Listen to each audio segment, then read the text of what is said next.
The Pacific Ocean looks peaceful, but beneath this enormous sea, Earth is hiding forces powerful enough to. The Pacific Ocean is not silent at all, because every movement of the sea is connected to deeper, invisible energy. This peaceful sea is only the outer skin of a much larger and more restless ocean system. Below the calm sea surface, the Pacific Ocean carries heat, pressure, and geological stress across unimaginable distances. That the Pacific Ocean is both a cradle of life and one of the greatest engines of natural disaster on Earth.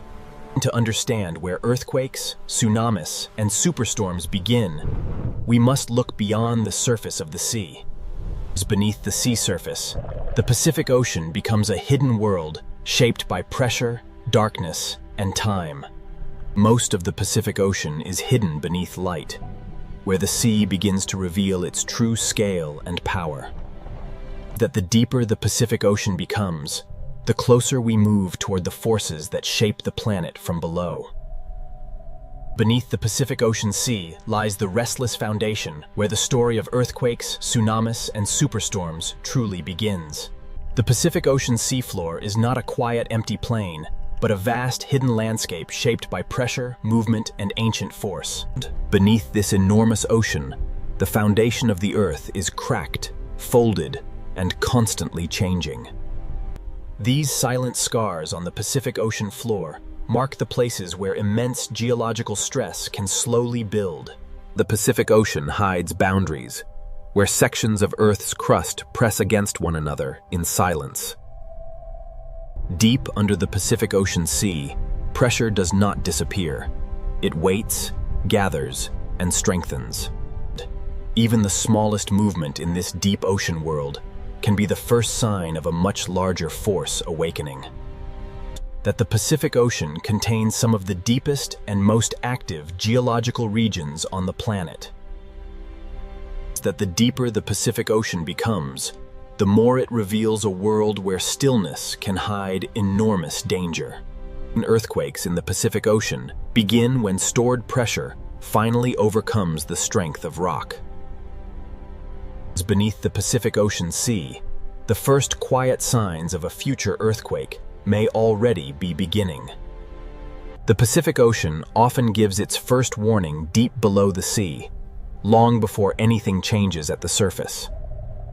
Beneath the Pacific Ocean Sea, pressure can remain trapped for centuries before releasing in a single violent moment. The Pacific Ocean rests on moving plates, and where those plates lock together, invisible energy begins to accumulate.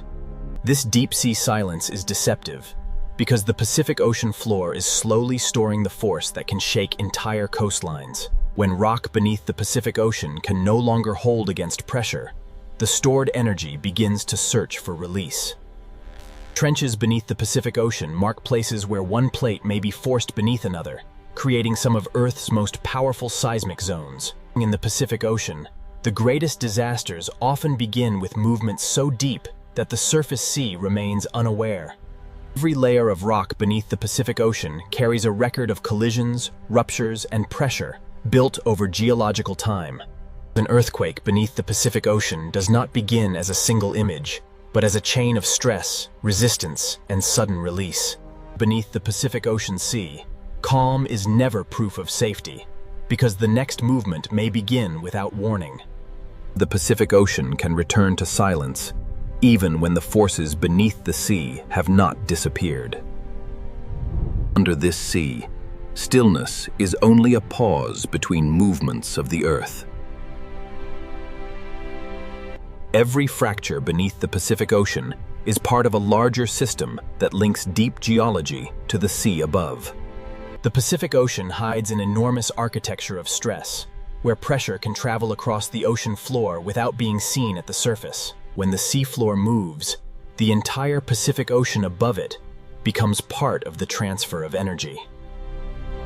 The ocean does not need to break open violently to carry danger. Sometimes the first signal is a silent movement through water.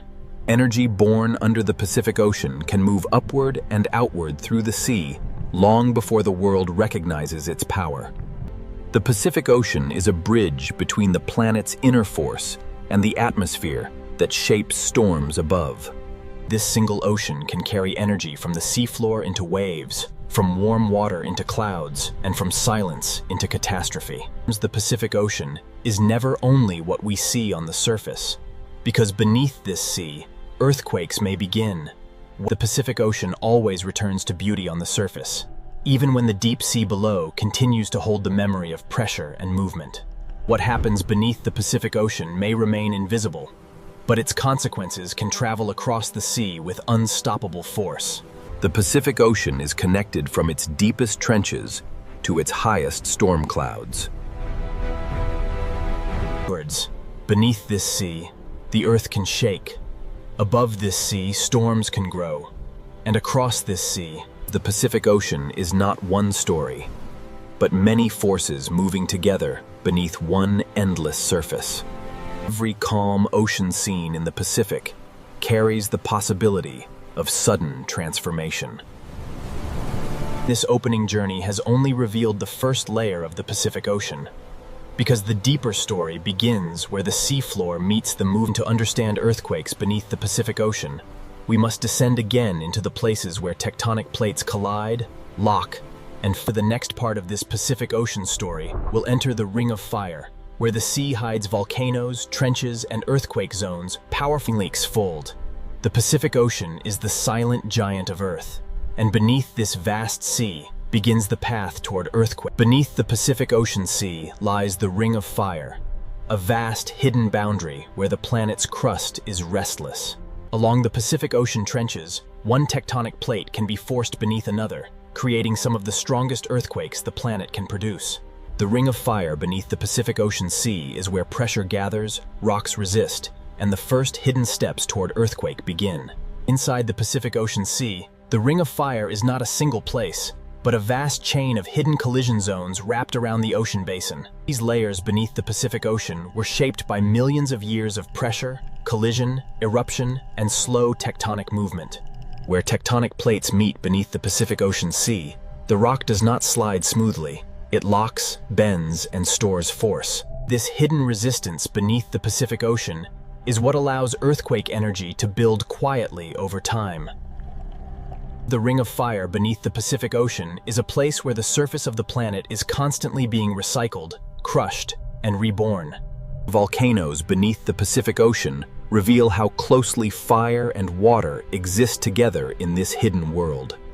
Heat escaping from beneath the Pacific Ocean is another sign that the Earth below this sea is still intensely active. Beneath the Pacific Ocean Sea, tectonic plates do not move freely. They grind, resist, and lock against each other. When one plate is forced beneath another under the Pacific Ocean, the rock can bend under impossible pressure without breaking immediately. This bending beneath the Pacific Ocean stores energy slowly, silently, and relentlessly. That each tiny fracture beneath the Pacific Ocean Sea is a warning that the locked boundary is approaching its limit. The Ring of Fire beneath the Pacific Ocean is a chain reaction of pressure moving through rock, water, and time. Before a major earthquake beneath the Pacific Ocean, the seafloor may show only quiet signs of pressure seeking escape. When the locked plates beneath the Pacific Ocean finally slip, the release can shake the seabed with extraordinary force. This is the hidden moment when the Pacific Ocean begins to transform stored pressure into seismic motion. Even before the largest movement arrives, the Pacific Ocean floor can begin to ripple with warnings written in sand, stone, and pressure. Beneath the Pacific Ocean Sea, the Ring of Fire is now fully awake, and the next movement may be the first true step toward an earthquake. Beneath the Pacific Ocean Sea, pressure does not always release at once. It first announces itself through subtle motion in rock, sand, and water. That this locked boundary under the Pacific Ocean has held back immense force. But every tremor means the balance is weakening. When seismic pressure starts to move beneath the Pacific Ocean Sea, the first disturbance may travel through stone before it travels through water. Along the Pacific Ocean Ring of Fire, trenches mark the places where the planet folds its crust downward and stores dangerous energy. That beneath the Pacific Ocean Sea, Even a small upward movement of the ocean floor can become the beginning of a much larger event. The Pacific Ocean hides the moment when pressure becomes motion, and motion becomes the first language of an earthquake. That under this vast sea, the Earth can hold still for centuries, then move in seconds with enough force to disturb the entire ocean above. An earthquake beneath the Pacific Ocean is not only a movement of rock, it is the beginning of an energy transfer into the sea itself. Beneath the Pacific Ocean Sea, the ring of fire has moved from silent pressure into active strain, and the final rupture is now close. Beneath the Pacific Ocean Sea, the ring of fire has reached the moment when stored pressure can no longer remain hidden. An earthquake beneath the Pacific Ocean begins when locked rock finally gives way. When the Pacific Ocean floor shifts suddenly, the movement is not only local, it becomes energy transferred into the sea above. That this vertical movement beneath the Pacific Ocean is one of the critical forces that can disturb an enormous mass of water. The sea itself does not create the first force. The Pacific Ocean receives that force from the sudden motion of the Earth below. Deep under the Pacific Ocean, an earthquake is not the end of the story, but the beginning of a new motion through the sea. The terrifying truth of the Pacific Ocean is that disaster can begin deep below, while the surface remains almost unchanged. This contrast is what makes the Pacific Ocean so dangerous. A peaceful surface can conceal a violent transformation underneath. Once the Pacific Ocean floor has moved, the next question is whether that movement has pushed enough water to form a tsunami. Beneath the Pacific Ocean, the Ring of Fire has released its first great force, and in the next chapter, the sea itself will show how an earthquake can become a tsunami. When the Pacific Ocean floor shifts, the sea above it may become the next carrier of Earth's power. A tsunami does not begin as a towering wave, but as energy moving quietly through the ocean. In the open Pacific Ocean, tsunami energy can travel across enormous distances while barely changing the surface. The Pacific Ocean can carry this energy like a message written through water. When part of the Pacific Ocean floor rises or drops suddenly, it pushes the water above into motion. The sea does not move because of wind here. It moves because the ground beneath the Pacific Ocean has changed shape. The size of the displaced seafloor helps determine how much water the Pacific Ocean will set in motion. In deep water, tsunami waves are often long, fast, and low, hiding their strength across the vast Pacific Ocean. This is what makes the Pacific Ocean so deceptive. The first stage of a tsunami may pass beneath a calm-looking sea. The tsunami has begun, not as destruction, but as silent energy racing across the Pacific Ocean. Across the deep Pacific Ocean, the first stage of a tsunami may be almost invisible to the eye. In deep water, tsunami energy can travel fast, while the ocean surface remains deceptively low and smooth. The Pacific Ocean can carry a tsunami across thousands of kilometers before the wave begins to rise. The deeper the ocean, the more efficiently the Pacific Ocean allows this energy to move. A tsunami is not simply a surface wave, but a movement involving a vast depth of water. Unlike ordinary wind waves, tsunami energy reaches deep into the Pacific Ocean. The Pacific Ocean transforms the earthquake's sudden force into a traveling pulse of water. The Pacific Ocean can hide great danger inside motion, too broad and low to appear threatening. Only when this energy approaches shallower water will the Pacific Ocean begin to reveal its true power. The Pacific Ocean is carrying the wave toward shallower ground, where silence will begin to turn into height. The Pacific Ocean is now carrying the hidden force away from deep water and toward the place where the wave will begin to change. As the Pacific Ocean becomes shallower, the energy has less space to remain hidden. When tsunami energy reaches shallower parts of the Pacific Ocean, the wave begins to slow down. The wave loses speed, but it does not lose energy. The Pacific Ocean begins converting hidden horizontal motion into visible height. This is the transformation stage, when the Pacific Ocean begins to reveal the force that had been hidden across deep water. The shallower the Pacific Ocean becomes, the more the wave is forced upward. Below the surface, the Pacific Ocean is already moving with dangerous strength. A tsunami becomes most dangerous when the Pacific Ocean forces deep energy into shallow form. The Pacific Ocean has begun turning silent energy into a visible wall of water. The Pacific Ocean has now forced hidden deep water energy into a visible wave approaching shallow ground. Before the great surge arrives, the Pacific Ocean may first reveal its warning by withdrawing from the coast. This sudden retreat is not calm, but water being pulled into the growing force of the tsunami. The Pacific Ocean is now compressing motion, depth, and distance into a single advancing surge. A tsunami is powerful not only because of its height, but because an enormous volume of Pacific Ocean water is moving behind it. What began as a movement of the seafloor has become a moving mass of ocean. Below the surface, the Pacific Ocean tsunami is not a simple wave, but a deep, moving body of water. As the Pacific Ocean enters the final shallow zone, the wave becomes slower, taller, and far more destructive. The Pacific Ocean is now releasing the energy that began far below on the seafloor. The Pacific Ocean has transformed an unseen earthquake into a visible force capable of reshaping the edge of land. The Pacific Ocean does not strike as a single wave, but as a moving body of water carrying the weight of the entire sea behind it. That once tsunami water reaches land, the Pacific Ocean becomes a horizontal force, more dangerous than height alone.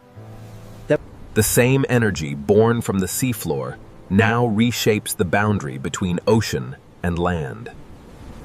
Tsunami danger continues even when the first impact appears to pass, because the Pacific Ocean can pull back with nearly the same force it arrived with.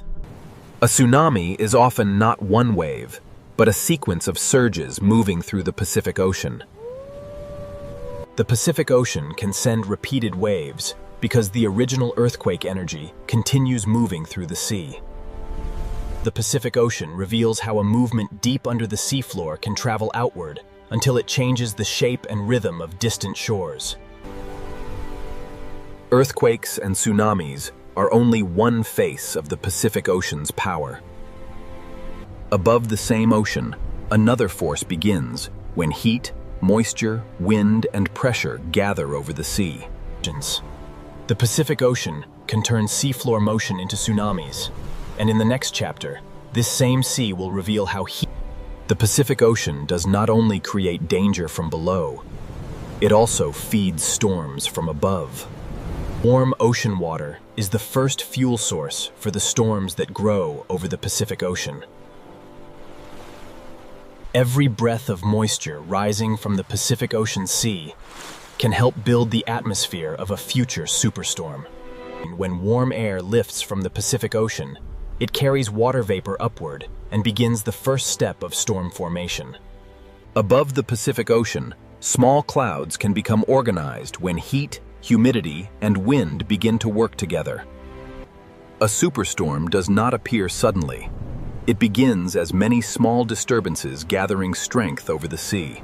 Rotation begins when winds over the Pacific Ocean organize around a center of falling pressure.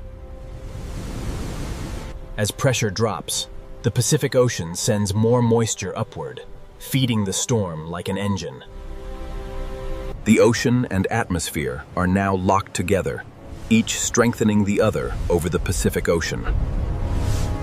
The Pacific Ocean has begun turning heat into motion, and motion into the first structure of a superstorm. Every wave, Every gust and every rising plume of moisture helps the Pacific Ocean strengthen the storm above it. The storm begins to tighten as warm air rises and surrounding winds spiral inward over the Pacific Ocean. The Pacific Ocean is now supplying the storm with the moisture it needs to grow taller, wider, and more organized. Falling pressure allows winds to accelerate, and accelerating winds draw even more energy from the Pacific Ocean surface. That the storm is no longer a loose disturbance, because the Pacific Ocean has helped it form a rotating core.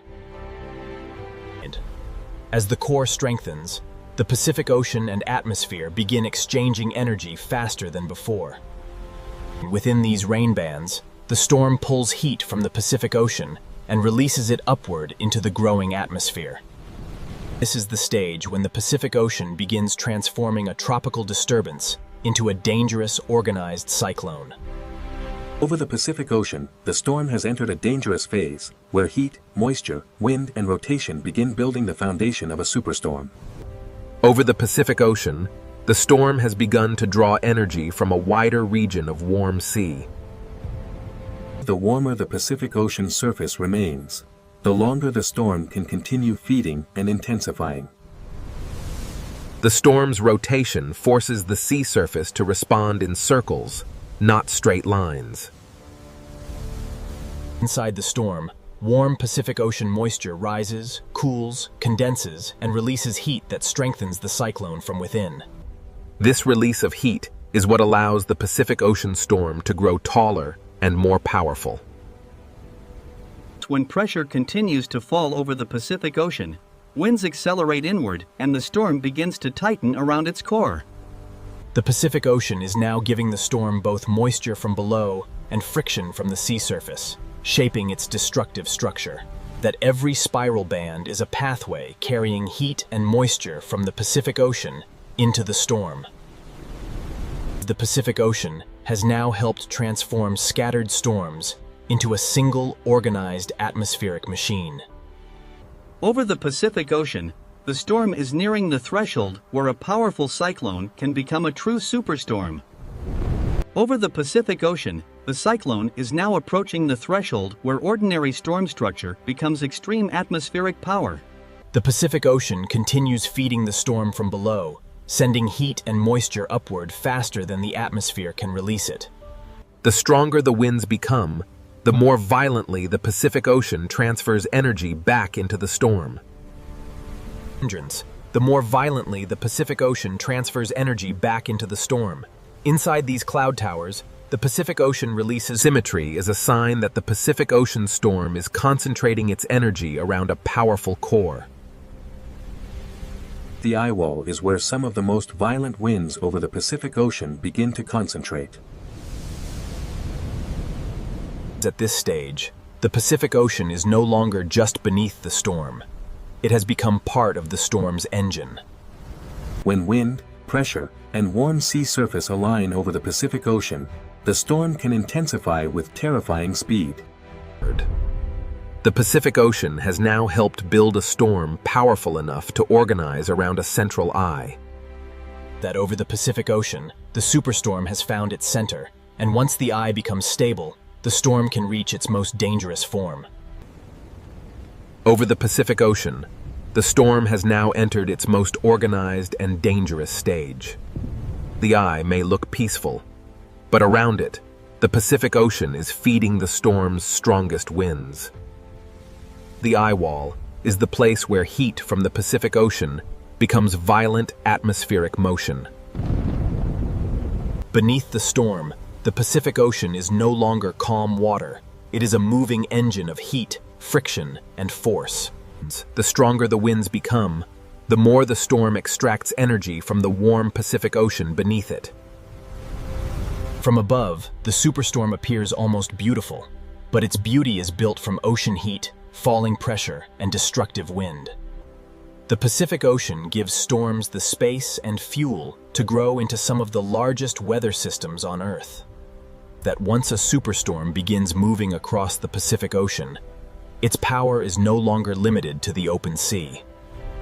The Pacific Ocean can carry a storm's force outward through waves, surge, rain, and wind, long before the eye reaches land. That the Pacific Ocean has turned heat into a superstorm, and in the next chapter, the sea will reveal what happens when this power reaches. When the Pacific Ocean sends its power toward land, the coast becomes the first place where ocean, wind, rain, and waves collide.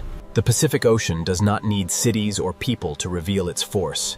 Even an untouched coast can show the full violence of the sea. Every wave arriving from the Pacific Ocean carries the combined work of wind, pressure, and distance. Storm surge begins when the Pacific Ocean is pushed toward land by powerful winds and falling pressure. The coast is not facing a single wave, but an entire ocean surface being driven forward by the storm. Coastlines are shaped by countless moments like this, when the Pacific Ocean cuts, moves, and rebuilds the edge of land. Beneath the breaking waves, the Pacific Ocean is grinding the shoreline with force that cannot be seen from above. The Pacific Ocean does not strike once and stop. It sends wave after wave, until the coastline is transformed.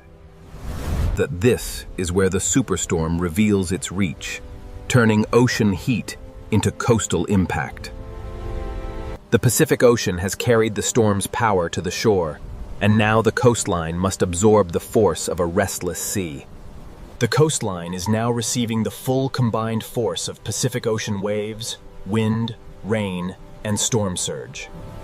Every impact from the Pacific Ocean removes sand, loosens stone, and changes the shape of the shore. Cliffs may look permanent, but the Pacific Ocean carves them through countless storms, impacts, and returning tides. During a powerful storm, the sea does not simply touch the coast. The Pacific Ocean enters every weak point it can find. The force of the Pacific Ocean becomes even stronger when it is compressed into confined coastal spaces. The storm continues to send new waves across the Pacific Ocean faster than the coastline can recover. Storm surge is not a single dramatic moment, but a repeated rise of the Pacific Ocean over the land's edge. That the Pacific Ocean changes coastlines by repetition, not only by one catastrophic strike. After each wave, the shore is slightly different, because the Pacific Ocean removes, deposits, and rearranges everything it touches. The Pacific Ocean is not only attacking the coastline in this moment, it is rewriting the boundary between land and sea. The Pacific Ocean does not only arrive with force, it remains long enough to reshape everything fragile along the coast. Every channel carved by the Pacific Ocean becomes a temporary river of storm water flowing across the coast. Storm surge allows the Pacific Ocean to move beyond its normal edge and temporarily occupy the land. During a major storm, the Pacific Ocean can divide the coastline into shifting zones of impact, retreat, erosion, and return. Natural coastal wetlands can absorb part of the Pacific Ocean's force, but even they bend under repeated storm surge. These living edges can slow the sea, but they cannot stop the Pacific Ocean when a superstorm pushes water relentlessly inland. The coastline is not a fixed line during a storm. It becomes a changing zone where the Pacific Ocean and land overlap. Each new wave from the Pacific Ocean arrives over a coastline already altered by the waves before it. The Pacific Ocean becomes most effective at reshaping land when surge, waves, runoff, and retreating currents work together. The Pacific Ocean has turned the coast into a living record of impact, where every wave leaves evidence of the storm's power. Every mark left by the Pacific Ocean is evidence of energy traveling from deep water to fragile land. Storm surge turns the meeting point between land and sea into a moving frontier. On a storm coast, the Pacific Ocean moves in both directions at once, pushing inland and pulling the shoreline back toward the sea. That erosion is often created by this repealed exchange, as the Pacific Ocean removes material with each retreat and returns with new force. This is how the Pacific Ocean amplifies its own impact, using earlier damage to carry later waves farther inland.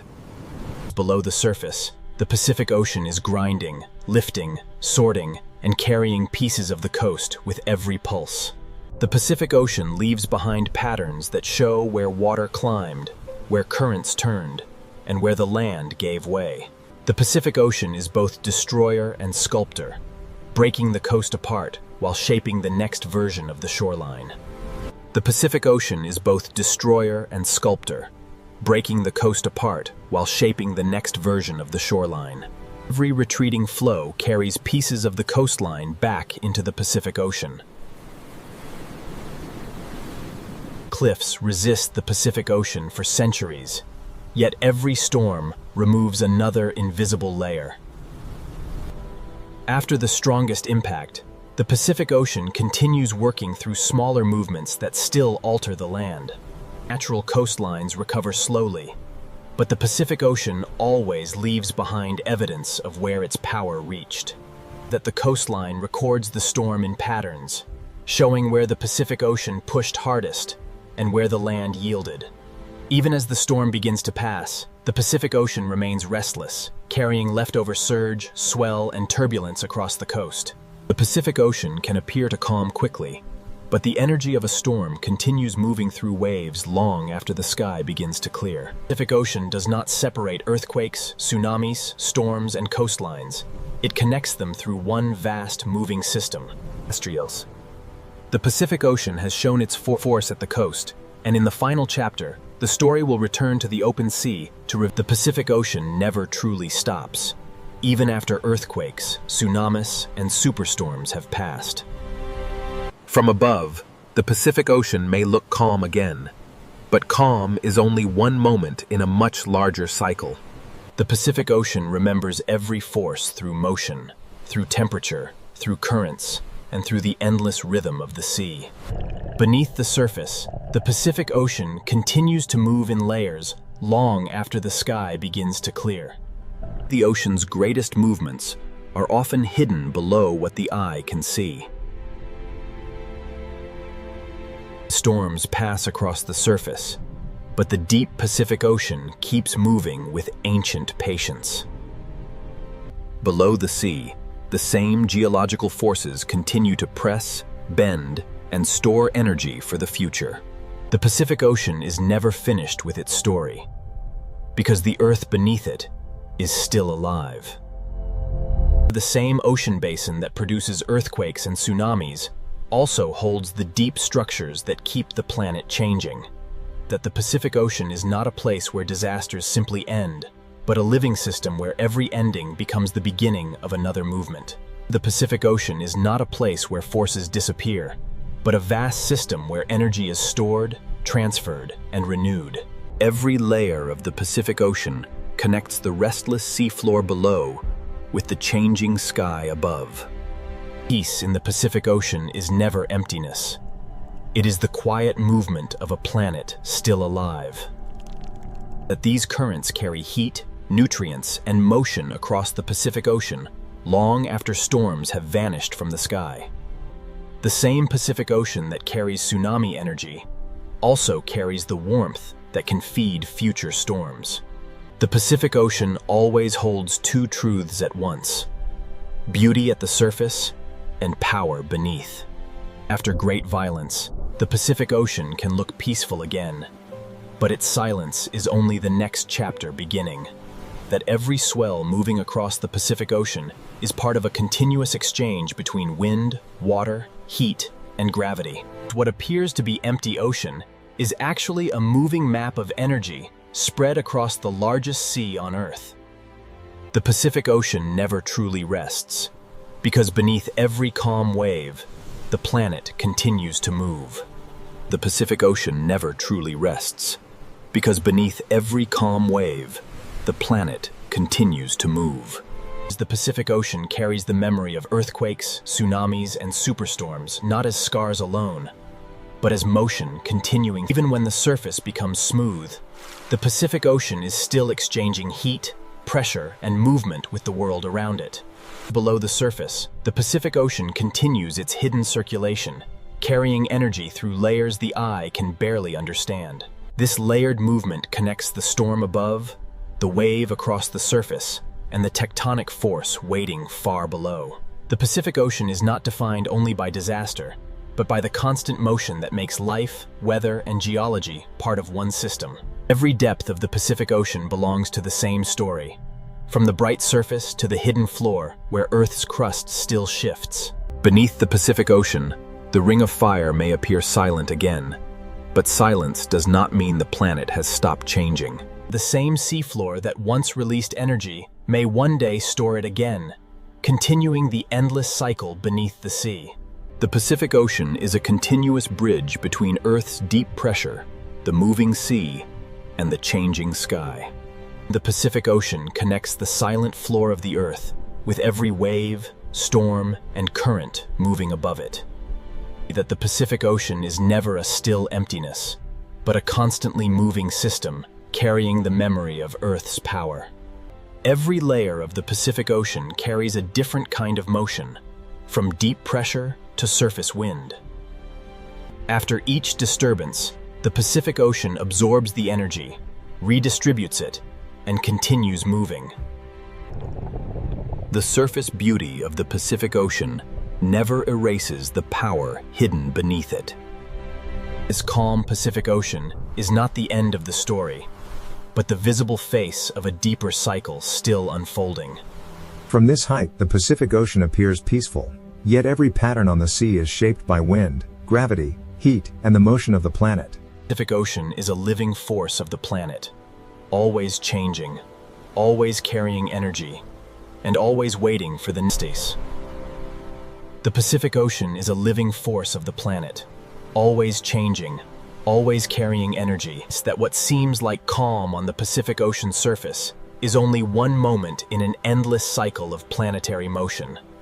Beneath every wave, the Pacific Ocean still connects deep pressure, surface motion, atmospheric heat, and the coastlines shaped by its force. The Pacific Ocean is not separated into disasters and calmness, but held together by one continuous movement of sea, sky, and earth. The same unseen places that began this story remain beneath the Pacific Ocean, still storing heat, pressure, and possibility. Earthquakes may begin beneath the seafloor, tsunamis may cross the sea, and superstorms may rise from warm water. The Pacific Ocean is not an enemy and not a sleeping giant, but a living expression of a planet that is always shifting. To understand the Pacific Ocean is to understand that beauty and danger can exist in the same water, held together by the motion of Earth. The Pacific Ocean is where earthquakes can begin, where tsunamis can rise, where superstorms can grow. At the edge of the desert, a hidden ocean world is waiting beneath the heat. From above, this sea looks too hot, too dry, and too salty for life. But beneath this burning surface, the ocean is not empty. This ocean is shaped by heat, salt, sunlight, and survival. Above the surface is desert. Below it, another world begins. The moment we enter the sea, the desert disappears.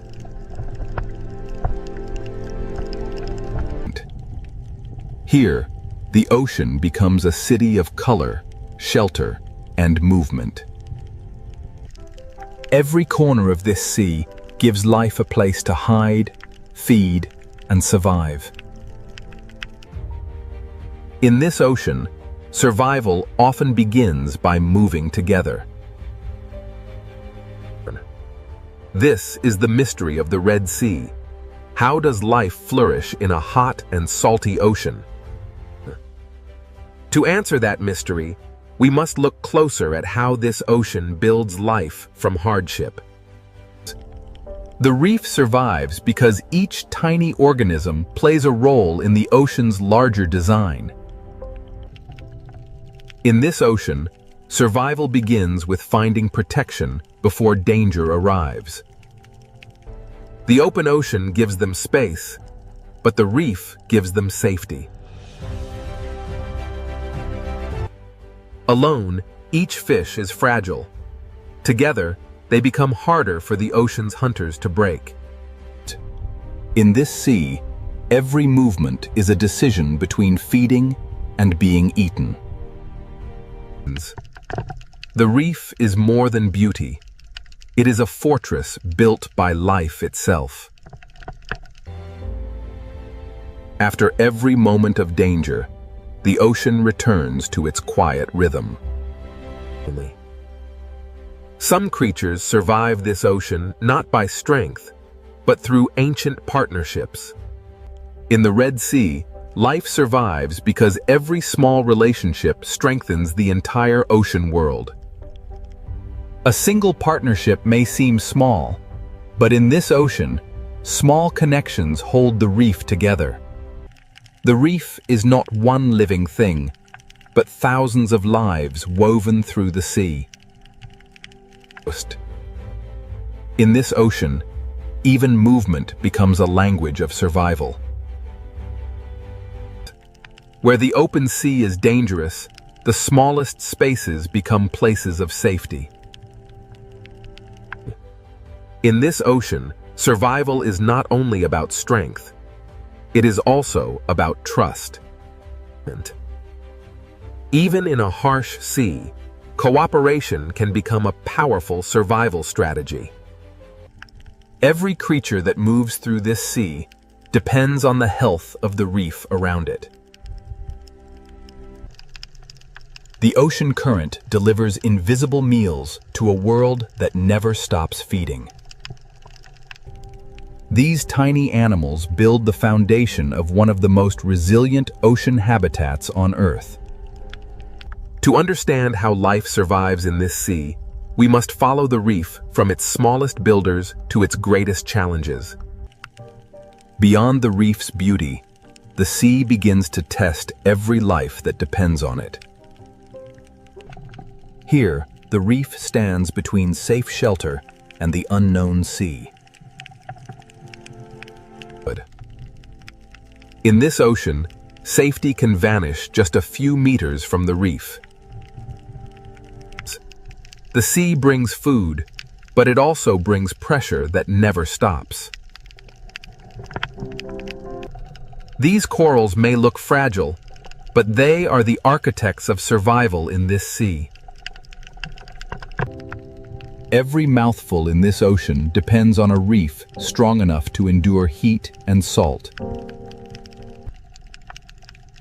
When the sea becomes dangerous, darkness can become protection. Some hunters in this sea survive by waiting where the light cannot reach.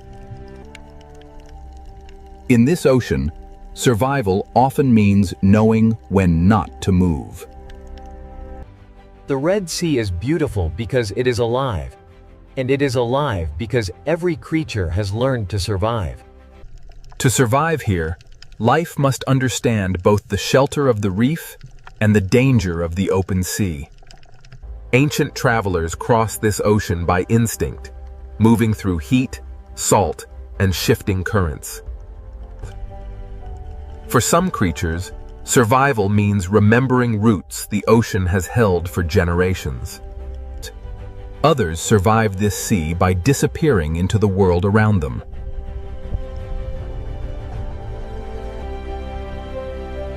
In this ocean, even the sand can hide a living strategy. Every part of this sea offers a different way to stay alive. Predators are not outsiders here. They are part of the balance that shapes the ocean. In this ocean, fear is not chaos. It is information that keeps life moving. The Red Sea is not simply beautiful. It is a test that every living thing must answer. To understand how life survives here, we must first understand the sea itself, its heat, its salt, and its unforgiving power. To understand life in this ocean, we must first understand the heat pressing down from above. This sea receives sunlight with almost no shadow to soften its power. Around this ocean, the land is dry, and freshwater is rare. With little river water entering the sea, salt remains behind.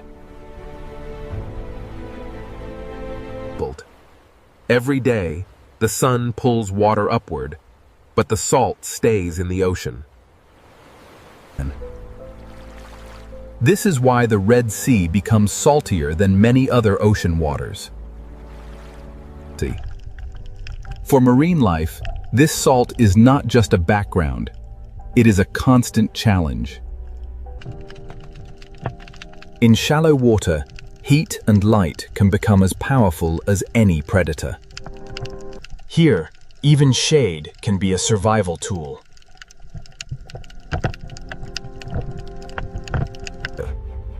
Life survives in this ocean by using every small difference in temperature, light, and shelter. The reef creates micro-worlds inside the sea, each one offering a different chance to live. These corals endure conditions that would weaken many reefs elsewhere. A reef begins with tiny animals that must balance salt, heat, and hunger. Even in clear water, the ocean carries invisible food through the reef. What looks like stone is actually a living structure fighting to remain alive.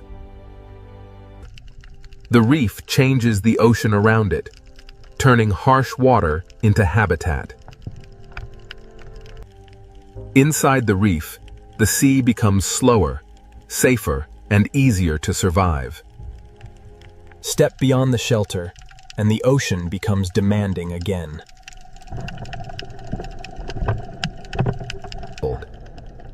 Every second in this ocean requires energy, balance, and adaptation.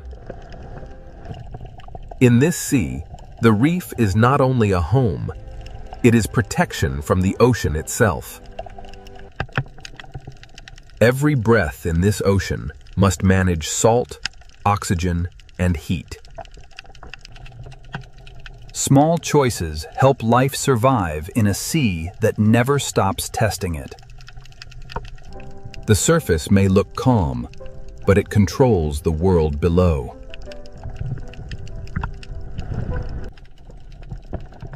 Too little light would starve the reef. Too much heat can threaten it. Life here depends on balance. Enough sunlight to grow, not enough heat to fail. Even resilient reefs carry signs of the pressure placed upon them. In this ocean, survival is never permanent. It must be renewed every day. Depth offers relief from light, but it brings its own challenges. The deeper ocean gives less heat and less light, forcing life to change again. As conditions change, the ocean chooses different survivors. In this ocean, some creatures survive by turning beauty into defense.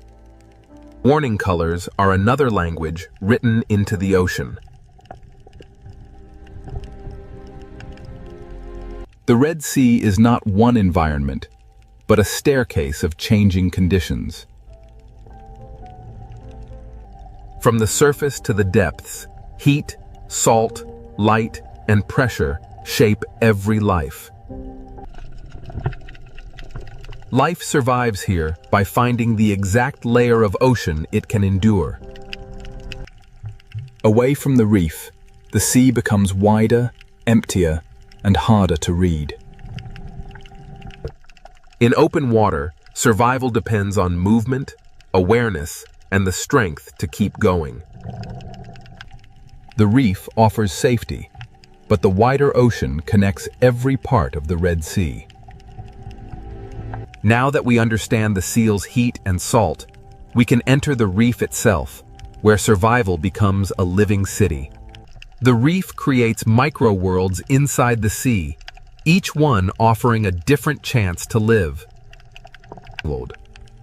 A reef begins with tiny animals that must balance salt, heat, and hunger. A reef begins with tiny animals that must balance salt, heat, and hunger. Even in clear water, the ocean carries invisible food through the reef. What looks like stone is actually a living structure fighting to remain alive. The reef changes the ocean around it, turning harsh water into habitat. Inside the reef, the sea becomes slower, safer, and easier to survive. Step beyond the shelter, and the ocean becomes demanding again.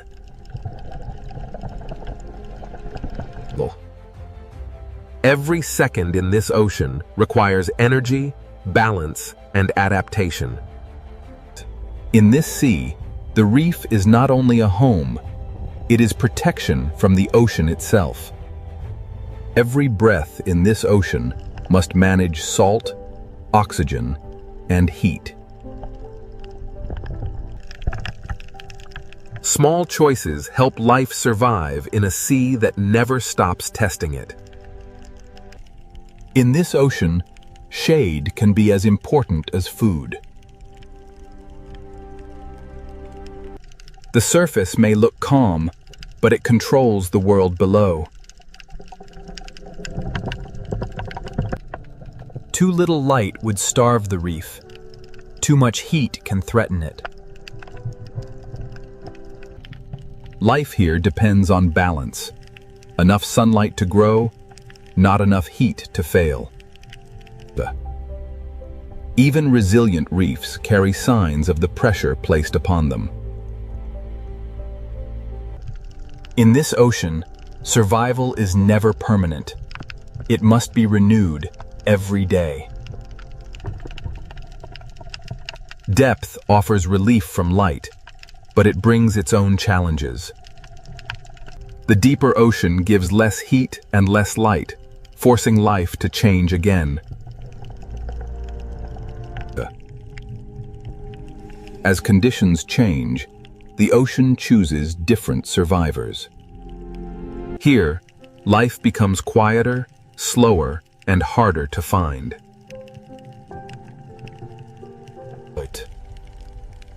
In this ocean, some creatures survive by turning beauty into defense.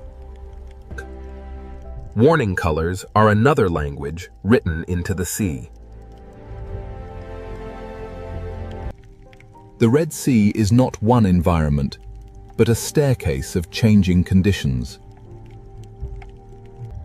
From the surface to the depths, heat, salt, light, and pressure shape every life. Life survives here by finding the exact layer of ocean it can endure. Away from the reef, the sea becomes wider, emptier, and harder to read. In open water, survival depends on movement, awareness, and the strength to keep going. The reef offers safety, but the wider ocean connects every part of the Red Sea. In this ocean, every journey eventually returns to the reef. The reef turns a harsh sea into a place where life can pause. And inside these coral walls, the ocean becomes a shelter built by living animals. For the smallest creatures, survival begins in spaces too narrow for danger to enter.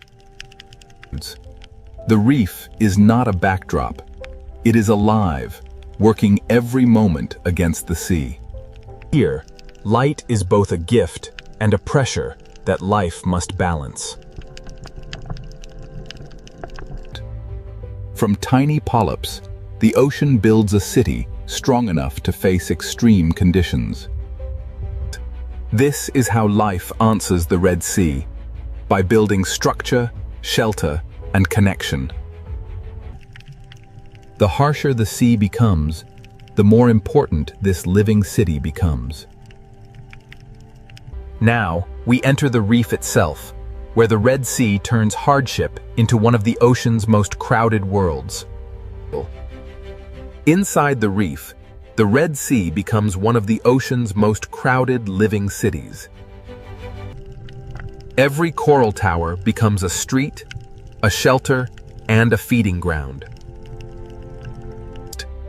In this ocean city, movement is constant because life must never stop responding. The smallest passages in this sea can become the safest places to grow. For young life in this ocean, survival begins by staying hidden. The city is built by tiny animals too small to command attention, but powerful enough to shape the sea. A reef city does not rise from stone. It grows from living mouths. Generation after generation, coral turns the ocean floor into architecture. Inside these tunnels, the open sea becomes quieter, slower, and easier to survive. Every hidden passage in this ocean leads to another world of life. Color in this ocean is not decoration. It helps life recognize, warn, and belong. In this reef city, some lives survive by staying close to one trusted partner. Even in a crowded ocean, survival can depend on cooperation. Here, trust becomes a service, and service becomes a way to live. The reef city has rules written not in words, but in behavior. In this sea, even stillness is full of motion. Soft corals turn the ocean current into movement, shelter, and food. In this sea, even stillness is full of motion.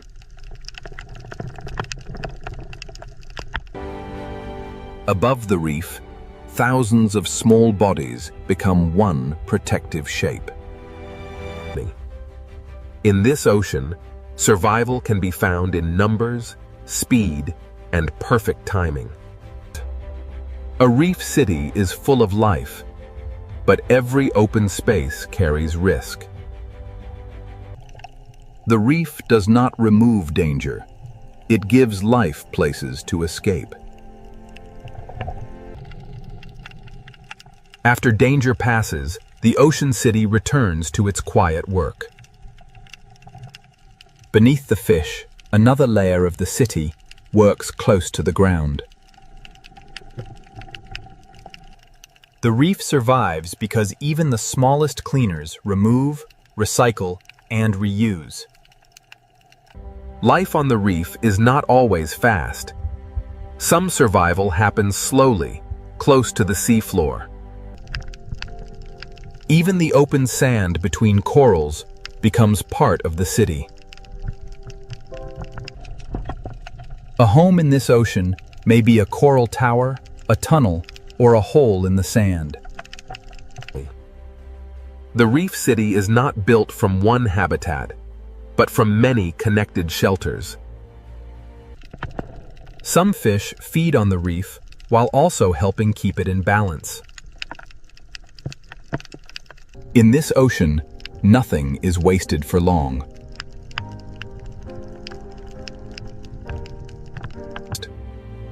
A crowded city survives when each life finds its own place and purpose. Even in a shared reef, space is valuable.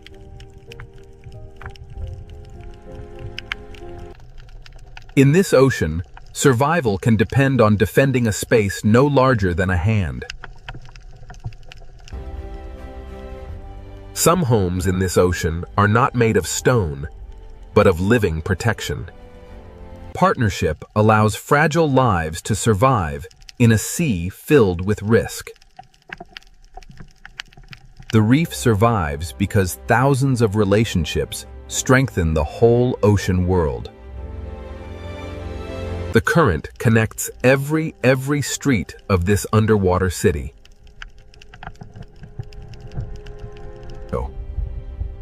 Food moves through this ocean as a hidden river inside the sea. One current can feed animals above the reef and animals fixed to the reef itself.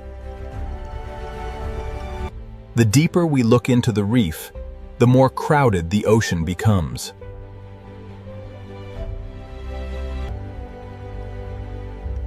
In this ocean city, disguise can be as powerful as speed. To survive here, some creatures become part of the landscape. Every layer of this city uses a different answer to the same question: how to live. As light changes, the rhythm of the reef city begins to change with it. In this ocean, every change in light signals a change in behavior. The reef city never truly stops. It only changes who is active. Crowded, connected, and constantly changing, this reef is the Red Sea's answer to hardship. This living city shows how life survives in heat and salt, by becoming connected.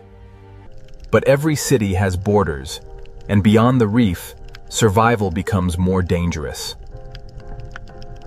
To understand this ocean fully, we must now follow the hunters, the hunted, and the fragile chain that keeps everything alive. At the edge of the reef, the Red Sea reveals another side of survival. Here, open water gives freedom, but it also removes protection.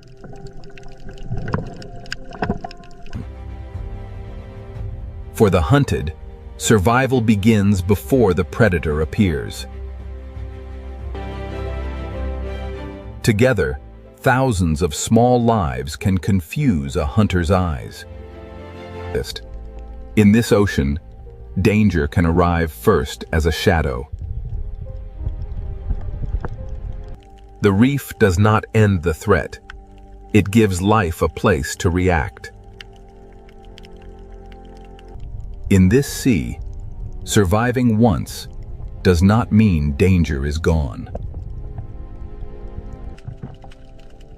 Every calm moment in the ocean is only a pause between decisions.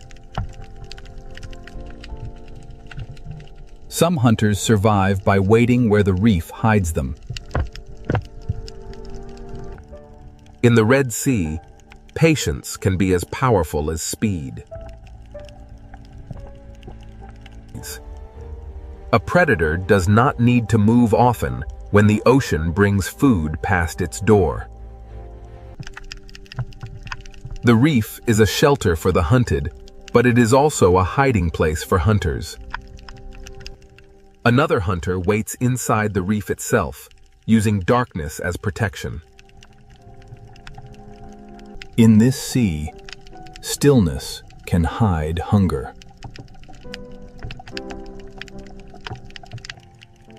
Above the hidden hunters, the reef continues to pulse with life. Some predators do not hide their danger. They display it.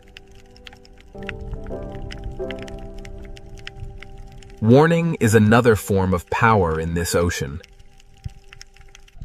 Beyond the coral, the scale of hunting begins to change.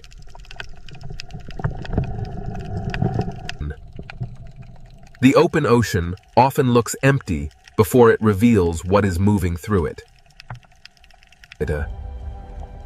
The shark enters not as a monster, but as part of the ocean's balance. A predator's presence changes the behavior of everything around it. Fear is not chaos here. It is information that keeps life alive. When the predator passes, the reef does not forget. it resets. Life in this ocean survives by returning to motion again and again. Not every survivor in this sea depends on speed. On the ocean floor, invisibility can be the safest defense. Some animals survive by becoming almost invisible until movement is necessary. In the Red Sea, one creature's path can open food for another. The food chain is not a straight line. It is a web moving through the whole ocean. Even leftovers become energy in a sea where nothing can be wasted. In this ocean, a shadow can change everything.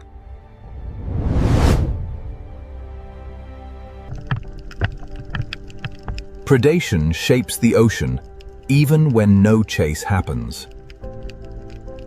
Survival here is not one victory. It is a rhythm repeated all day. Speed matters when the distance between hunter and hunted becomes a heartbeat. The hunted survive by knowing the shape of their city. Failure is also part of hunting in this sea.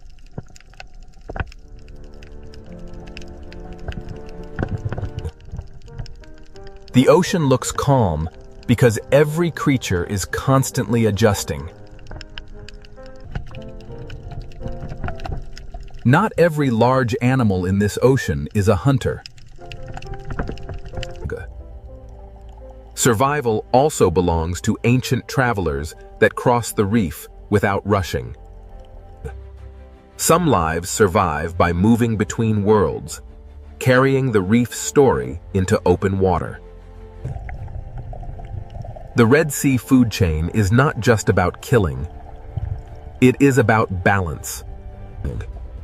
Every layer of this ocean feeds another, protects another, or challenges another.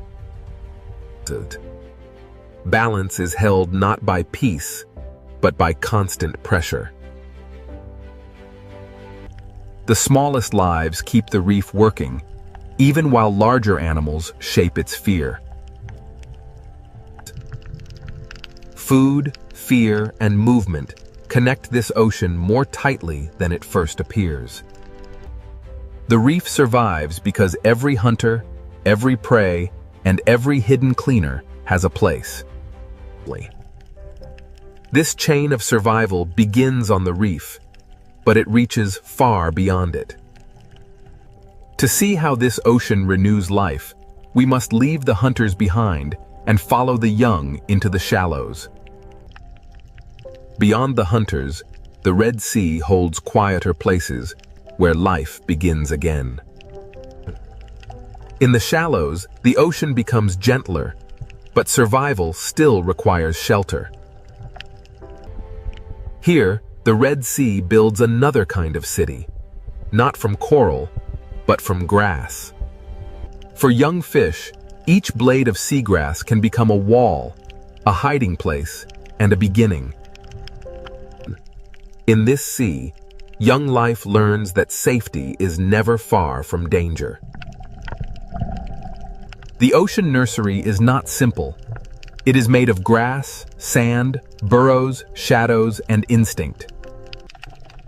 Even in the nursery, the smallest workers keep the sea alive. This meadow protects life by slowing the water and breaking the view of hunters. The Red Sea does not renew itself only on reefs. It renews itself in these quiet green fields. Where the sea meets the coast, another shelter rises from the shallows. Mangrove roots turn the edge of the sea into a fortress for the young. In this maze, small bodies have an advantage over larger hunters. For young life, survival begins with patience, caution, and a place to disappear. This is where the desert, the coast, and the ocean quietly meet. Young creatures survive by moving from one shelter to the next. The nursery works because no single shelter stands alone. Not all visitors to the nursery are young. Some return here across a lifetime. The Red Sea's shallow meadows feed, shelter, and guide life at many ages. Movement connects the nursery to the reef to the open sea, and the sea to survival. In the shallows, hiding can be as important as swimming. Even a silent movement can release food into the ocean. In this sea, every disturbance can become a meal.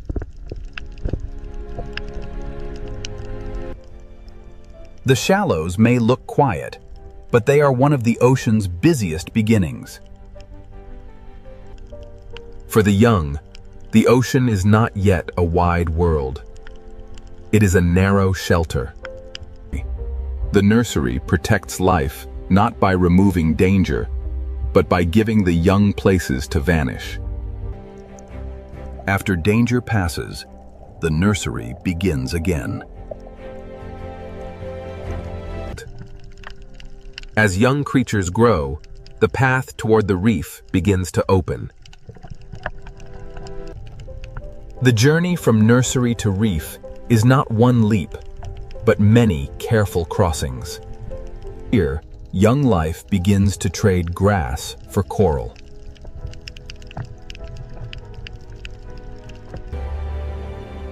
Every small coral patch teaches the skills needed for the larger reef city. The Red Sea survives because its habitats are connected, each one preparing life for the next.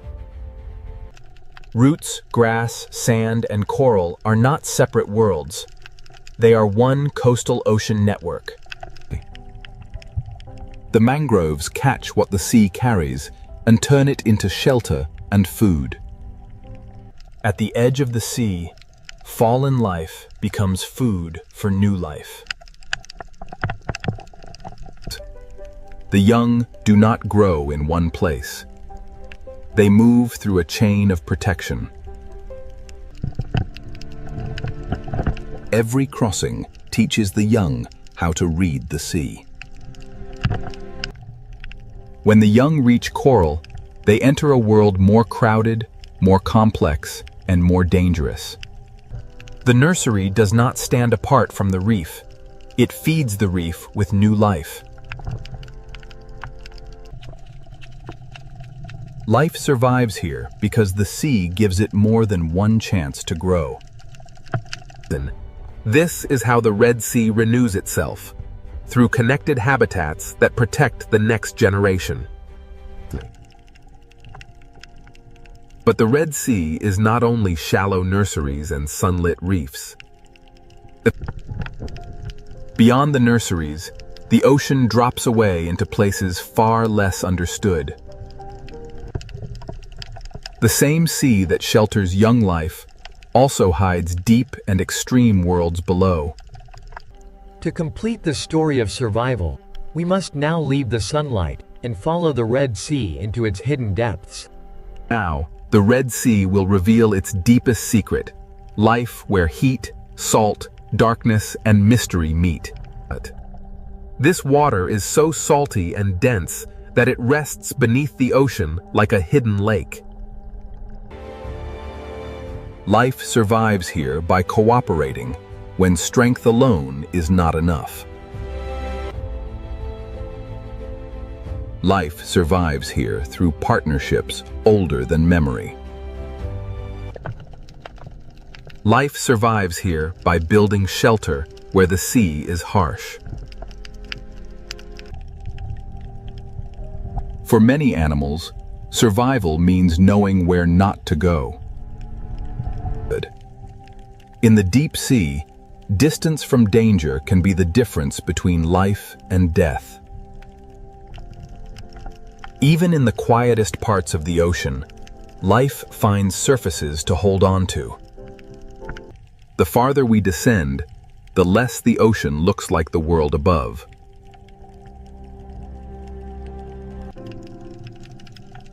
Some of the smallest lives may be the strongest survivors in the Red Sea.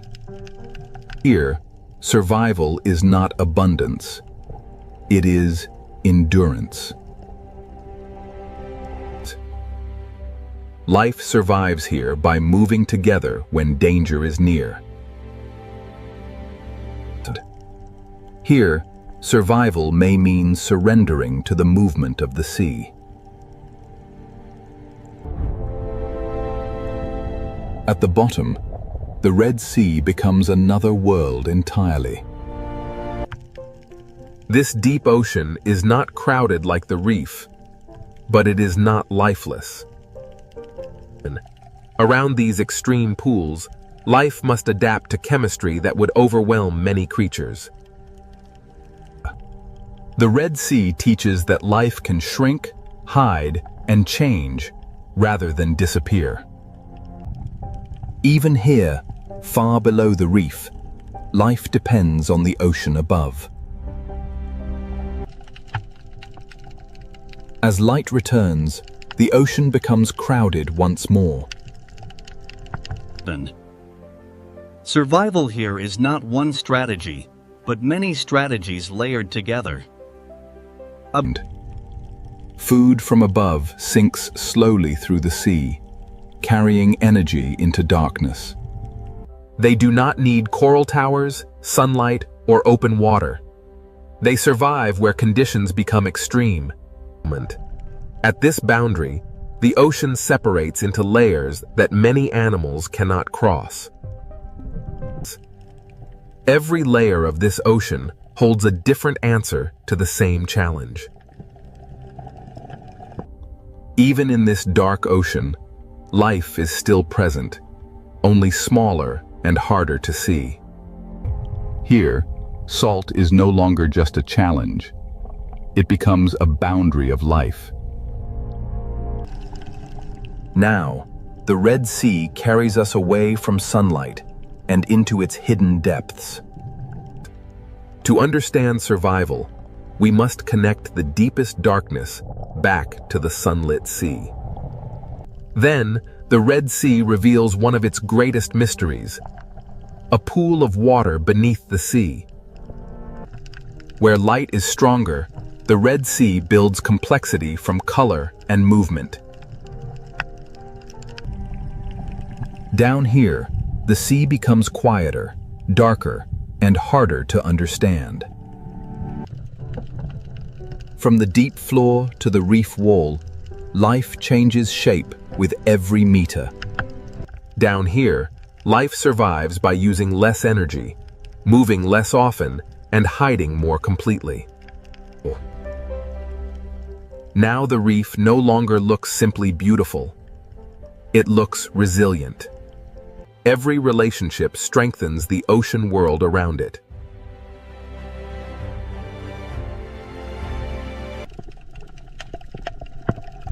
Life survives here because the reef is renewed by the shallows. Life survives here by giving the young protected places to begin. Life survives here because habitats are connected, not isolated. At the edge of the desert, the ocean protects its future.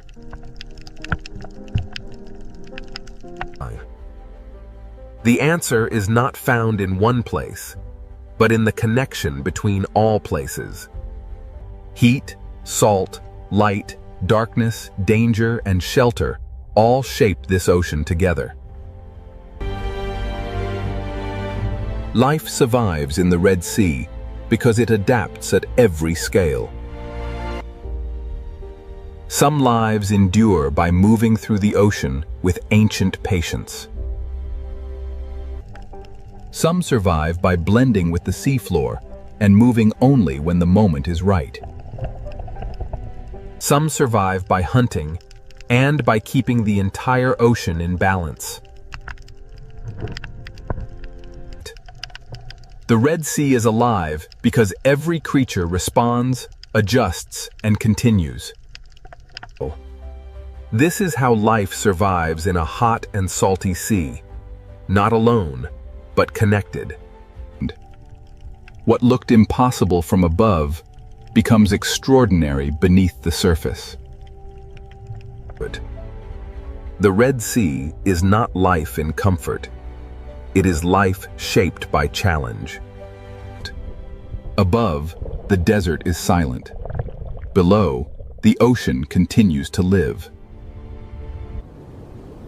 The Red Sea survives because life here has learned to use every layer of the ocean. Heat does not end the story. Salt does not end the story. Life finds a way through both. From above, the ocean seems peaceful, but beneath this endless sea lies a wild kingdom ruled by hunters. The deeper we enter the ocean, the more the sea reveals a world where every movement can mean survival or death.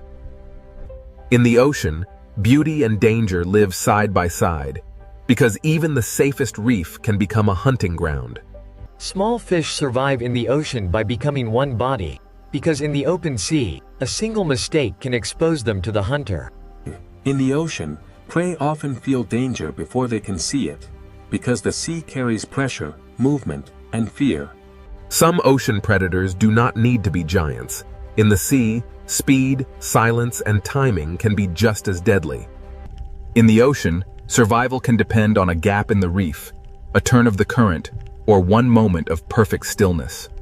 Long before humans explored the ocean, sharks were already shaping the balance of the sea with silence, patience, and instinct. A shark does not rule the ocean through chaos, but through senses refined by millions of years beneath the sea. Beyond the reef, the ocean opens into a greater arena, where the sea gives no shelter and only the fastest hunters can survive. Out here in the open ocean, the sea belongs to creatures built for distance, speed, and relentless pursuit. In the ocean, speed is not only movement. In the sea, speed is survival, power, and control. Across the open sea, there are no walls, no caves, and no coral branches. Only speed can decide who escapes. When fear spreads through the ocean, prey gather into one shining shape, hoping the sea will hide the individual inside the crowd. In the ocean, every hunt is a battle between panic and precision, and the sea rewards the hunter that chooses the perfect moment. The surface of the ocean may look like escape, but in the sea, danger can attack from every direction. Some ocean predators do not rule by force alone. In the sea, intelligence can turn open water into a trap. In the ocean, teamwork can change the rules of the hunt, because one predator may chase, but many predators can control the sea.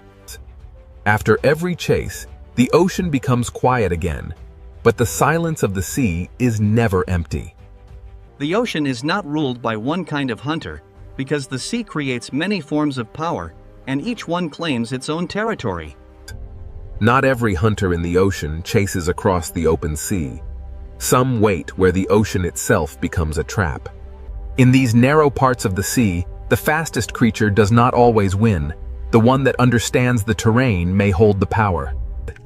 In the ocean, patience can become a weapon, and a motionless hunter can be more dangerous than one in pursuit. A hunt in the ocean does not always begin with a chase. Sometimes it begins with silence, distance, and one mistake. In the sea, a single second can separate safety from capture, and after the strike, the ocean becomes quiet again. Some ocean predators do not patrol the open sea.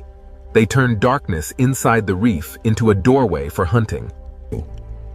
In the ocean, the line between home and hunting ground can be almost invisible. The ocean does not hide every threat in shadow. Sometimes the sea displays danger in color, shape, and stillness. In the ocean, survival is not always about being the largest. Sometimes it is about being impossible to attack. The ocean creates many kinds of predators, and each one rules only where its own strength becomes the perfect weapon. Even in the gentle corners of the ocean, the sea never stops testing the young, the weak, and the careless. In the ocean, safety is often temporary, because every hiding place can become a path for another hunter. Every ruler of the ocean begins as a survivor, learning how the sea moves, hides, and reveals life. The ocean teaches patience before power, because even predators must grow into their place in the sea. The ocean is not only a battlefield, the sea is a living balance where predator, prey, and wanderer share the same blue world. In the sea, calm does not mean safety. It only means the next movement has not yet begun. Where the reef ends and the open ocean begins, the sea changes its rules, and every creature must choose how far it dares to go. In the ocean, power is sometimes felt before it is seen, because the sea remembers the shape of danger. The farther we move from the reef, the more the ocean becomes a place of distance, pressure, and hidden strength. Some ocean predators seem shaped by another age, built to read the invisible signals of life moving through the sea. In the ocean, true power is not always loud. Sometimes the sea gives authority to those that move with perfect control. Every predator leaves a mark on the ocean, but the sea quickly hides its secrets again. Even in a sea of hunters, the ocean depends on moments of trust, pause, and delicate balance. When light fades in the ocean, the sea does not sleep. It simply gives power to different hunters. At dusk, the ocean becomes a world of outlines, where the sea favors hunters that can sense more than they can see. In darkness, the ocean speaks through vibration, scent, pressure, and flashes of light. Far below the sunlit ocean, the sea creates hunters shaped by darkness, pressure, and patience. Some ocean rulers live so far from the surface that the sea allows us to know them only through shadows. To ask which creature rules the sea, we must first understand that the ocean is not one kingdom, but many. This is the wild ocean, a sea of predators, and the search for the creature that truly rules the water has only just begun. Now the ocean opens into a world ruled by speed, where every second can decide who lives and who becomes the next meal. In the open sea, protection disappears, and the ocean belongs to creatures built to chase across the blue. Among the ocean's speed hunters, tuna are built for endurance, crossing the sea with power that almost never rests. The ocean does not only reward the strongest body, the sea rewards the body that can turn energy into endless motion. In the ocean, speed becomes strategy when many hunters move as one force through the sea. When prey gather in the ocean, the sea turns fear into shape, and every predator searches for the weakest opening. In the open ocean, a bait ball is not safety. It is a signal that the hunt has entered its most dangerous stage. The ocean measures speed not only by how fast a hunter moves, but by how quickly it can change direction when the prey changes the story. But the sea has many kinds of speed, and some ocean hunters are designed to strike alone. A sailfish moves through the ocean like a blade of speed, turning the sea itself into a path of attack. In the ocean, some predators use speed like a tool, not only to chase, but to cut, turn, and confuse. The sea rewards the hunter that can read the movement of 1,000 fish and find the one mistake inside the crowd. In the open ocean, escape is not a place, escape is a direction, and the hunter must close that direction before the prey finds it. Beyond the flash of the sailfish, the ocean holds another kind of speed, heavier, colder, and more explosive. The mako shark is one of the kayo pure speed hunters, built to turn muscle into explosive motion beneath the sea. In the ocean, speed without control is wasted, and the true hunter must move fast and decide faster. A single burst across the ocean can change the shape of the entire school, even when the strike itself is over in a heartbeat. Sometimes the pressure of the ocean becomes so great that prey must leave the sea for a few seconds of hope. But the ocean always waits below, and every return to the sea brings the chase back into motion. But in the ocean, beauty can move with astonishing speed, and color can belong to a hunter as much as to the reef. Open ocean hunters must read light as much as movement, because in the sea, a flash of silver can reveal the path of prey. The open ocean is not empty. The sea is layered with hunters, each one built for a different kind of pursuit. In the ocean, separation can be fatal, because the sea is most dangerous when a creature stands alone. A barracuda does not need a long chase. In the ocean, it waits for the moment when distance becomes small enough to erase. In the sea, straight-line speed can become a weapon when the predator knows exactly where the prey must turn next. But in the ocean, speed becomes even more powerful when it is guided by memory, sound, and teamwork. These ocean hunters do not simply follow prey. They shape the sea around it until escape becomes harder. In the ocean, teamwork can turn empty water into invisible walls. The sea does not give power to one design alone. The ocean creates many answers to the same hunger. Even in the open ocean, the sea has hidden roads, and predators learn where life gathers. A hunter in the ocean must understand water, because the sea decides where food moves before the predator ever arrives. When millions of small fish move through the ocean, the sea becomes a signal that calls hunters from every direction. In the ocean, a school survives by turning together, but the larger the school becomes, the more hunters it attracts. The ocean's greatest hunts often begin when many predators follow the same signal of fear. Here, speed rules the sea for a moment, but speed alone cannot explain the full power of the ocean. The ocean can turn from chaos to silence in seconds, and the sea keeps no witness for long. But below the speed of the open ocean, another kind of predator waits, older, quieter, and shaped by time. The fastest hunters may dominate the moment, but the ocean also belongs to predators that have survived for millions of years. Some ocean predators do not need to chase every movement, because their power lies in sensing when the sea is ready. Speed may rule the open ocean, but it is only one answer in the sea's long history of predators. The ocean demands balance from every hunter, because the sea punishes wasted energy as quickly as missed opportunity. To live by speed in the ocean is to live in constant motion, always chasing the next signal of life across the sea. The open sea has shown us hunters of speed, but the ocean's oldest predators are still waiting in the deeper blue. Long before speed ruled the open ocean, sharks were already mastering the sea through silence, senses, and survival. The next question is not how fast a predator can move, but how long a design can survive in the ocean. In the open sea, speed can rule the chase, but in the deeper ocean, something older is about to take control. Now we enter the world of sharks, ancient predators shaped by the ocean long before speed became a spectacle. A great white shark does not need to rush through the sea, because the ocean has already given it patience, strength, and perfect design. In the ocean, a shark is not a monster.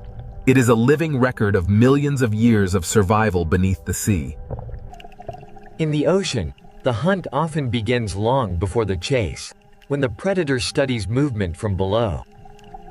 A shark can turn the ocean's layers into strategy, using depth as cover and silence as pressure.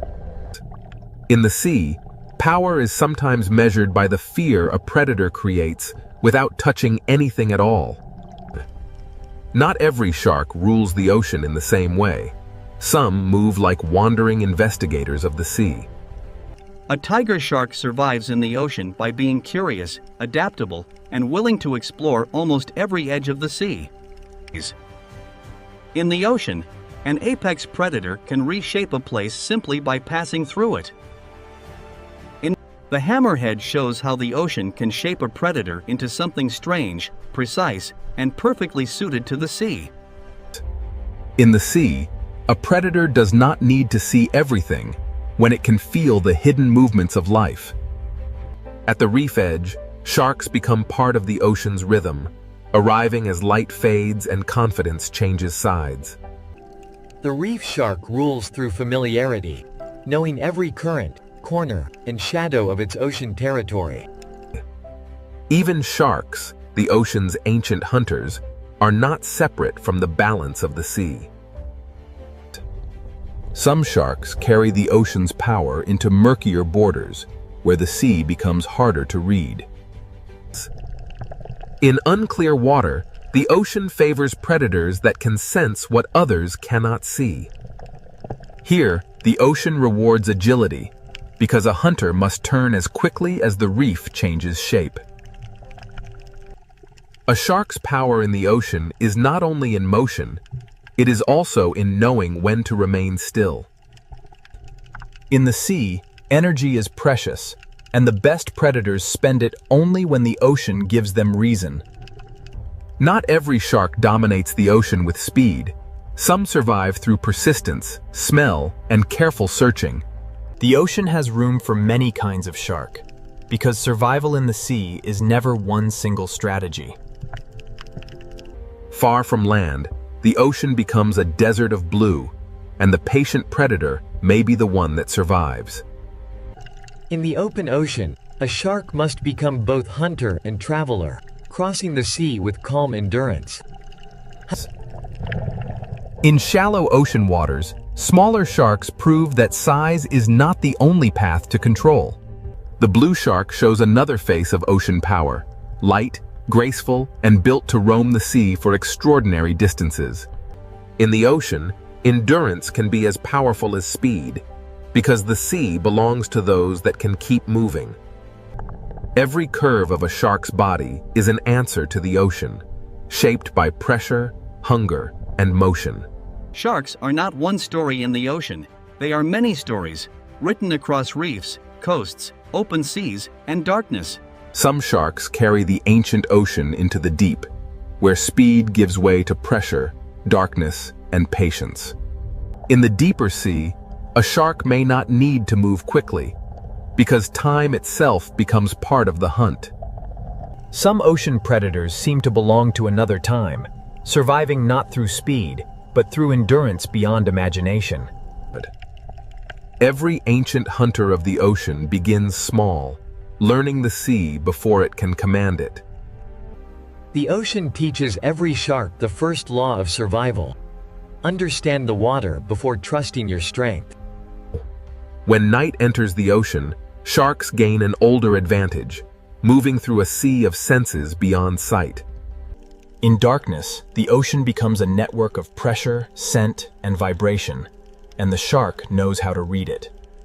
A shark changes the ocean around it, even when it does not strike, because every creature understands what its presence means. In the sea, predators do more than take life. They shape where life moves, hides, feeds, and survives. Sometimes the ocean reveals a shark, not by showing the shark, but by showing the fear that moves ahead of it. A shark's shape is one of the ocean's most recognizable symbols, because the sea has repeated its success for ages. The teeth of a shark are famous, but in the ocean, teeth are only one part of a far greater design. The ocean does not fear sharks as outsiders. The sea depends on them as part of its ancient order. Speed can dominate the chase, but sharks remind us that the ocean also rewards patience, senses, and time. If the sea were ruled by age, survival, and design, sharks would stand among the strongest contenders. But the ocean is too vast for one kind of power, and even sharks share the sea with rivals that hunt in different ways. Beyond the ancient hunters, the sea holds predators whose greatest weapon is not teeth alone, but the mind. The ocean's next challenge to the shark is not only faster or larger, it is more coordinated.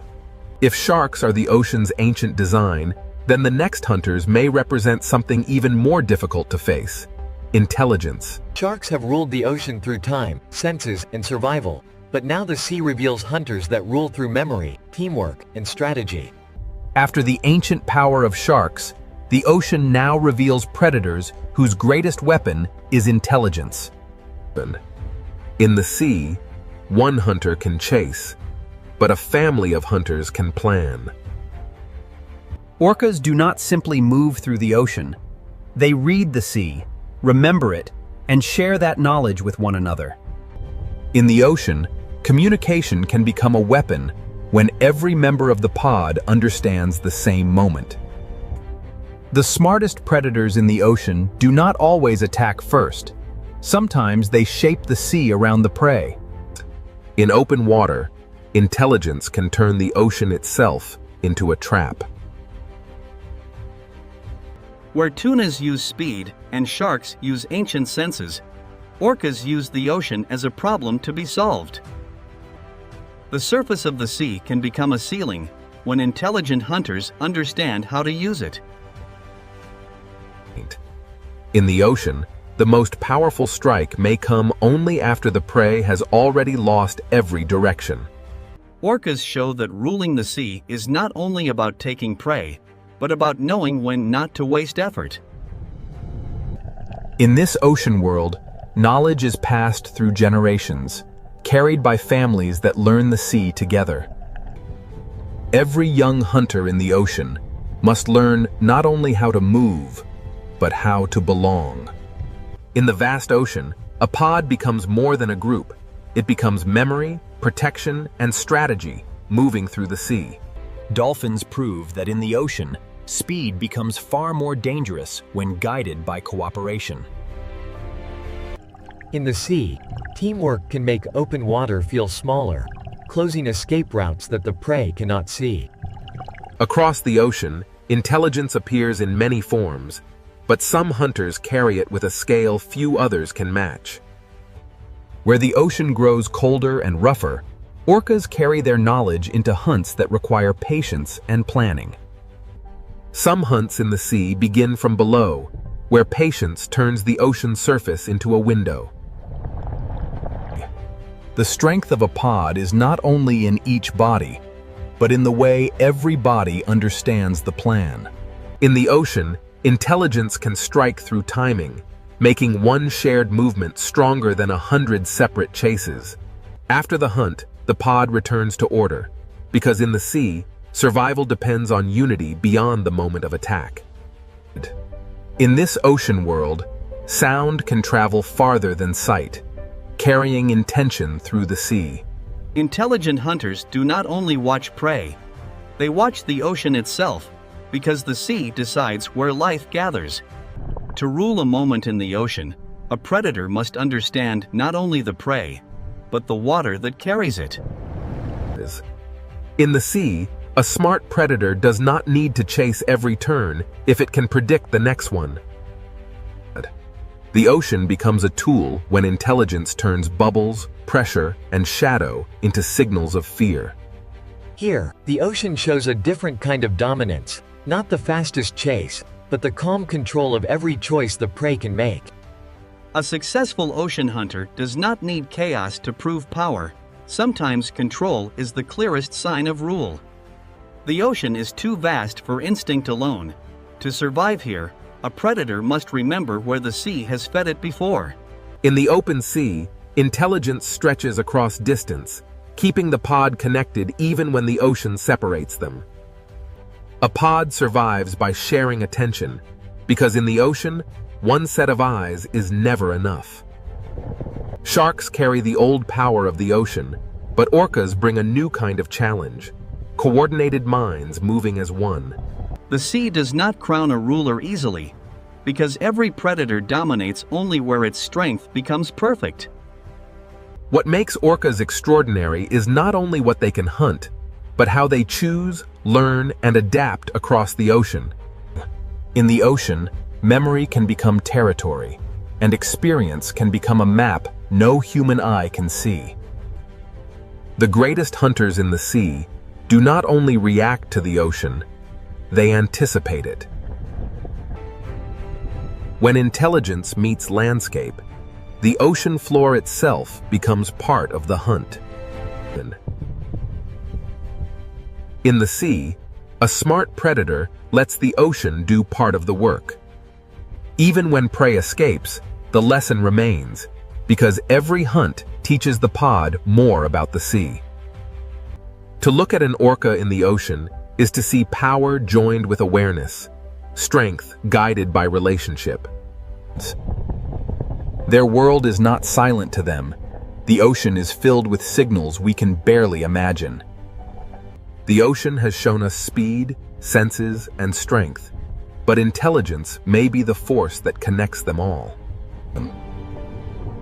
But even the smartest hunters of the sea do not rule every depth of the ocean. Below the pod, the ocean changes again, and intelligence must give way to darkness, pressure, and strange forms of survival. The ocean's most intelligent hunters have shown their power, but the sea still hides predators that rule by secrecy. From above, the ocean seems peaceful, but beneath this endless sea lies a wild kingdom ruled by hunters. The deeper we enter the ocean, the more the sea reveals a world where every movement can mean survival or death. In the ocean, beauty and danger live side by side, because even the safest reef can become a hunting ground. Small fish survive in the ocean by becoming one body, because in the open sea, a single mistake can expose them to the hunter. In the ocean, prey often feel danger before they can see it, because the sea carries pressure, movement, and fear. Some ocean predators do not need to be giants. In the sea, speed, silence, and timing can be just as deadly. In the ocean, survival can depend on a gap in the reef, a turn of the current, or one moment of perfect stillness. Long before humans explored the ocean, sharks were already shaping the balance of the sea with silence, patience, and instinct. A shark does not rule the ocean through chaos, but through senses refined by millions of years beneath the sea. Beyond the reef, the ocean opens into a greater arena, where the sea gives no shelter and only the fastest hunters can survive. Out here in the open ocean, the sea belongs to creatures built for distance, speed, and relentless pursuit. In the ocean, speed is not only movement. In the sea, speed is survival, power, and control. Across the open sea, there are no walls, no caves, and no coral branches. Only speed can decide who escapes.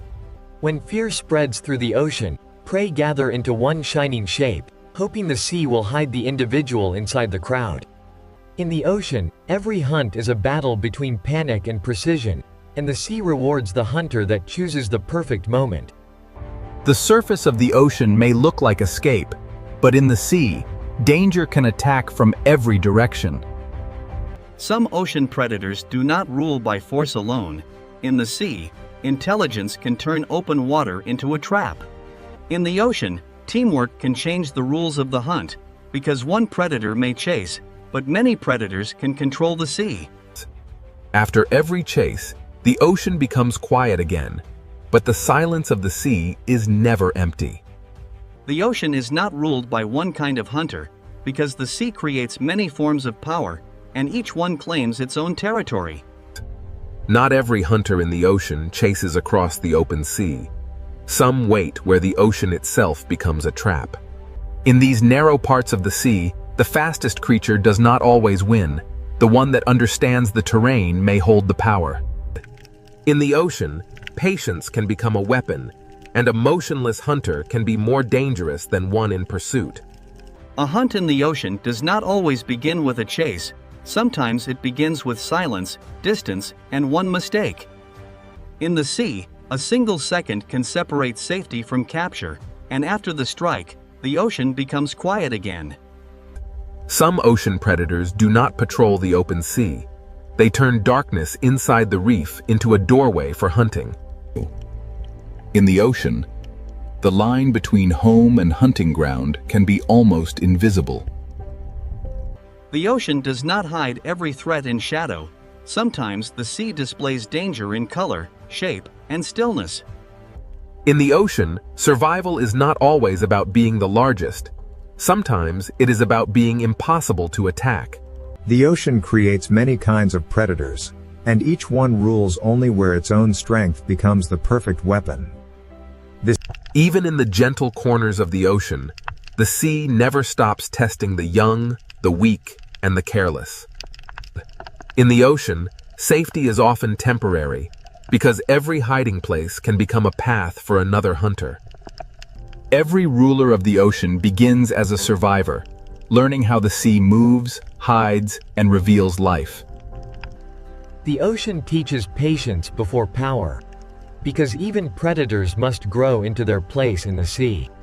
The ocean is not only a battlefield, the sea is a living balance where predator, prey, and wanderer share the same blue world. In the sea, calm does not mean safety. It only means the next movement has not yet begun. Where the reef ends and the open ocean begins, the sea changes its rules, and every creature must choose how far it dares to go. In the ocean, power is sometimes felt before it is seen, because the sea remembers the shape of danger. The farther we move from the reef, the more the ocean becomes a place of distance, pressure, and hidden strength. Some ocean predators seem shaped by another age, built to read the invisible signals of life moving through the sea. In the ocean, true power is not always loud. Sometimes the sea gives authority to those that move with perfect control. Every predator leaves a mark on the ocean, but the sea quickly hides its secrets again. Even in a sea of hunters, the ocean depends on moments of trust, pause, and delicate balance. When light fades in the ocean, the sea does not sleep. It simply gives power to different hunters. At dusk, the ocean becomes a world of outlines, where the sea favors hunters that can sense more than they can see. In darkness, the ocean speaks through vibration, scent, pressure, and flashes of light. Far below the sunlit ocean, the sea creates hunters shaped by darkness, pressure, and patience. Some ocean rulers live so far from the surface that the sea allows us to know them only through shadows. To ask which creature rules the sea, we must first understand that the ocean is not one kingdom, but many. This is the wild ocean, a sea of predators, and the search for the creature that truly rules the water has only just begun. Now the ocean opens into a world ruled by speed, where every second can decide who lives and who becomes the next meal. In the open sea, protection disappears, and the ocean belongs to creatures built to chase across the blue. Among the ocean's speed hunters, tuna are built for endurance, crossing the sea with power that almost never rests. The ocean does not only reward the strongest body, the sea rewards the body that can turn energy into endless motion. In the ocean, speed becomes strategy when many hunters move as one force through the sea. When prey gather in the ocean, the sea turns fear into shape, and every predator searches for the weakest opening. In the open ocean, a bait ball is not safety. It is a signal that the hunt has entered its most dangerous stage. The ocean measures speed not only by how fast a hunter moves, but by how quickly it can change direction when the prey changes the story. But the sea has many kinds of speed, and some ocean hunters are designed to strike alone. A sailfish moves through the ocean like a blade of speed, turning the sea itself into a path of attack. In the ocean, some predators use speed like a tool, not only to chase, but to cut, turn, and confuse. The sea rewards the hunter that can read the movement of 1,000 fish and find the one mistake inside the crowd. In the open ocean, escape is not a place, escape is a direction, and the hunter must close that direction before the prey finds it. Beyond the flash of the sailfish, the ocean holds another kind of speed, heavier, colder, and more explosive. The mako shark is one of the kaio pure speed hunters, built to turn muscle into explosive motion beneath the sea. In the ocean, speed without control is wasted, and the true hunter must move fast and decide faster. A single burst across the ocean can change the shape of the entire school, even when the strike itself is over in a heartbeat. Sometimes the pressure of the ocean becomes so great that prey must leave the sea for a few seconds of hope. But the ocean always waits below, and every return to the sea brings the chase back into motion. But in the ocean, beauty can move with astonishing speed, and color can belong to a hunter as much as to the reef. Open ocean hunters must read light as much as movement, because in the sea, a flash of silver can reveal the path of prey. The open ocean is not empty. The sea is layered with hunters, each one built for a different kind of pursuit. In the ocean, separation can be fatal, because the sea is most dangerous when a creature stands alone. A barracuda does not need a long chase. In the ocean, it waits for the moment when distance becomes small enough to erase. In the sea, straight-line speed can become a weapon when the predator knows exactly where the prey must turn next. But in the ocean, speed becomes even more powerful when it is guided by memory, sound, and teamwork. These ocean hunters do not simply follow prey. They shape the sea around it until escape becomes harder. In the ocean, teamwork can turn empty water into invisible walls. The sea does not give power to one design alone. The ocean creates many answers to the same hunger. Even in the open ocean, the sea has hidden roads, and predators learn where life gathers. A hunter in the ocean must understand water, because the sea decides where food moves before the predator ever arrives. When millions of small fish move through the ocean, the sea becomes a signal that calls hunters from every direction. In the ocean, a school survives by turning together, but the larger the school becomes, the more hunters it attracts.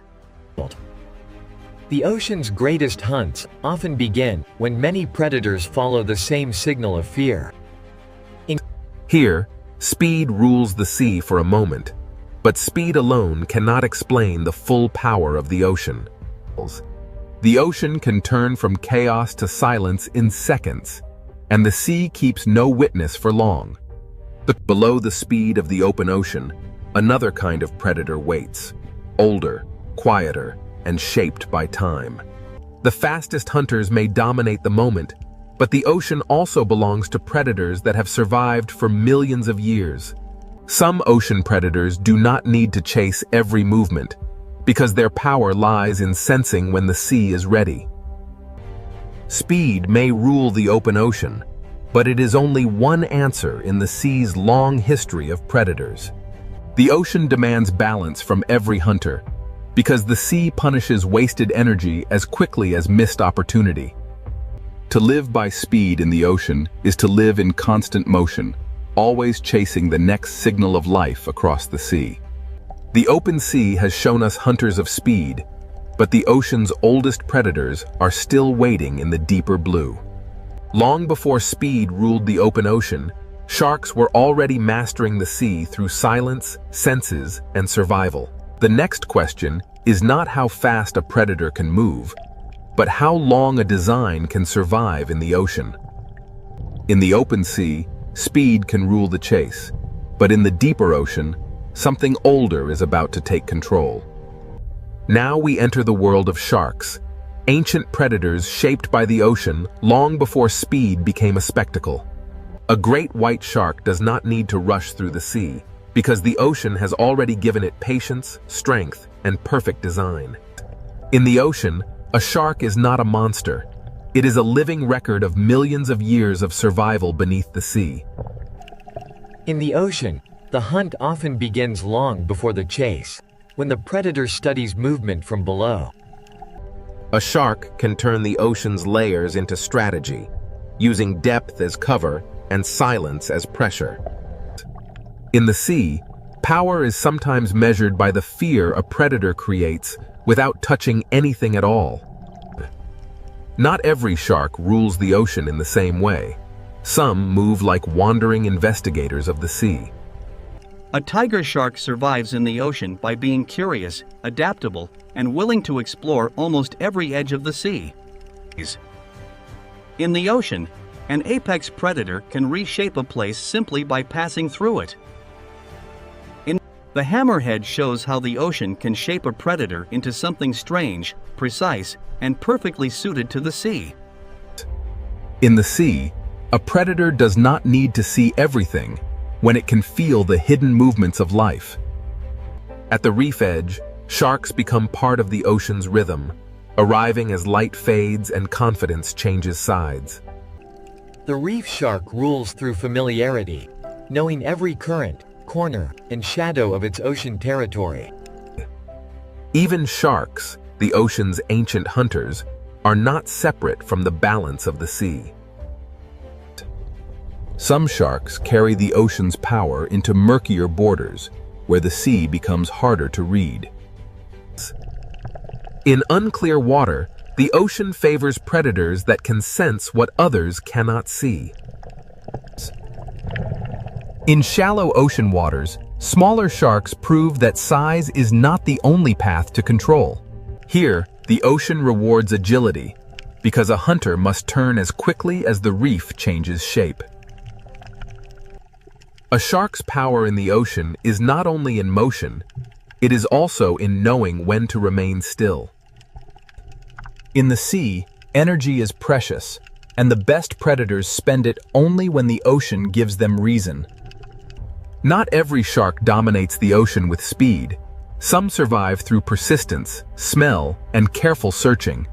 The ocean has room for many kinds of shark, because survival in the sea is never one single strategy. Far from land, the ocean becomes a desert of blue, and the patient predator may be the one that survives.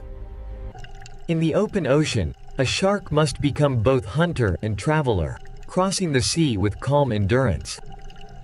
The blue shark shows another face of ocean power, light, graceful, and built to roam the sea for extraordinary distances. In the ocean, endurance can be as powerful as speed, because the sea belongs to those that can keep moving. Every curve of a shark's body is an answer to the ocean, shaped by pressure, hunger, and motion. Sharks are not one story in the ocean. They are many stories, written across reefs, coasts, open seas, and darkness. Some sharks carry the ancient ocean into the deep, where speed gives way to pressure, darkness, and patience. In the deeper sea, a shark may not need to move quickly, because time itself becomes part of the hunt. Some ocean predators seem to belong to another time, surviving not through speed, but through endurance beyond imagination. Every ancient hunter of the ocean begins small, learning the sea before it can command it. The ocean teaches every shark the first law of survival. Understand the water before trusting your strength. When night enters the ocean, sharks gain an older advantage, moving through a sea of senses beyond sight. In darkness, the ocean becomes a network of pressure, scent, and vibration, and the shark knows how to read it. A shark changes the ocean around it, even when it does not strike, because every creature understands what its presence means. In the sea, predators do more than take life. They shape where life moves, hides, feeds, and survives. Sometimes the ocean reveals a shark, not by showing the shark, but by showing the fear that moves ahead of it. A shark's shape is one of the ocean's most recognizable symbols, because the sea has repeated its success for ages. The teeth of a shark are famous, but in the ocean, teeth are only one part of a far greater design. The ocean does not fear sharks as outsiders. The sea depends on them as part of its ancient order. Speed can dominate the chase, but sharks remind us that the ocean also rewards patience, senses, and time. If the sea were ruled by age, survival, and design, Sharks would stand among the strongest contenders. But the ocean is too vast for one kind of power, and even sharks share the sea with rivals that hunt in different ways. Beyond the ancient hunters, the sea holds predators whose greatest weapon is not teeth alone, but the mind. The ocean's next challenge to the shark is not only faster or larger, it is more coordinated. If sharks are the ocean's ancient design, then the next hunters may represent something even more difficult to face: intelligence. Sharks have ruled the ocean through time, senses, and survival, but now the sea reveals hunters that rule through memory, teamwork, and strategy. After the ancient power of sharks, the ocean now reveals predators whose greatest weapon is intelligence. In the sea, one hunter can chase, but a family of hunters can plan. Orcas do not simply move through the ocean. They read the sea, remember it, and share that knowledge with one another. In the ocean, communication can become a weapon when every member of the pod understands the same moment. The smartest predators in the ocean do not always attack first. Sometimes they shape the sea around the prey. In open water, intelligence can turn the ocean itself into a trap. Where tunas use speed and sharks use ancient senses, orcas use the ocean as a problem to be solved. The surface of the sea can become a ceiling when intelligent hunters understand how to use it. In the ocean, the most powerful strike may come only after the prey has already lost every direction. Orcas show that ruling the sea is not only about taking prey, but about knowing when not to waste effort. In this ocean world, knowledge is passed through generations, carried by families that learn the sea together. Every young hunter in the ocean must learn not only how to move, but how to belong. In the vast ocean, a pod becomes more than a group. It becomes memory, protection, and strategy moving through the sea. Dolphins prove that in the ocean, speed becomes far more dangerous when guided by cooperation. In the sea, teamwork can make open water feel smaller, closing escape routes that the prey cannot see. Across the ocean, intelligence appears in many forms, but some hunters carry it with a scale few others can match. Where the ocean grows colder and rougher, orcas carry their knowledge into hunts that require patience and planning. Some hunts in the sea begin from below, where patience turns the ocean surface into a window. The strength of a pod is not only in each body, but in the way every body understands the plan. In the ocean, intelligence can strike through timing, making one shared movement stronger than 100 separate chases. After the hunt, the pod returns to order, because in the sea, survival depends on unity beyond the moment of attack. In this ocean world, sound can travel farther than sight, carrying intention through the sea. Intelligent hunters do not only watch prey, they watch the ocean itself, because the sea decides where life gathers. To rule a moment in the ocean, a predator must understand not only the prey, but the water that carries it. In the sea, a smart predator does not need to chase every turn if it can predict the next one. The ocean becomes a tool when intelligence turns bubbles, pressure, and shadow into signals of fear. Here, the ocean shows a different kind of dominance, not the fastest chase, but the calm control of every choice the prey can make. A successful ocean hunter does not need chaos to prove power. Sometimes control is the clearest sign of rule. The ocean is too vast for instinct alone. To survive here, a predator must remember where the sea has fed it before. In the open sea, intelligence stretches across distance, keeping the pod connected even when the ocean separates them. A pod survives by sharing attention, because in the ocean, one set of eyes is never enough. Sharks carry the old power of the ocean, but orcas bring a new kind of challenge: coordinated minds moving as one. The sea does not crown a ruler easily, because every predator dominates only where its strength becomes perfect. What makes orcas extraordinary is not only what they can hunt, but how they choose, learn, and adapt across the ocean. In the ocean, memory can become territory, and experience can become a map no human eye can see. The greatest hunters in the sea do not only react to the ocean, they anticipate it.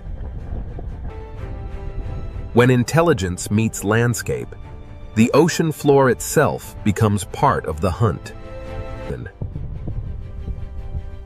In the sea, a smart predator lets the ocean do part of the work. Even when prey escapes, the lesson remains, because every hunt teaches the pod more about the sea. To look at an orca in the ocean is to see power joined with awareness, strength guided by relationship. Their world is not silent to them. The ocean is filled with signals we can barely imagine. The ocean has shown us speed, senses, and strength, but intelligence may be the force that connects them all. But even the smartest hunters of the sea do not rule every depth of the ocean. Below the pod, the ocean changes again, and intelligence must give way to darkness, pressure, and strange forms of survival. The ocean's most intelligent hunters have shown their power, but the sea still hides predators that rule by secrecy. If orcas challenge the ocean with intelligence, the next hunters challenge it with patience, camouflage, and life in darkness. The search for the creature that rules the sea now descends into the hidden ocean, where the strangest hunters wait in silence. After traveling through speed, teeth, intelligence, and darkness, the ocean leaves us with one question: who truly rules the sea? The answer is not hidden in one place, because the ocean itself is made of many worlds. In the deep sea, survival belongs to patience, camouflage, and forms of life shaped by pressure. Some ocean predators rule by remaining unseen, holding power in the places where sunlight never reaches. But the ocean is not only darkness. Above the deep, another kind of power waits in the open blue. In the open sea, speed can rule the moment, because the ocean gives no shelter to the slow. The speed hunters command the chase, but even they cannot rule every depth, every reef, and every darkness of the sea. Speed is one answer to the ocean, but it is an answer that must be repeated every day. Then come the sharks, predators whose power is not only speed, but time itself.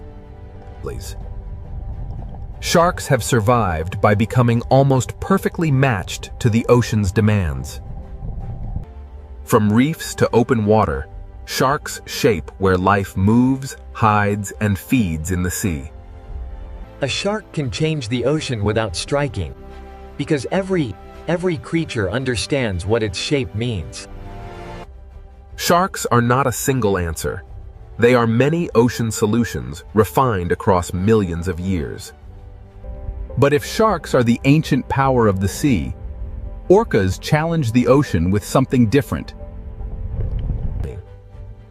Orcas bring intelligence, memory, and teamwork into the ocean's struggle for power.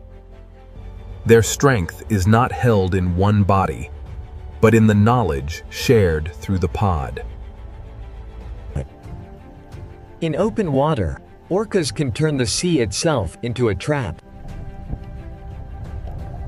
Where many predators chase, orcas calculate, and that makes them one of the strongest contenders for the ocean's crown.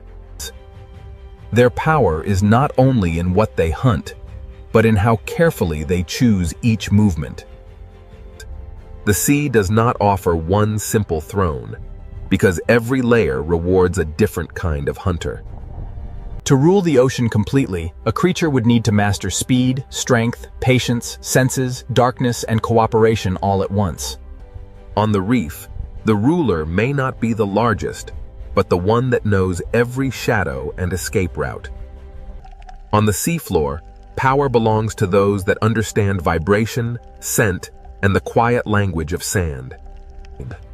In the open ocean, the ruler of one moment may be the creature that reaches the prey first. But even the fastest hunter depends on the ocean's currents, because the sea decides where life will concentrate. When night enters the ocean, vision loses power, and the sea gives advantage to those that can hunt through darkness. In darkness, the ocean belongs to creatures that can turn uncertainty into survival. In the deep sea, the question of rule becomes harder, because the strongest hunters are often the least visible. Here, power may belong to the creature that waits longest and spends the least. The ocean has shown us that dominance is not one thing. It changes with depth, light, current, and hunger. The sea is not ruled like a kingdom on land. It is ruled in moments, zones, and strategies. Every predator shapes the ocean, but none stands outside the balance that supports it. The sea survives because predators prevent weakness from becoming collapse, keeping life moving through the system. Fear is part of the ocean, but so is renewal, because every hunt returns energy to the sea. If one creature comes closest to ruling the sea, the orca stands among the strongest answers. With strength, strategy, family, and intelligence, orcas combine many forms of ocean power into one living force. Yet even the orca cannot rule every trench, every reef, every current, and every darkness of the sea. Perhaps the true ruler is not one creature, but the ocean itself, shaping every hunter that tries to survive within it. The sea creates speed in one place, patience in another, intelligence in another, and mystery in the deepest dark. For the small creatures of the ocean, the ruler is whichever predator appears in the next shadow. Every decision in the ocean is shaped by risk, and every risk is shaped by the hunters waiting beyond sight. The ocean does not need one ruler to remain powerful. It is powerful because every layer has its own master. To understand the sea is to accept that power here is shared, contested, and constantly changing. From above, the ocean may look peaceful, but now we know what moves beneath that calm blue skin. No single creature owns the ocean completely, but every great predator reveals one part of what it takes to rule the sea. The tuna rules the chase, the shark rules through ancient design, the orca rules through intelligence, and the deep sea rules through mystery. Among them, the orca may stand as the strongest contender, but even it remains a child of the sea. The ocean does not stop for any ruler. It moves, changes, hides, and begins again. To rule the sea is not to conquer it, but to survive inside its endless changes. Every hunter in the ocean depends on something greater than itself: the current, the prey, the darkness, and the balance of the sea. The sea is beautiful because it is alive. And it is alive because every creature must find its place within the hunt. So which creature rules the sea? The answer depends on where in the ocean you are, and what kind of power the moment demands. In one place, speed rules. In another, teeth. In another, intelligence. In another, darkness. But above them all, the ocean rules them together, shaping every predator and every prey beneath its endless surface. This is the wild ocean, a world where no crown lasts forever, and every ruler must answer to the sea. To the human eye, the Pacific Ocean still looks peaceful, but beneath this sea, the balance is already beginning to change. Inside the upper ocean, warmth begins to gather, forming the first quiet signal of El Niño. El Niño is not a single wave in the sea. It is a warm ocean pattern spreading silently through the Pacific. The Pacific Ocean is layered like a living system, and when the surface sea grows too warm, the deeper balance begins to weaken. This warmth does not crash through the sea. It expands quietly, changing the Pacific Ocean one layer at a time. In this 4K Pacific Ocean Sea, the smallest coral movements reveal how warmth begins to press against life. In the sea, behavior changes before disaster becomes visible, and the Pacific Ocean records every movement. Before storms shift across the planet, the first signal begins here, among the smallest life in the Pacific Ocean Sea. The Pacific Ocean Sea is warming from above, but the next question is what this warmth will do to the winds above the water. The Pacific Ocean Sea is no longer only storing heat, it is beginning to guide the air above the water. The warmer the Pacific Ocean Sea becomes, the more the sky above it begins to build new patterns. Even beneath the surface, the Pacific Ocean Sea reflects the change above it, as warmth connects water, sky, and life. In this 4K Pacific Ocean Sea, life begins to adjust before the full force of El Niño is seen. From this 4K Pacific Ocean Sea, the signal is no longer hidden underwater. It is now rising into the sky and moving outward. In this 4K Pacific Ocean Sea, life is still moving, but the rhythm of the water has already begun to slow. In this 4K Pacific Ocean Sea, warm water is no longer trapped where it once belonged. A clear sea can look peaceful, but in the Pacific Ocean, fewer nutrients can mean less life. The Pacific Ocean Sea releases heat into the air, and the air begins building new weather. When the sea changes, the sky does not remain still. The ocean engine has not stopped, but across this Pacific Ocean Sea, its rhythm has changed. Inside this 4K Pacific Ocean Sea, life follows currents that are no longer behaving as they once did. What begins below the 4K Pacific Ocean sea surface now reaches into the sky above it. The warm Pacific Ocean Sea has become a signal, and the atmosphere has begun to respond. This 4K Pacific Ocean Sea is now shaping the first chapter of global disruption. The weakened winds above have changed the water below, and the Pacific Ocean Sea now carries that stress through life itself. As this 4K Pacific Ocean Sea warms and spreads, the next impact will be felt by the life that depends on it. The trade winds have weakened, the warm sea has spread, and now the Pacific Ocean's living world must face the pressure. Now the warm Pacific Ocean Sea reaches the living world, and the first pressure is felt beneath the waves. In this 4K Pacific Ocean Sea, coral survives by balance, and El Niño begins to press against that balance. The sea still glows with color, but the Pacific Ocean is no longer feeding the reef with the same strength. Across this 4K Pacific Ocean Sea, small fish begin to move because the water around them has changed. In the Pacific Ocean Sea, clear water can hide a dangerous truth when the smallest life begins to disappear. Before the larger animals suffer, the first change begins here, in the smallest drifting life of the 4K Pacific Ocean Sea. When warm Pacific Ocean seawater reduces the rising nutrients, the food chain begins to weaken from the bottom. In this 4K Pacific Ocean Sea, hunger does not arrive as a single moment. It spreads through movement. The Pacific Ocean Sea is one connected system, and a change at the surface reaches life below. Even near the reef floor, this 4K Pacific Ocean Sea carries the pressure of warming water. As the Pacific Ocean Sea warms, life searches for shade, depth, and every small refuge the reef can offer. In this 4K Pacific Ocean Sea, when small fish scatter, larger hunters must follow the change. The Pacific Ocean Sea begins rearranging the paths of hunters, prey, and every creature between them.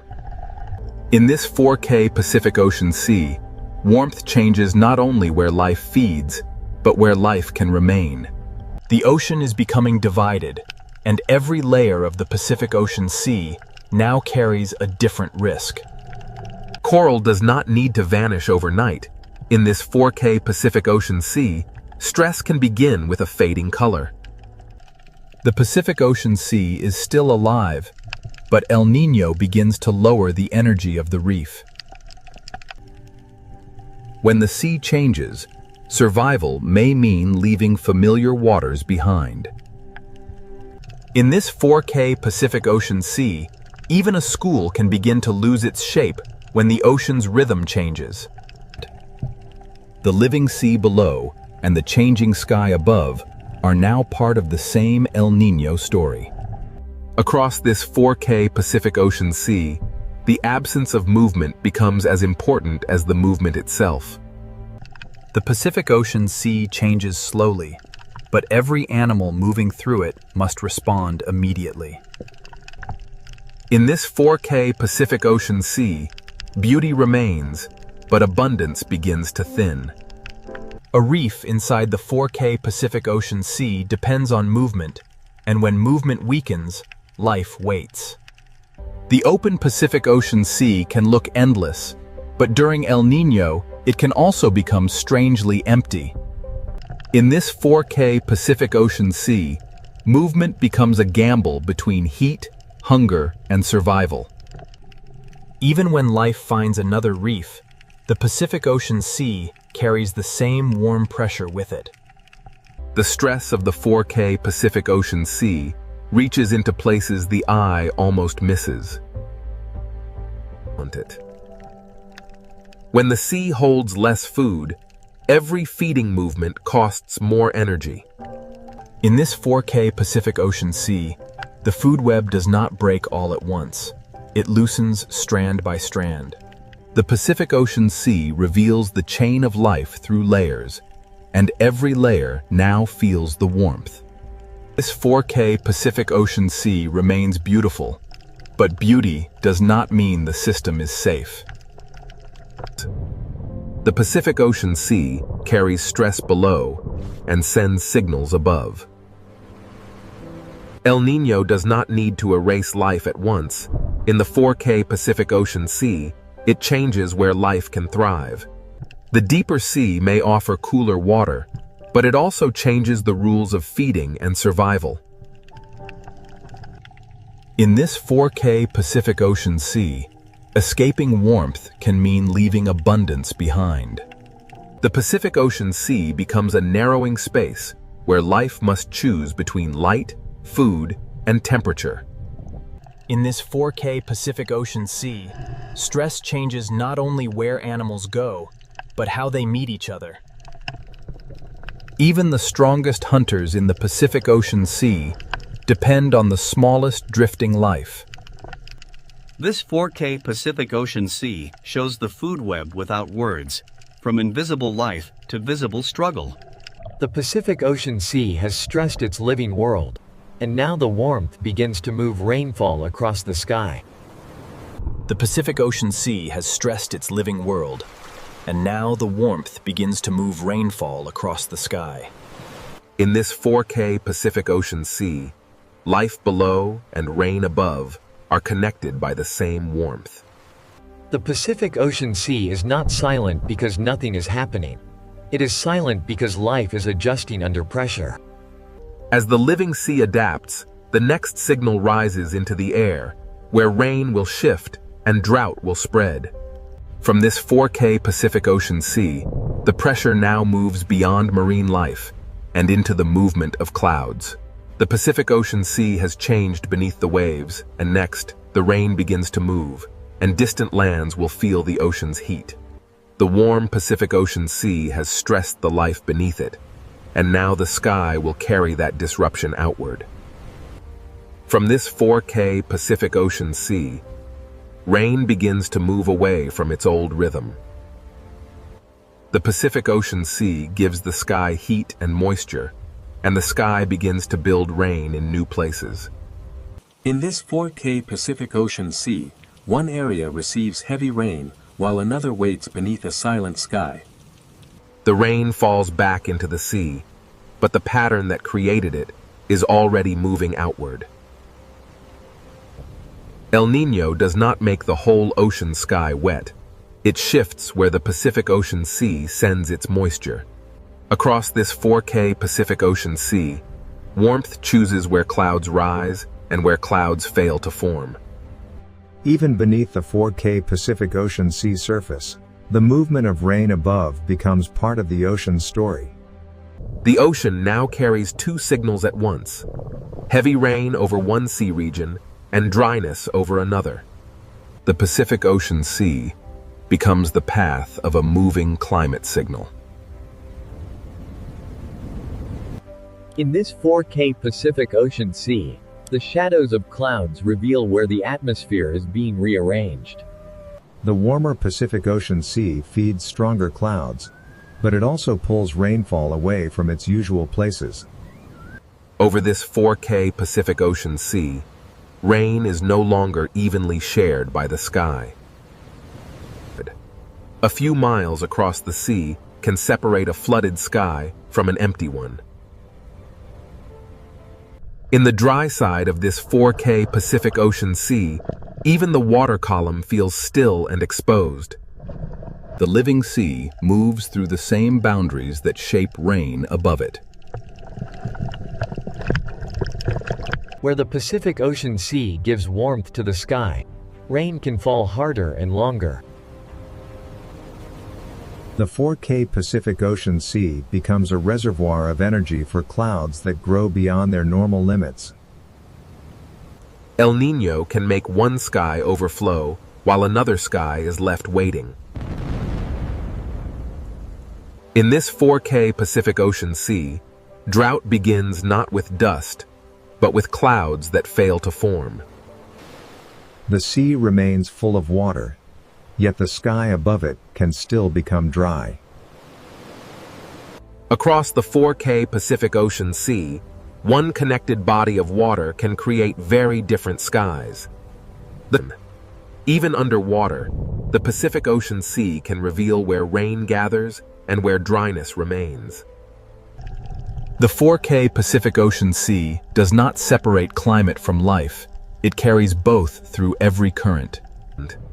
Rain moves across this Pacific Ocean Sea like a shifting line between abundance and absence. This 4K Pacific Ocean Sea shows the pattern without words. Rain moves, and dryness spreads behind it. The Pacific Ocean Sea is now a moving stage, where wet and dry patterns trade places. In this 4K Pacific Ocean Sea, the absence of rain becomes its own kind of warning. When the sky above the sea stays empty, the water below can grow warmer and quieter. The living world inside this 4K Pacific Ocean Sea must adjust to heat from above and hunger from below. The Pacific Ocean Sea carries one story below the waves and another above them, but both are driven by the same warmth. Where the 4K Pacific Ocean Sea feeds the clouds, rainfall can become heavier than the landscape beyond the ocean is ready to receive. The rain begins above the sea, but the consequences will not stay above the sea. The Pacific Ocean Sea remains the engine, even when the rain it creates moves far beyond the horizon. While one path carries rain away from the Pacific Ocean Sea, another path is left under a sky that gives nothing back. Drought is not only cracked ground.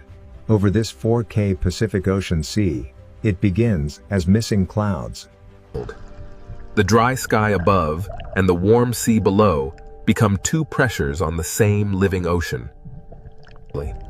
In this 4K Pacific Ocean Sea, dryness above the water can deepen the stress within the water. Across the Pacific Ocean Sea, El Niño draws a line between too much rain and not enough. This 4K Pacific Ocean Sea connects the extremes, turning warmth into imbalance. The ocean does not choose disaster, but when the Pacific Ocean Sea shifts, the atmosphere must follow. In this 4K Pacific Ocean Sea, warmth rises, rain falls, and the cycle grows stronger. From above, the clouds look powerful, but below them, the 4K Pacific Ocean Sea is still the source. the sea below has changed the rhythm, and the sky now plays unevenly above it. The Pacific Ocean Sea keeps its warmth after the rain moves on, preparing the next shift in weather. Every rainfall pattern above this 4K Pacific Ocean Sea leaves a trace beneath the surface. The ocean current carries heat, the sky carries rain, and El Niño connects them both. Now the shifting rain becomes only part of a larger disruption rising from the Pacific Ocean Sea. This 4K Pacific Ocean Sea is no longer only moving rain, it is feeding larger atmospheric consequences. Rain moves, drought spreads, and the Pacific Ocean Sea continues sending heat into a restless planet. The 4K Pacific Ocean Sea now holds the full chain: warm water, weak winds, stressed life, and moving rain. From this Pacific Ocean Sea, the rain has shifted and drought has spread. Next, the heat will rise into storms and global consequences. From this 4K Pacific Ocean Sea, the heat now rises into storms, temperature, and global consequences. The Pacific Ocean Sea has stored the heat, and now the sky begins to use it. In this 4K Pacific Ocean Sea, warmth becomes energy, and energy begins to build storms. The storm above the sea is not separate from the ocean below. It is born from the heat rising out of the Pacific. Even beneath this 4K Pacific Ocean Sea, the storm leaves its pressure in light, current, and movement. The living world inside the Pacific Ocean Sea moves deeper as heat and weather intensify above. The 4K Pacific Ocean Sea feeds the rain, and the rain returns to the sea with greater force. Across this Pacific Ocean Sea, the storm expands because the warmth beneath it does not fade. In this 4K Pacific Ocean Sea, extremes can exist side by side, connected by the same warm pattern. The Pacific Ocean Sea may calm between storms, but the heat remains, waiting beneath the surface.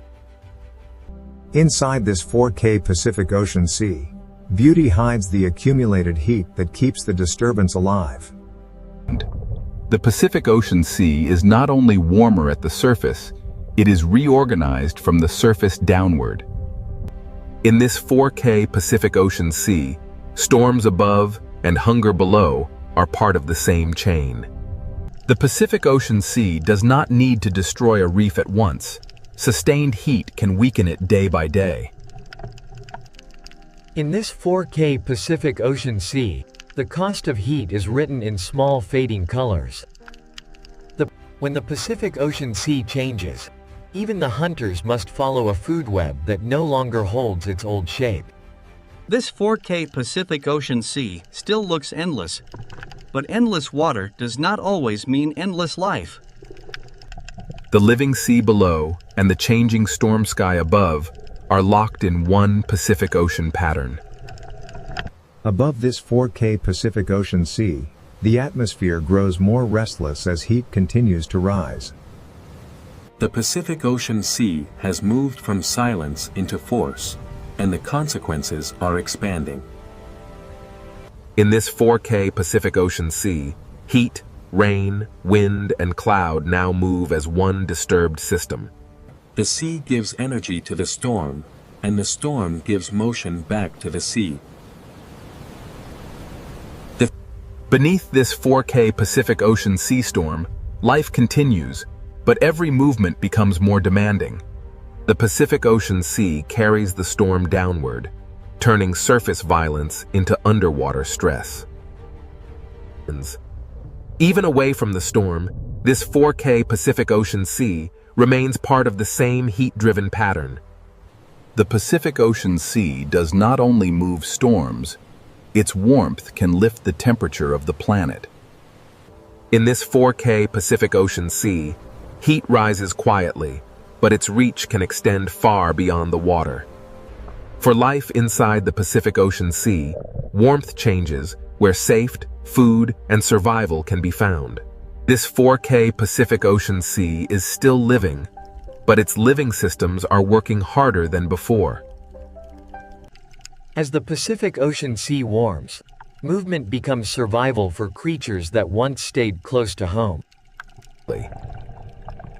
In this 4K Pacific Ocean Sea, one pressure rarely travels alone. The Pacific Ocean Sea keeps feeding the sky, and the sky keeps answering with stronger signals. Across this 4K Pacific Ocean Sea, the consequences spread in waves of cloud, rain, heat, and wind. What began as shifted rain over the Pacific Ocean Sea now grows into larger atmospheric force. The 4K Pacific Ocean Sea carries the storm above into the behavior of life below.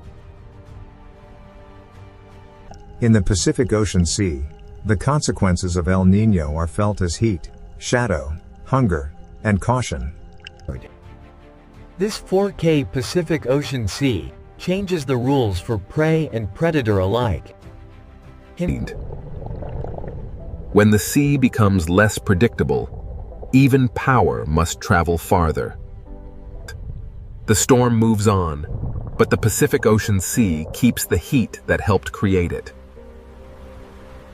In this 4K Pacific Ocean Sea, calm is no longer an ending, it is only a pause before the next response.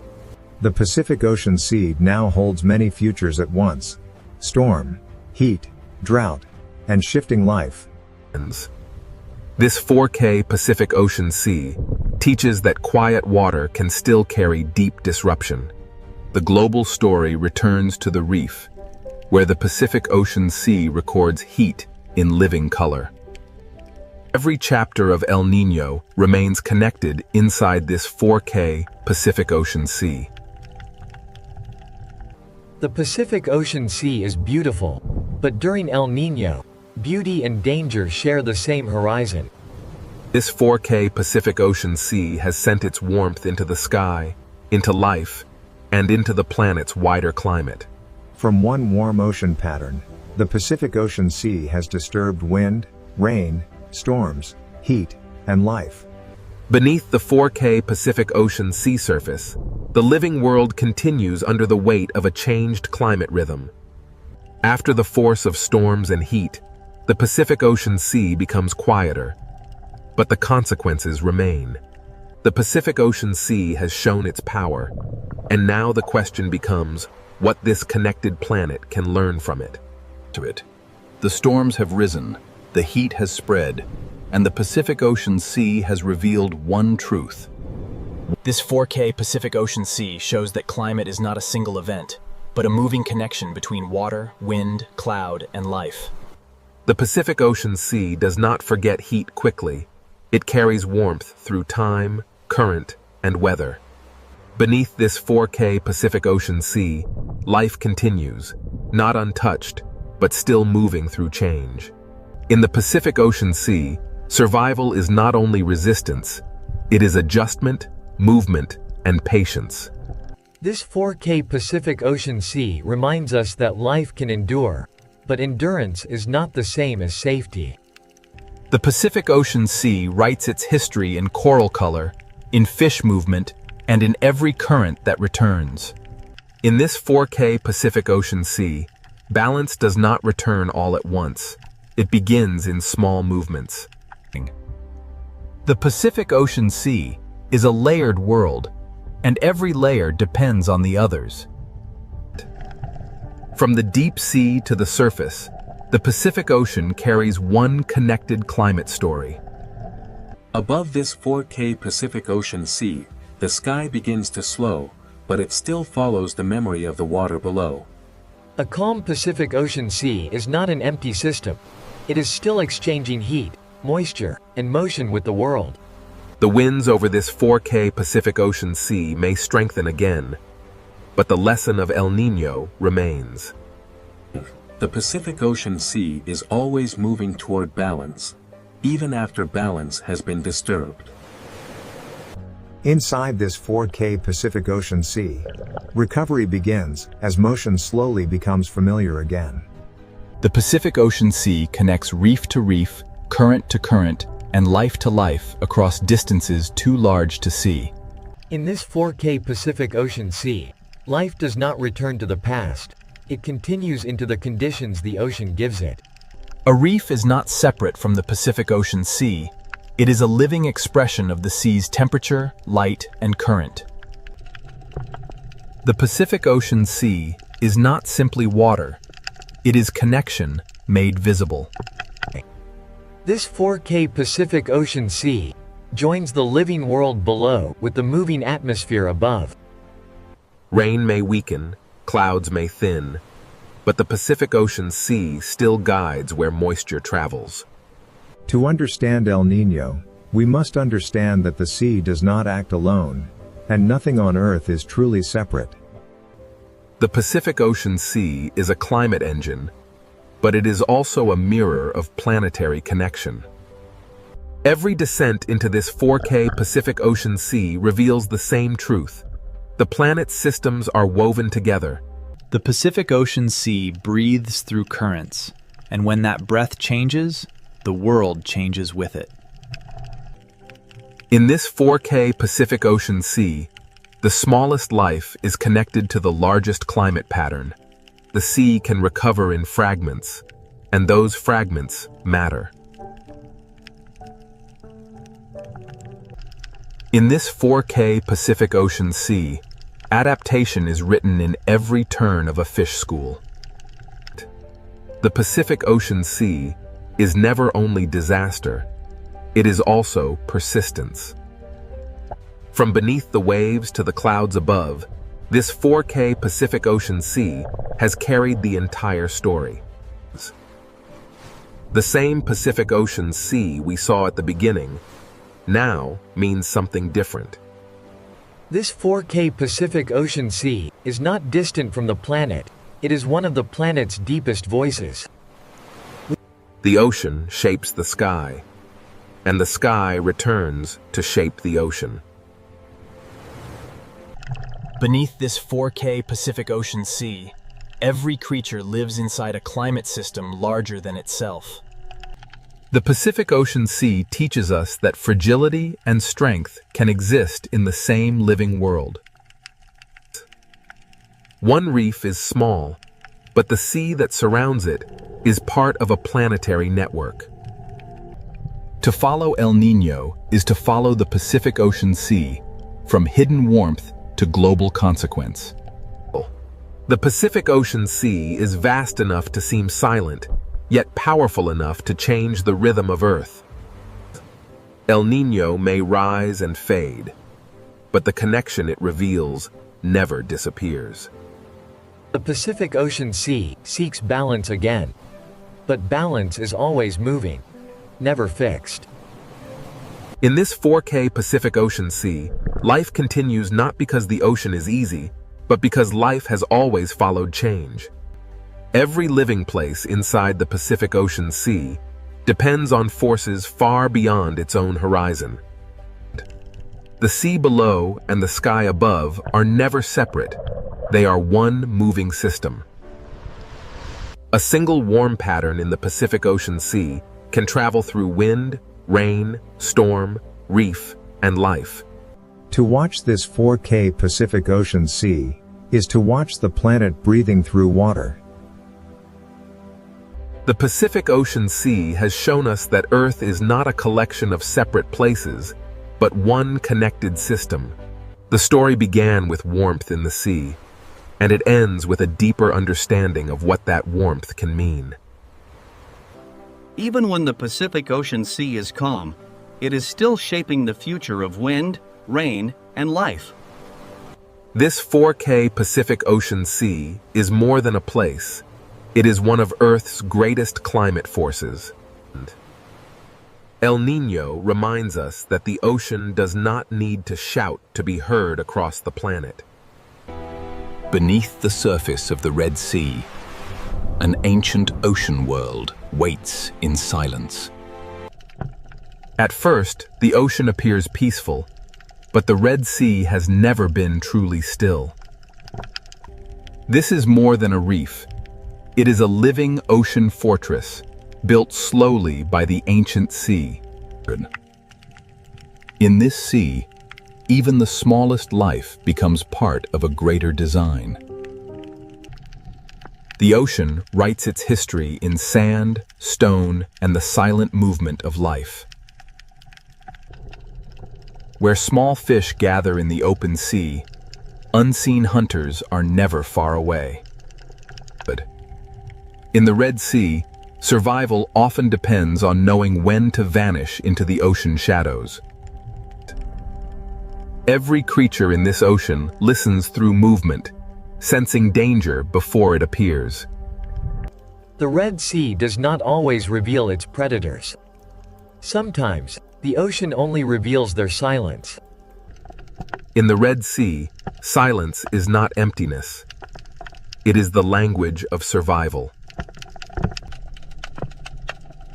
Every reef in this ancient ocean is both shelter and trap.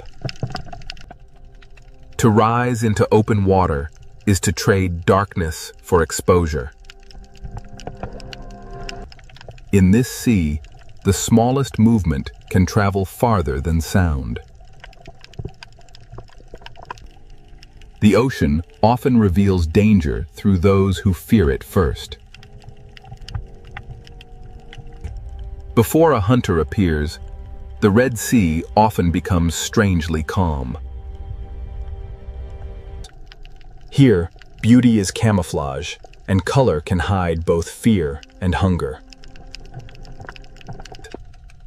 The ancient ocean is built from thousands of hiding places, and each one has a story.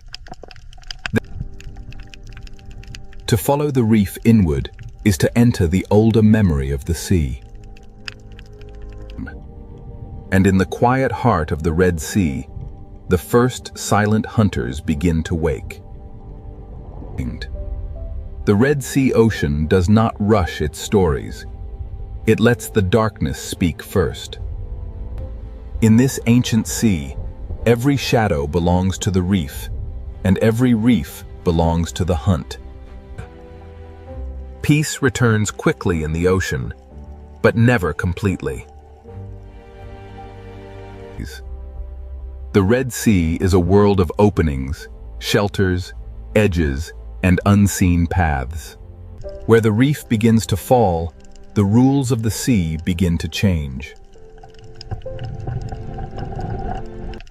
Even the sand of this ocean is alive with movement, warning, and escape. Some predators in the Red Sea do not chase. They become part of the ocean itself. In this ancient sea, the difference between stone and hunter can disappear. The ocean teaches every creature to read shape, shadow, and silence. And beyond the reef, the Red Sea ocean begins to reveal the shape of its hunters. The Red Sea ocean gives only glimpses, never answers too soon. Out here, away from the reef, the ocean becomes a place of distance, patience, and hidden movement. A school survives because many eyes become one mind inside the sea. When the ocean suddenly opens around them, the warning has already begun. In the Red Sea, the first sign of a predator is often the silence it leaves behind. Every crack in this ocean wall can become a doorway for hunger. The ocean does not need noise to create fear.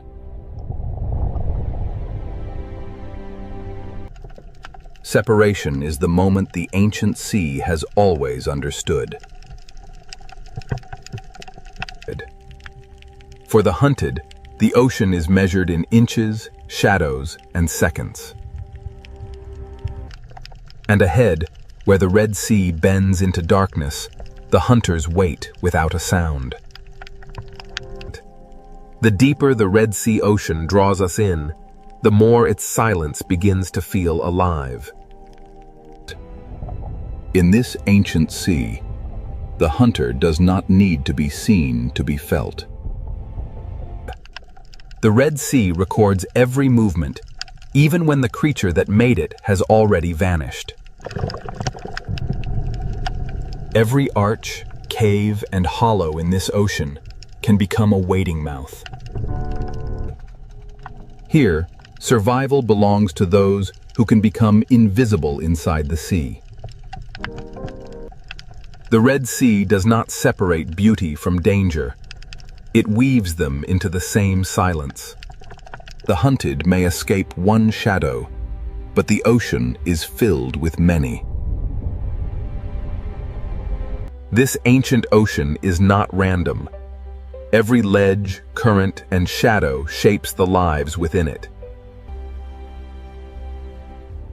In the Red Sea, peace is only a pause between movements.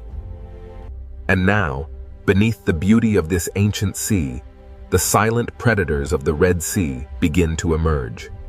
Beneath the beauty of the Red Sea ocean, the hunters are already in position.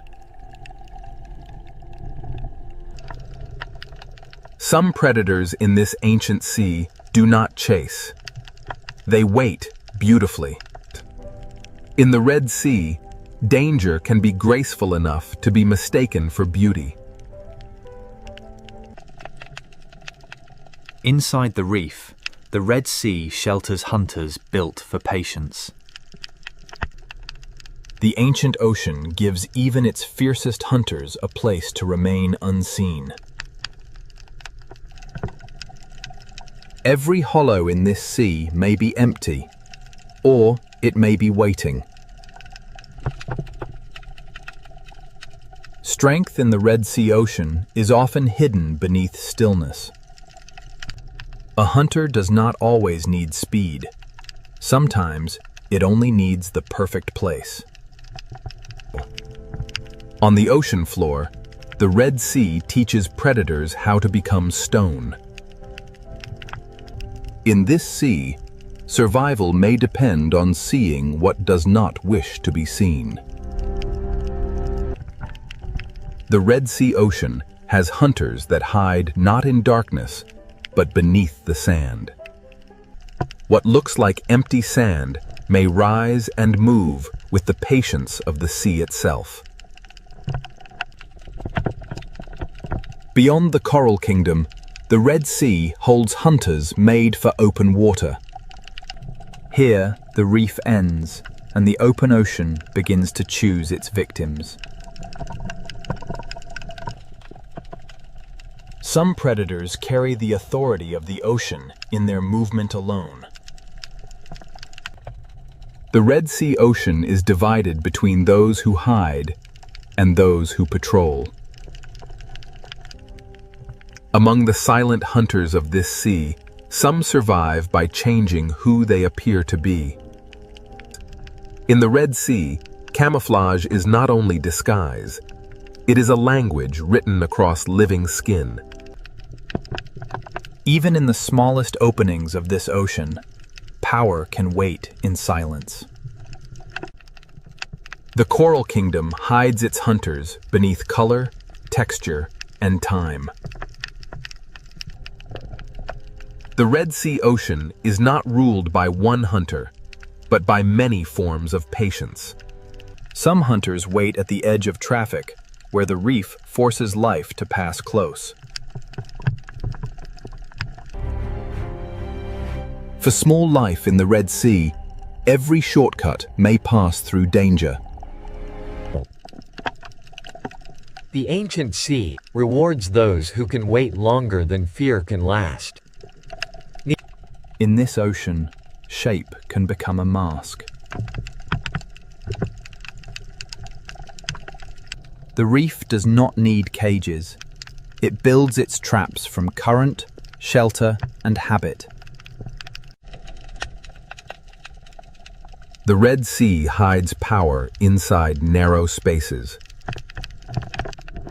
In this ancient sea, the hunters do not need to gather. The reef gathers prey for them. The Coral Kingdom is beautiful because it is alive, and dangerous because everything alive must feed. To leave the reef is to enter another kind of silence. Some hunters are built for the moment when stillness breaks. In the ocean, fear travels faster than the hunter itself. The Red Sea turns beauty into a wall and patience into a weapon. Here, the line between animal and landscape becomes almost impossible to draw. Below the coral, the Red Sea holds a second world of tunnels and teeth. Not all hunters in this ocean hide in shadow. Some hide beneath light. The ancient sea is full of hunters too small to cast a shadow. In this ocean, intelligence can hide inside a changing shape. The Red Sea does not always show the hunter leaving. Sometimes, it simply closes around it. At the edge of the reef, silence becomes distance, and distance becomes threat. The Red Sea Ocean is a kingdom of levels, and each level has its own hunter. Each predator holds one piece of the ancient sea's balance. For those who are hunted, the Red Sea is a maze that changes with every current. Every passage through this ocean demands a choice between risk and refuge. The silent predators of the Red Sea do not announce themselves. They let the reef speak for them. In this ancient sea, life returns to calm because danger never truly leaves. Now that the hunters have been revealed, the ancient ocean will show how they survive. The Red Sea has shown us where its predators hide.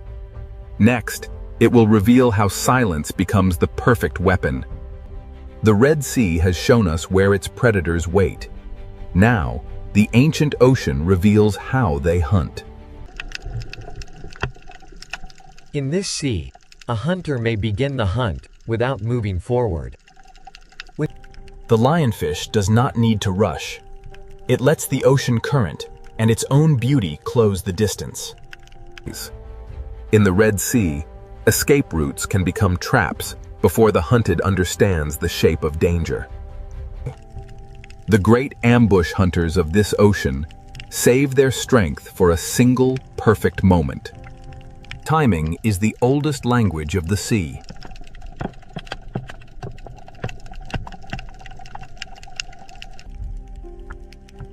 Some hunters in the Red Sea survive by becoming the place where they wait.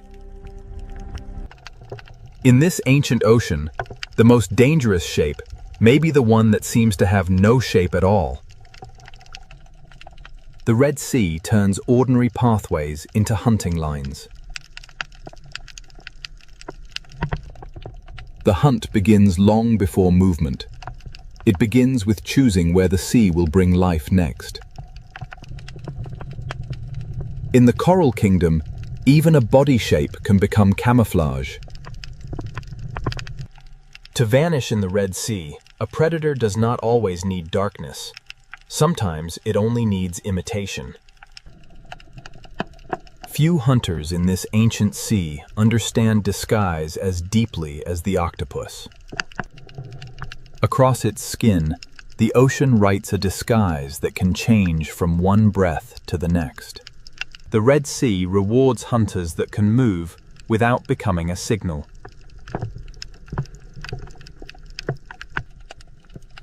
Even the smallest chambers of this ocean can hold sudden power. Here, silence is not weakness. It is control. The reef is not only a home, it is a strategy built from stone, current, and instinct. A cave hunter turns darkness into territory. In this ocean, even fear must share the reef with delicate life. For prey, the Red Sea is not a landscape.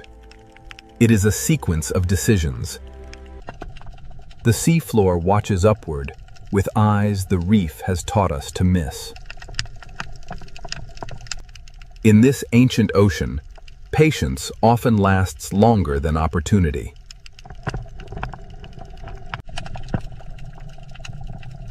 Open water hunters use distance the way reef hunters use shadow.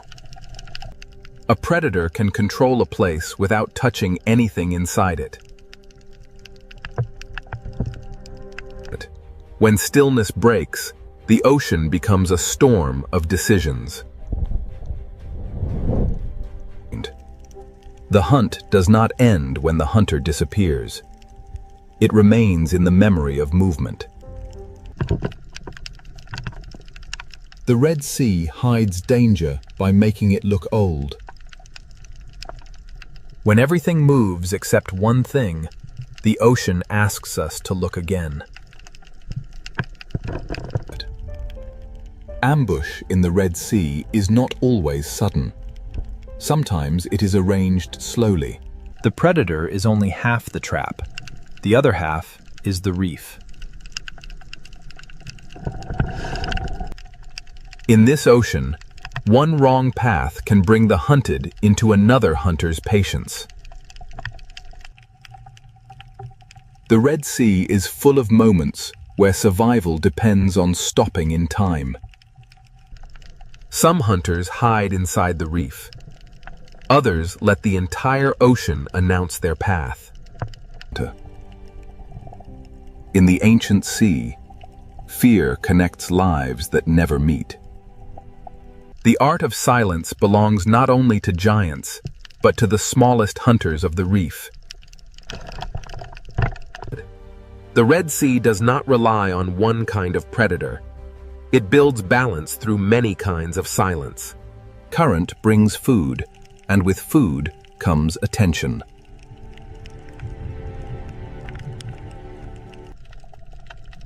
Every feast in this sea has an audience. When the moment finally comes, the ocean barely has time to notice. The Red Sea closes over every hunt, leaving only movement where fear had been.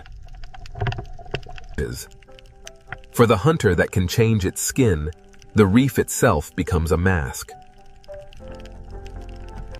Not every opportunity is taken. The Red Sea teaches its hunters to choose carefully. The art of survival here is not only hunting, but knowing when not to hunt. The hunted draw the map of the predators without ever naming them. Every predator here has a method, and every method belongs to the ancient sea. As light begins to weaken, the rules of silence become even stronger. Daylight exposes the hunters, but dusk begins to return them to shadow. The Dale's silent hunters have shown their craft, but the Red Sea has another world waiting after dark. As the ancient ocean darkens, patience begins to change into movement. In the Red Sea, silence has mastered the day. Now, the night will give it a deeper voice. As daylight leaves the Red Sea ocean, silence deepens into something older. The reef does not sleep when the light disappears. It changes who is allowed to move. When night enters the Red Sea, even the coral begins to hunt. The smallest hunters of this ancient ocean awaken before the larger shadows begin to move. Darkness does not empty the Red Sea. It reveals another ocean within it. By day, the cave protected the hunter. By night, the hunter leaves the cave behind. The night reef belongs to those who know every tunnel in the ancient sea. At night, the Red Sea shortens the space between danger and life. The lionfish becomes more haunting when the ocean loses its color. In the night sea, patience becomes harder to see and easier to obey. Beneath the night water, even the sand may be alive. The Red Sea hides movement beneath stillness until the moment it chooses to rise. Night gives the octopus a larger canvas for disguise.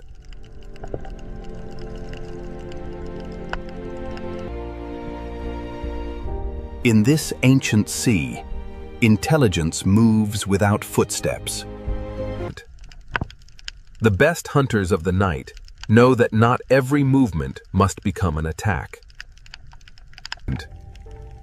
At night, the ocean hides the hunter until the hunted begins to move differently. The open sea grows wider in darkness, and the hunters of distance become harder to read. In daylight, distance can be measured. At night, distance becomes mystery. The night reef feeds in every direction, from the smallest tentacle to the largest shadow. Under darkness, the Red Sea becomes a universe of small hunters. Night does not silence the Red Sea. It changes the scale of its voices. A hunter built for tunnels becomes bolder when the sea itself turns dark. Below the coral, the Red Sea keeps secret roads for those who know how to follow darkness. Some hunters do not need to roam far. They let the night bring life toward them. At night, the reef becomes a map of angles, openings, and mistakes. The largest shadows of the Red Sea need only pass once to change the behavior of many. In the dark sea, a shadow can become a warning that lasts longer than the shadow itself. In the Red Sea night, living skin can become moving shadow.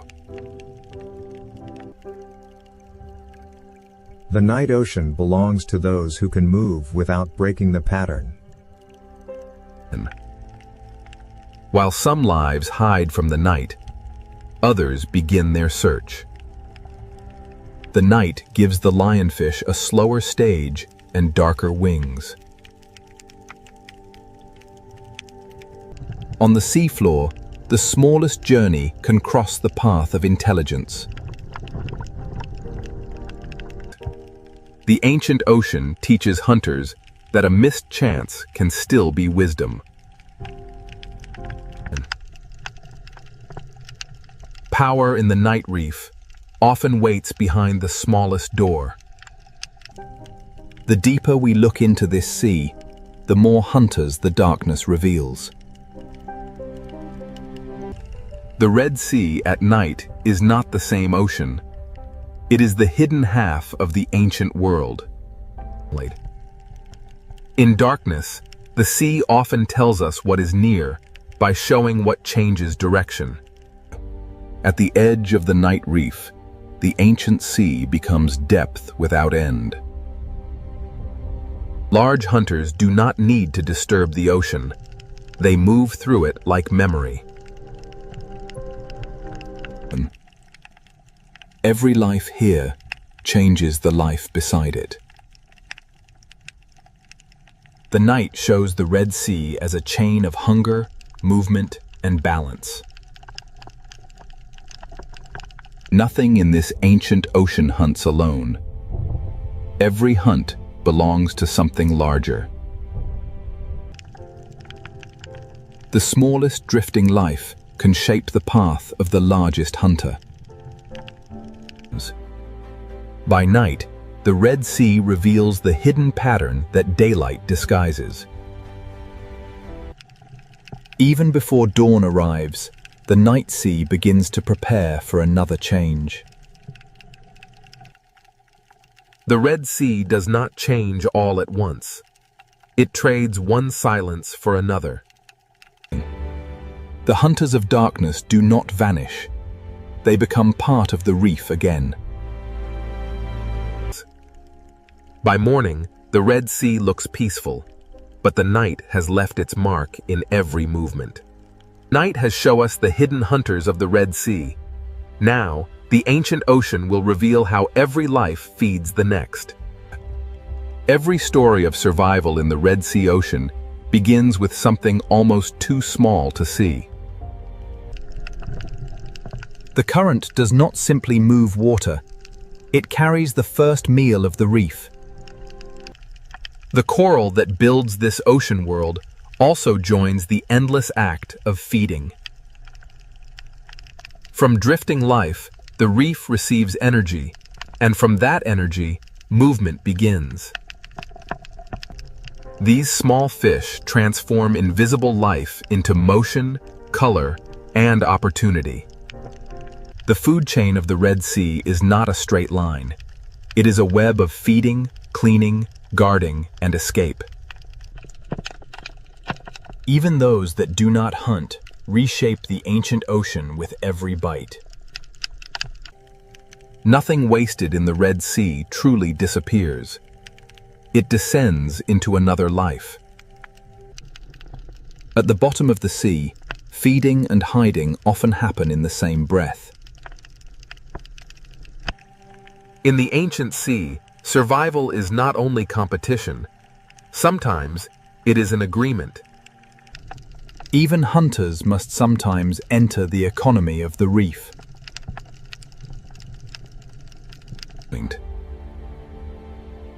Where food gathers life, life gathers danger. The same current that feeds the small also guides them past the patient. The Red Sea turns feeding routes into hunting routes.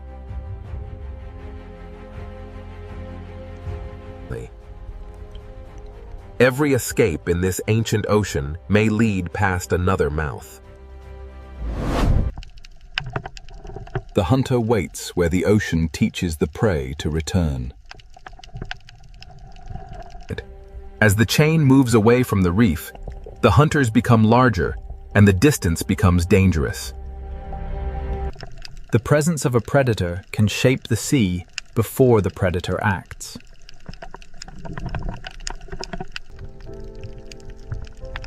Hunger pulls life outward.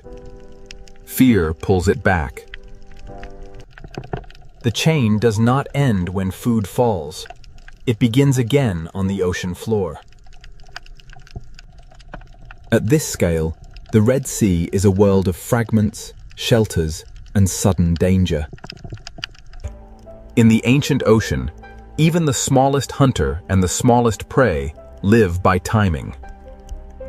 Some feeding protects the very home that makes feeding possible.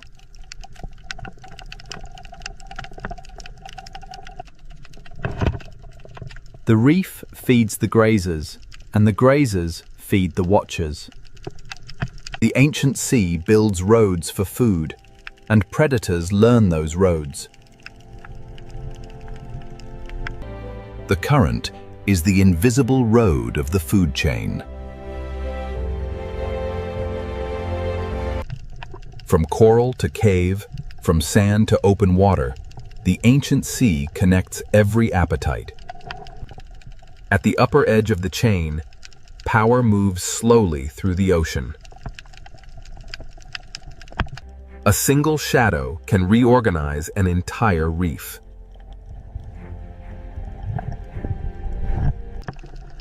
The Red Sea survives because fear pauses life, but hunger restarts it. This is the architecture of hunger beneath the Red Sea. The ancient ocean does not separate beauty from hunger, or hunger from balance. In the Red Sea, endings often become places for new life to begin. Every hunter is also part of a larger pattern, and no creature stands outside the chain. The rules of the reef can change with a single body moving away.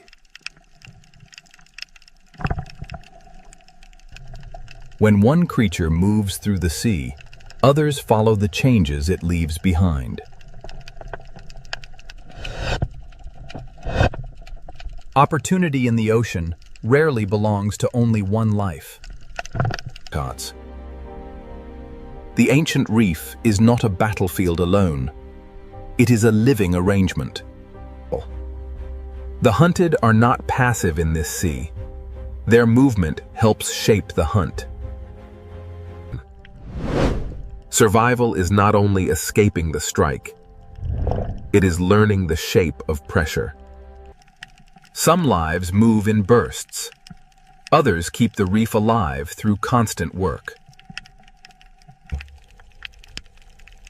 The foundation of the ancient ocean is built from lives that pass unnoticed. The farther life moves from shelter, the more the ancient ocean tests it. The Red Sea is not ruled by hunger alone. It is held together by the balance hunger creates. The silent predators of the Red Sea are not outside the reef's balance. They are part of what keeps it alive. Now that the chain of life has been revealed, the Red Sea will show us why its silent hunters are guardians of an ancient marine world. Now, the Red Sea ocean shows us why its silent predators are not destroyers, but guardians of balance. To understand this ocean, we must see every life as part of one long rhythm. The smallest life in the Red Sea carries the strength of the largest hunters. The ancient sea begins with delicate mouths, reaching into the current. The reef gives them food, and the predators teach them movement. The lionfish waits in beauty, and through that waiting, the reef remains alert. Even the teeth of the Red Sea have a place inside the reef's fragile order. The great reef hunters preserve their strength, and the ocean learns their patience. Beneath the sand, the Red Sea keeps another layer of balance.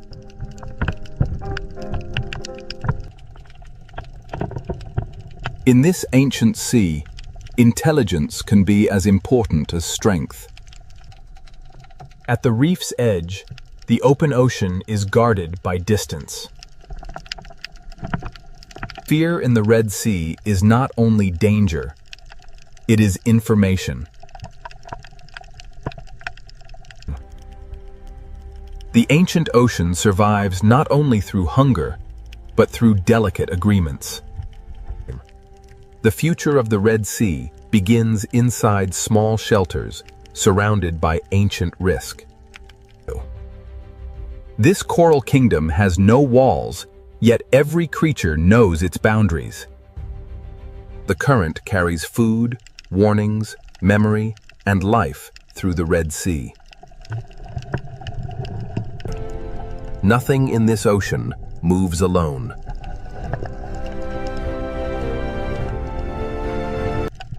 The Red Sea carries the memory of night into the daylight. Day and night trade the reef between them, but the ocean remains one. The reef is a monument built not by stone alone, but by life repeating itself. One coral tower can hold an entire history of hunger and shelter. The hunted are also teachers of the sea.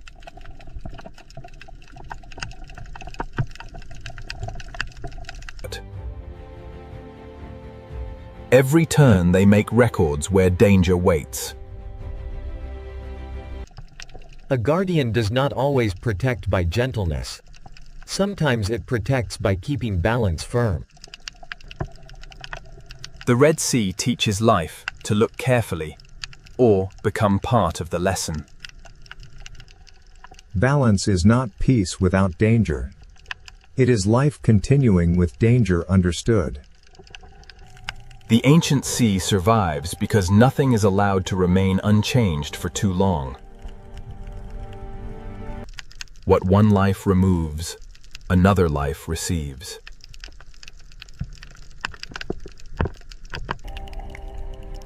The ancient ocean survives not only through hunger, but through delicate agreements.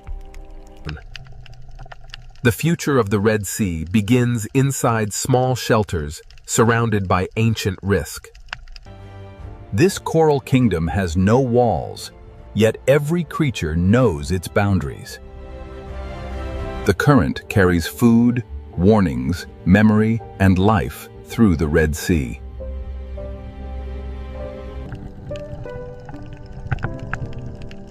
Nothing in this ocean moves alone. The Red Sea carries the memory of night into the daylight.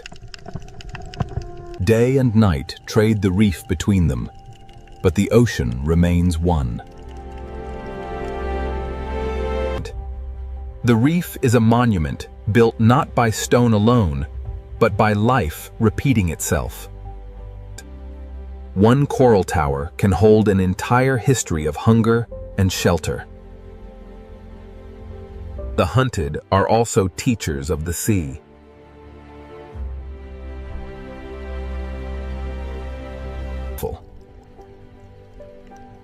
Every turn they make records where danger waits.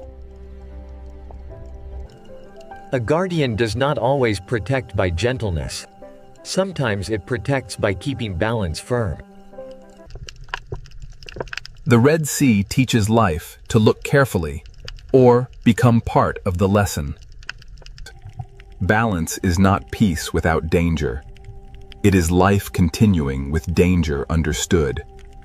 The ancient sea survives because nothing is allowed to remain unchanged for too long. What one life removes, another life receives.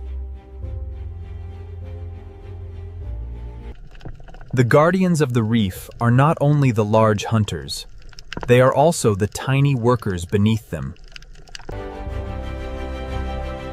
The Red Sea is built in layers of dependence. The greatest hunters are not outside the reef's story. They are among its oldest sentences. The Red Sea endures because life here never stops answering change. This current has carried us through beauty, fear, hunger, and renewal. The silent predators remain, not as interruptions, but as part of the music of the sea.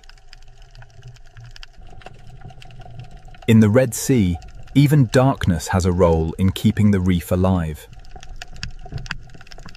A school of fish is not only many lives, it is one answer to the ancient question of survival. Between shelter and open water, the Red Sea keeps its balance.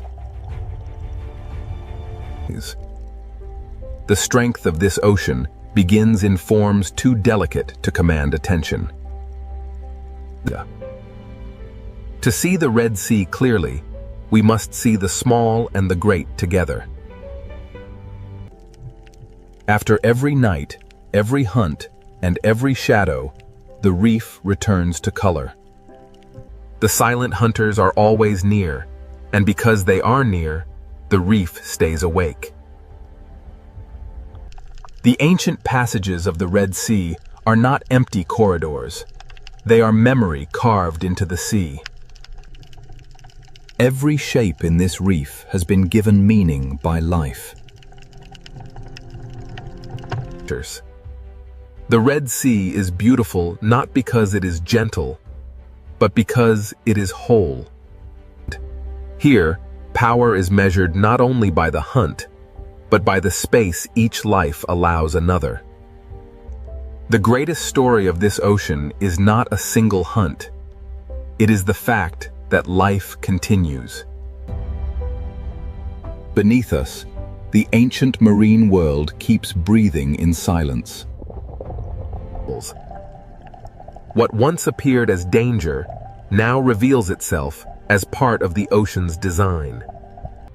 Above the surface, the Red Sea seems quiet. Below it, an ancient world keeps its balance. The silent predators remain below, unseen by most, yet essential to everything that lives there. The Red Sea is not merely a place of beauty. It is a living memory of survival. And beneath this surface, the ancient reef continues, without witness, without applause, without rest. In the Red Sea, silence is not emptiness. It is the sound of balance. The silent predators of this ancient sea do not end the story. They keep it alive. This is the Red Sea, silent, ancient, beautiful, and forever alive beneath the ocean. These are the roaring 50s, and the waves here know no equal. This is the Drake Passage. In the Drake Passage, the swells are relentless. Every wave grows taller, an endless stretch of turbulent water driven by the storm. The Southern Ocean is a place of raw power, and the notorious Drake Passage rarely disappoints. Challenging all. Beyond the shelter of the Horn lies the open expanse of the Drake, a passage famed for its turbulent seas and isolating fog. Here, there is no shelter, no safe harbor, only the dark sea and the relentless fury of the wind and waves. The swell builds relentlessly, a living machine of water and wind, culminating in the chaotic fury of the Drake Passage. The ocean corridor between Cape Horn and Antarctica is enormous and exposed, with waves moving in several directions beneath the heavy clouds. The sea becomes a doorway into the deeper story of Cape Horn. Ahead lies the violent Drake Passage, ruled by southern winds and hidden currents. The tiny research vessel provides a stark reminder of humanity's place in this immense wilderness.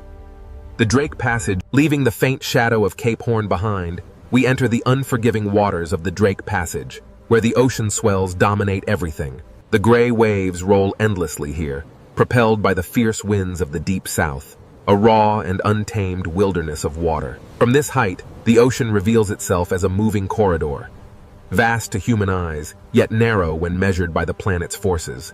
Beneath the gathering storm clouds, the ocean stirs, a vast engine waking, its power unleashed by the relentless wind. Here, in the infamous Drake Passage, the true force of the Southern Ocean is unleashed as massive swells rise and collapse with unimaginable power. The powerful swell dissipates into churning foam, only to be met by a fierce gust, scattering the spray across the relentless currents. Away from the sight of land, the waves themselves form a continuous chain, pulling us deeper into the profound blue-black heart of the ocean. As the camera glides forward, a low cloud bank rolls over the sea. The waves below move in long, parallel ridges. Below the surface turbulence of the Drake Passage lies an immense force, a hidden current, powerful and unrelenting, shaping the ocean depths. The Drake Passage. Its turbulent waves hint at a power far greater than the surface reveals. The chaotic surface yields to a powerful system. Long, dark ridges begin to form, revealing the hidden forces below the Drake Passage. From this height, the true scale of the Southern Ocean reveals itself, a relentless, rhythmic breathing machine powered by global winds. This is the Drake Passage, a violent gateway where two great oceans converge in a freezing chaos. The westerly winds assert their dominance, tearing at the surface of the frigid sea. The ocean responds with a raw, untamed power. An invisible force pulls at the water, stretching the sea itself across the infamous Drake Passage. Below the rolling waves, hidden currents exert their force, shaping the violence seen on the surface and pulling the ocean into its depths. Here, in the unforgiving waters of the Drake Passage, the sheer scale of the Southern Ocean becomes overwhelmingly clear. This is the Drake Passage, a volatile stretch of water where the visible storm gives way to the unseen forces below. Below the mist lies the true heart of the Southern Ocean, a vast and dangerous realm where wind meets current in an eternal struggle. Beneath these waves lies a pressure few vessels can withstand. This is the Southern Ocean, and it demands respect. This is the Drake Passage, where the Atlantic and Pacific converge, creating towering waves and chaotic currents far below the surface. The sea no longer looks random. Every ridge and trough is connected to the wind, distance, and invisible currents flowing through the Drake Passage. Beneath the violent surface, a deeper engine moves, folding the dark water into itself. A powerful gust tears across the surface, transforming the ocean into streaks of silver-white motion. But this is the Drake Passage, where the sea itself rises like a dark wall, unleashing the raw energy stored within its depths as it breaks into foam. As the chaos of the impact subsides, the true scale of the Antarctic waters is revealed, stretching endlessly towards the ice. Here, where the continents end and the true ocean begins, the Drake Passage guards the gateway to the deep unknown. The Drake Passage holds secrets beneath its turbulent waves. Deep below the surface, a massive current flows. As we journey deeper into the Drake Passage, the true force of the wind and the hidden currents beneath the waves begins to reveal itself. The Drake Passage. A violent, restless sea where two oceans collide before the final approach to the ice. The Drake Passage. A place where every second changes the shape of the world. Descending into the trough reveals the true scale of the Southern Ocean's power, a chaotic gateway into forces unseen. The Drake Passage is endless and exposed. There is no island, no harbor, and no peaceful coastline to soften the ocean's violence. In the infamous Drake Passage, the wind is the undisputed master. It rips across the water, tearing spray from the waves and drudged. The Southern Ocean holds the memory of distant storms. These waves, growing heavier now, carry that immense. The unforgiving swells of the Drake Passage offer no mercy. Here, swallowed by the immense power of the Southern. And so the ship vanished beneath the swell. The ocean, timeless and untamed, simply closed over the space. This is the Drake Passage, a visual threshold between the world we know and the mysteries that lie beneath the ice. Legend. Behind the mist lies Cape Horn, the final sentinel of the land. Now, the violent expanse of the Southern Ocean tolerates no weakness. Here, the waves are the true masters, and the land merely a fragile witness to their power. Here, at the edge of Cape Horn, the Southern Ocean unleashes its full fury against the Black Rock, a violent prelude to the infamous Drake Passage. For countless millennia, the cliffs of Cape Horn have endured the ocean's endless assault, a testament to the raw, untamed power of the sea. This coastline offers no refuge. It is the final stone edge before the exposed, endless ocean swallows the horizon. As the cliffs of Cape Horn recede, the true scale of the Drake Passage begins to emerge. As the shelter of Cape Horn recedes, the true nature of the Southern Ocean reveals itself. Here, the swells run unimpeded toward Antarctica. Beyond the cliffs of Cape Horn, the ocean asserts its dominance. The small vessel is dwarfed by the immense. As the cliffs of Cape Horn vanished into the churning wake, the vessel pushed into a sea that grew darker, wider, and less forgiving with every passing moment. Here, in the unforgiving Drake Passage, the ocean demonstrates its power, quickly erasing the fleeting presence of the ship's passage. We leave the shelter of Cape Horn now, entering the infamous Drake Passage. Ahead lies the raw power of the Southern Ocean, Cape Horn, the very edge of the world's navigable waters. Beyond this churning chaos lies the frozen expanse of Antarctica, and the coastline stands as a warning. Every wave impact reminds us that even the land itself is shaped by the ocean's relentless force. The coastline ends here, swallowed by the mist. Southward, the ocean stretches like an open gate into unimaginable violence. This is Cape Horn, the gateway to the vast, untamed waters of the Drake Passage. As the swell travels outward, Cape Horn recedes into the mist, and the immense power of the open ocean takes control of the narrative. Here, between the continents, the wind blows unimpeded, driving the largest waves on Earth across the notorious passage. The wave crests move in long, organized rows, driven by an unseen force. What feels wide to us is... As the final coastline disappears, the sea becomes a complete world. A realm with no shelter, no returners. The last sight of land recedes into the mist, and the sea becomes more than water. It is a boundary, both physical. As the waves subsided, Cape Horn vanished. We were now truly exposed to the raw power of the Drake Passage. Now, with no continent or island left to break the force of the wind, the sea grows rougher. The waves rise unchecked across the open ocean. Here, in the Drake Passage, the sea is an exposed arena. Wind, water, and distance combine into a larger, relentless force. We push farther now from Cape Horn, drawn closer to the violent heart of the Drake Passage. Here, here, at the edge of the world, the Southern Ocean shows its true power. The small research vessel is merely a toy in the hands of the Drake Passage. The sea cares little for the machines of man. It rolls on, indifferent to our passage, reminding us that this crossing belongs to the water. The sea erases scale, direction, and certainty. The vessel is but a fleeting moment in the ocean's eternal power. As the land disappears, the sheer emptiness of the Drake Passage becomes apparent. Nothing but water, wind, and the humbling scale of the open ocean. Below the waves, the water turns to an impenetrable black.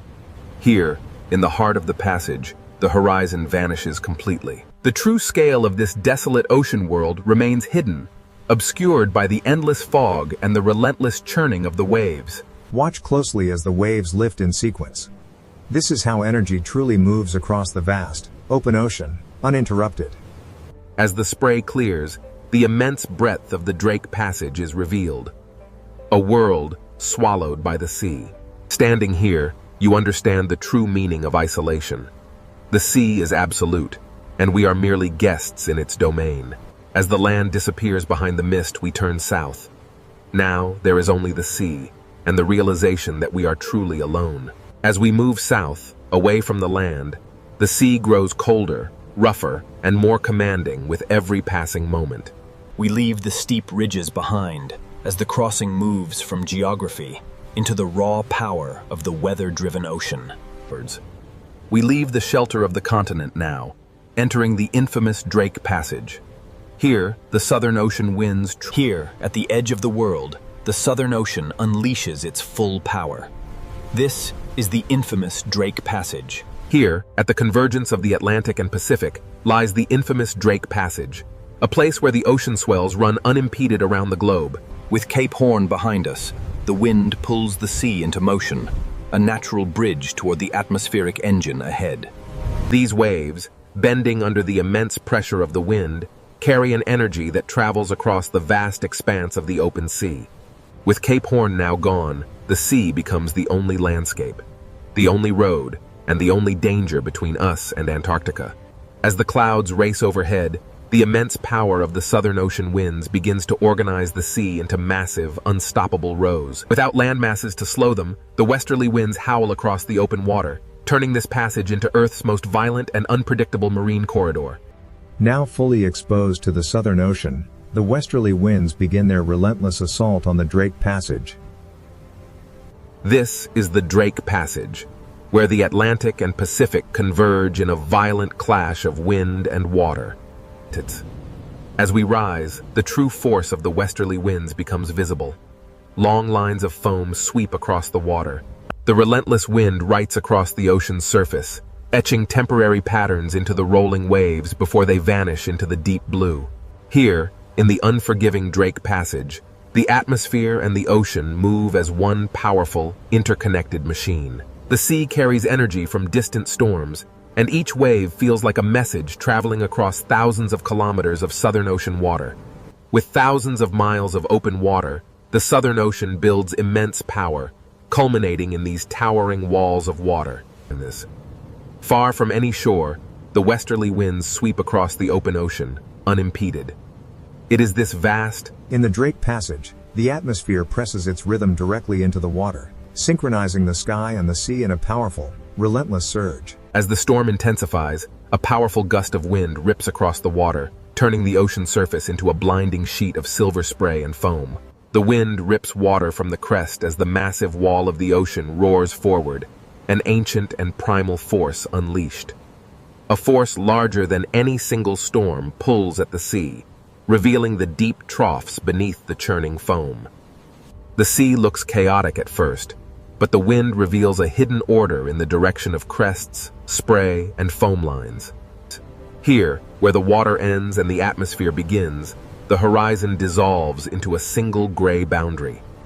The truth, here, the westerly winds command the sea, reminding even the sturdiest vessels of nature's dominion. The ship departs, and the relentless wind-driven spray sweeps across the surface, allowing the sea to reclaim its untouched, powerful. The Drake Passage is infamous for its massive seas.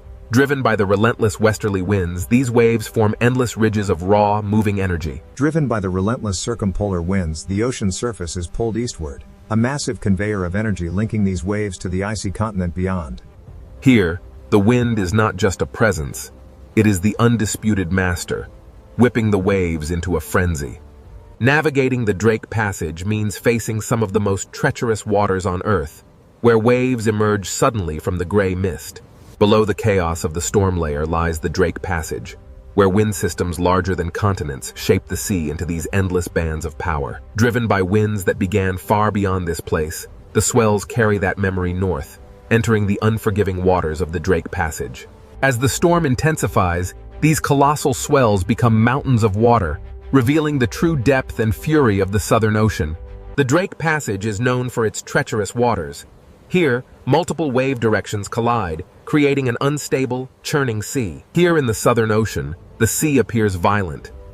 But every motion is connected to the wind, distance, and immense pressure. The ocean is a vast, complex system, driven by the atmosphere above it. Wind energy transfers to the water, powering the massive currents we see. As the gale intensifies, the crests are peeled away, strips of water racing across the surface like smoke. Here, at the Drake Passage, the powerful westerly winds sweep across the open marine corridor, driving the waves relentlessly eastward. With no land to block the storm, the wind imparts its energy directly into the sea. The waves grow longer and steeper, organizing in south of Cape Horn. The infamous roaring 40s and furious 50s unleash their full force across the unbroken expanse of the Southern Ocean. Here, in the notorious Drake Passage, the ocean moves not as individual waves, but as a single, enormous surface under the command of the wind. The ocean moves under atmospheric command. Following the foam scars twisting over dark water, subtle spiral motions reveal. The sea below answers with ripples, swells, spray, and troughs, turning the Drake Passage into a visible conversation between air and water. Observe how quickly a strong gust can reshape the open water, turning dark, rolling ridges into a chaotic expanse of bright foam. The wind's immense power literally shaves the tops from the waves, transforming the ocean surface into a violent spray. The ocean carries the memory of wind across its surface, each swell recording pressure, distance, storm history, and the wind's memory is etched into the very fabric of the sea. Here, in the immense Southern Ocean, westerly winds, the transparent currents, invisible to the naked eye, are the silent architects of the waves beneath the storm's fury. Here, in the infamous Drake Passage, atmospheric forces collide. This swirling vortex of pressure presses down, transforming the sea into a cauldron of violent waves. Driven by the relentless wind, the surface waters begin their eastward march, fueling the great current below. In this stormy corridor, the ocean reveals its true, untamed energy, constantly reshaped by the relentless westerly winds. Here, in the Drake Passage, the wind-shaped waves begin to synchronize, revealing the immense power of a deeper planetary circulation. Driven by the relentless wind, the sea exerts its raw power. We push onward toward the pale, ethereal glow of the... Driven by the relentless westerly winds, the Antarctic storm gathers strength, turning the ocean surface into a chaotic landscape of rising waves and sideways spray. While the wind tears at the surface, deep beneath the churning waves, a far larger, ancient power begins to rise. Below the storm-tossed waves lies a world unseen, where the ocean's deepest secrets flow in powerful, hidden currents. Here, at the surface, the storm rages, but beneath the churning foam, an ancient power stirs, waiting to be revealed. The camera plunges into the crushing darkness, where these colossal structures have stood undisturbed for millennia. Stabilized beneath the churning surface, the deep water of the Drake Passage moves with a slower, more powerful rhythm, far from the sun's reach. The Drake Passage Sea is not only waves, but a layered ocean system moving beneath the storm. Beneath the Drake Passage, the greatest ocean current on Earth begins its endless journey around the pole. The ocean. A river without banks, wide and powerful, flowing silently beneath the violent surface. Here in the Drake Passage, the wind whips the surface layers into a turbulent frenzy, while far deeper, the massive currents move steadily onward. The Drake Passage. A place where the vast Southern Ocean is sculpted by unseen forces, creating rivers within the sea itself. From this depth, we see the raw power of the Drake Passage. The wind-driven waves connect directly to the massive Antarctic circumpolar current flowing beneath. Here in the Drake Passage, different current layers slide past one another, carrying an immense, hidden force through the ocean depths. The Antarctic circumpolar current is not a single smooth line, but a living field of motion, creating massive underwater eddies that shape the global climate. The Drake Passage reveals the ocean's hidden architecture. As the eddy stretches, the water organizes itself into powerful moving zones. While the surface rages in chaos, down here, the deep, continuous circulation moves with undisturbed power. Stretching across the Drake Passage, these immense current ribbons are the ocean's invisible highways, moving heat, salt, and nutrients on a planetary scale. Here, in the violent waters of the Drake Passage, invisible highways carry the foundation of marine life. Following the current deeper, the light begins to fade. Below the surface storm, the Antarctic circumpolar current reveals itself as a vast... Here, in the tumultuous waters of the Drake Passage, the ocean is a single vertical world. From the deepest currents to the wind-whipped surface, everything moves together. The Drake Passage connects the Atlantic and Pacific, funneling an unimaginable volume of water, creating the most powerful current on Earth. Squeezing between South America and Antarctica, the Drake Passage acts as a narrow gate, funneling the immense power of the planetary current. As the current accelerates through this narrow passage, the water particles stream faster, compressed by the geography, yet the visible space remains vast. But as the current accelerates, following the deep shadowed slope far below, the immense pressure begins to bend the flow, disturbing the smooth ocean layers. In the open water column, the true scale of the Antarctic circumpolar current is revealed. Layers of cold water move past each other. As the camera moves through this seafront, we see how the current acts as a soft, invisible wall, connecting and separating ocean worlds. Here, in the tumultuous Drake Passage, the wind-driven waves on the surface are inextricably linked to the deep, powers. The camera descends deeper now, revealing the hidden circulation of the ocean. These vast currents move relentlessly from west to east. Here, in the depths of the Drake Passage, layers of water slide past one another, carrying an immense, unseen force. Changes. What begins as a localized eddy soon stretches into a powerful current front. Here, in the Drake Passage, the sea organizes and the ocean reveals two distinct realities. Above, chaos reigns in the storm-tossed waves. But these immense current ribbons pass through the Drake Passage like invisible highways, moving water, heat, salt, and nutrients across the Southern Ocean. Flowing through the Drake Passage, these invisible highways carry the very foundation of marine life across the violent sea. As we descend deeper, the surface storm fades, revealing the true power of the Antarctic circumpolar current. A vast, silent force moving through the... Here in the Drake Passage, the ocean is a vertical world.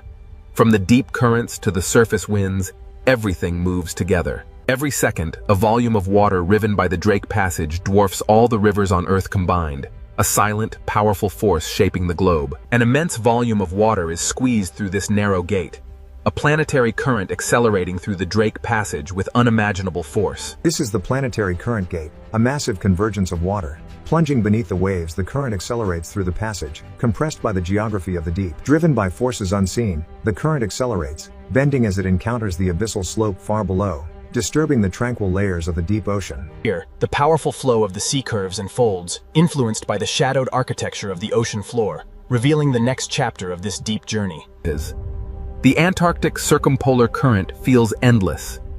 It is constantly carrying the planet's water around the frozen south. The seafront acts as an invisible wall, a dynamic boundary where different worlds converge, yet remain forever distinct in the vast ocean currents. Within the turbulent waters of the Drake Passage, powerful currents gather tiny particles, concentrating the life-supporting materials that feed this vast marine ecosystem. Though the storm flickers violently above, casting shadows and light, the deep current below continues its calm, unstoppable persistence. These powerful currents, stretching beyond the frame, make this passage feel like the throat of a vast global circulation system. Even here, in the cold depths of the Drake Passage, the violent sea creates highways of current, transporting the foundation of all marine life. Following the current into a darker zone, the ocean pressure grows heavier. The Antarctic circumpolar current is a vast, silent force beneath the surface storm. Emerging from the crushing darkness of the pressure zone, the Drake Passage reveals its vertical nature. Here, the deep currents merge with the distant pull of surface winds. Every second, an unimaginable volume of water surges through the Drake Passage, connecting the great oceans. Here, between South America and Antarctica, the Drake Passage acts as a narrow gate for the immense planetary current. Here, the planetary current accelerates, a massive river of water compressed by the geography of the seafloor. Here, the accelerating current plunges deeper, disturbed and bent by the immense, shadowed slopes of the seafloor far below. As the current ribbons deform over the shadowed terrain, the flow curves and folds, hinting at the hidden architecture that will shape the next chapter of the deep.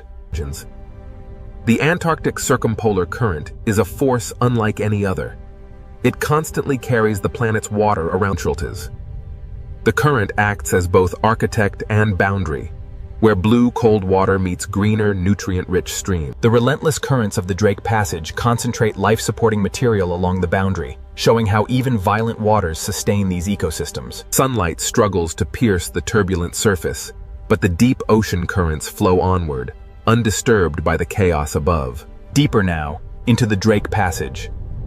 This vast underwater current acts as the throat of a global circulation system. As the deep currents wrap around Antarctica, they accelerate, squeezing through the Drake Passage and continuing their journey northward, driving the planet's climate. As the visualization fades, we enter the Drake Passage, where the Antarctic current flows unimpeded.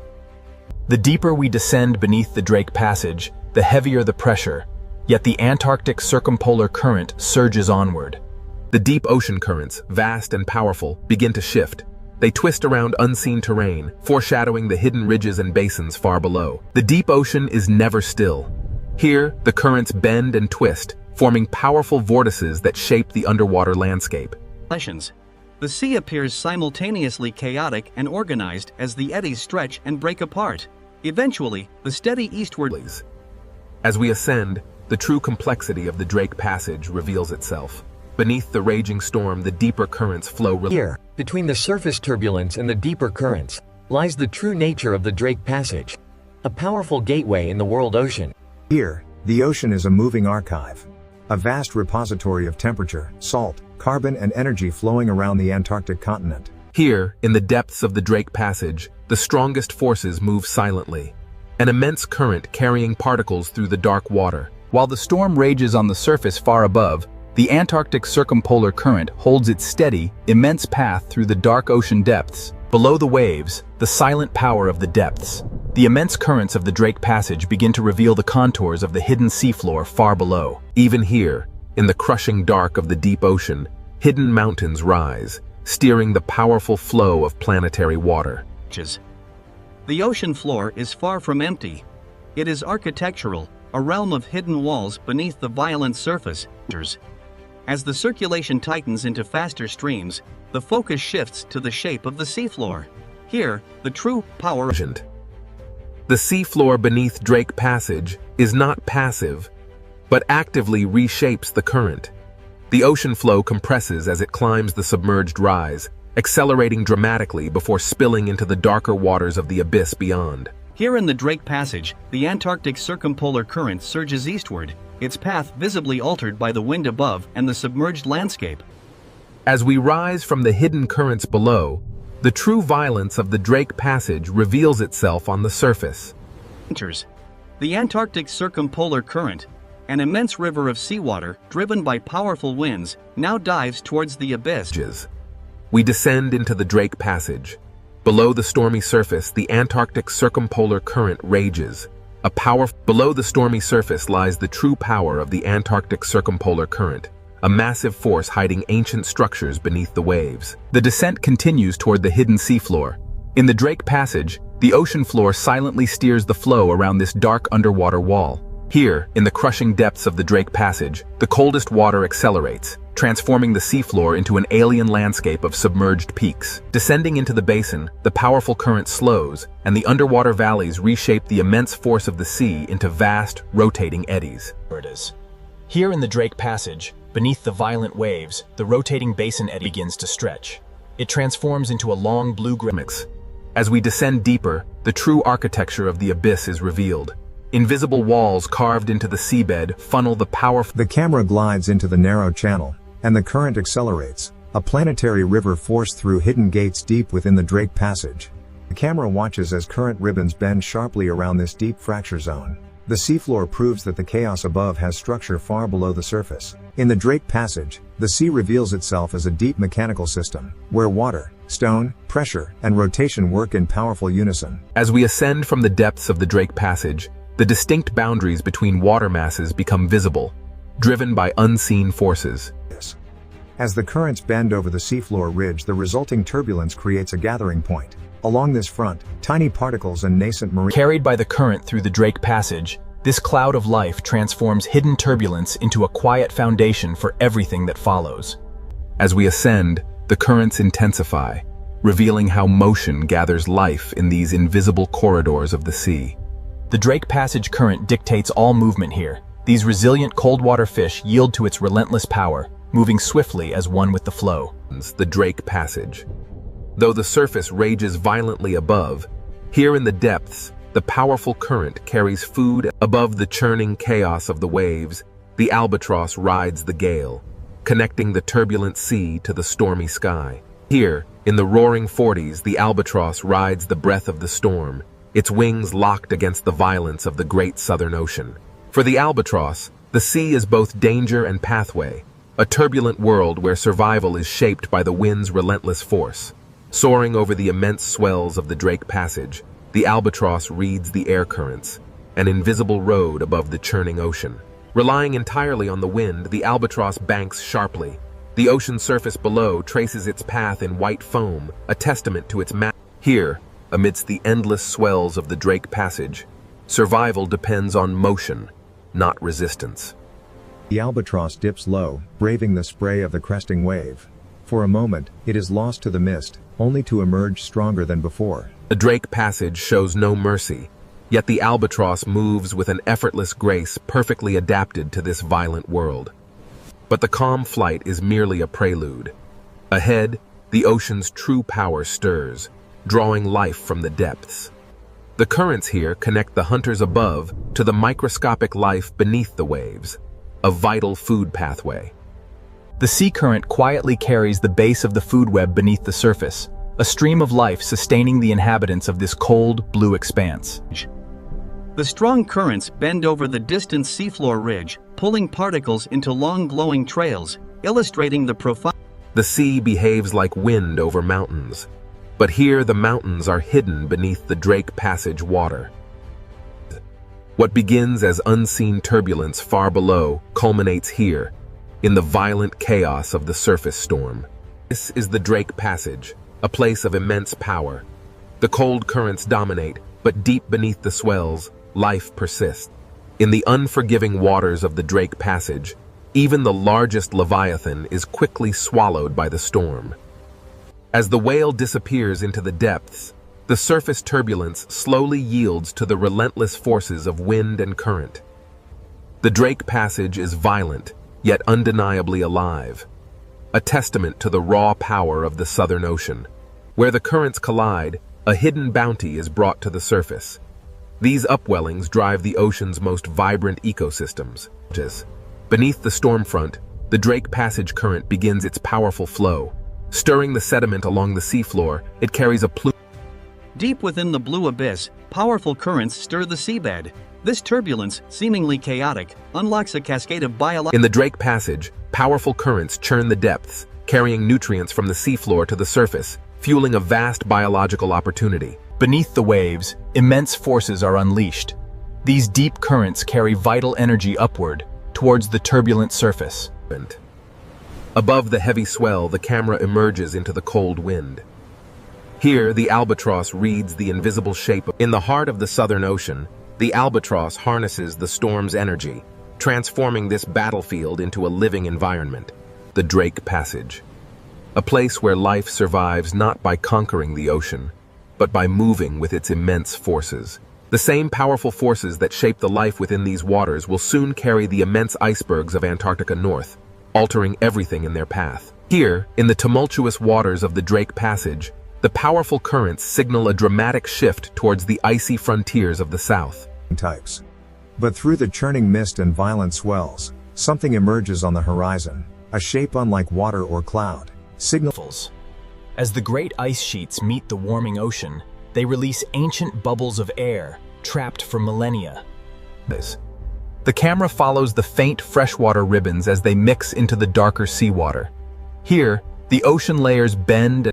From the silent depths, we rise through the mixing waters to witness the ocean's raw power as it sculpts the ancient ice. The Drake Passage, a crucible of storms, now carries these fragments of Antarctica out into the wider world, a journey fueled by the powerful Southern Ocean currents. Driven by the relentless power of the waves, these fragments begin their journey, evidence of the ocean's transformative force on the ancient ice. Here, at the edge of the world, massive icebergs begin their long, arduous journey north, battling the ferocious power of the Southern Ocean. Here, the raw power of the polar sea is unleashed, a dramatic display of nature's relentless force against the ancient ice. Turning seaward, the icebergs recede into the mist.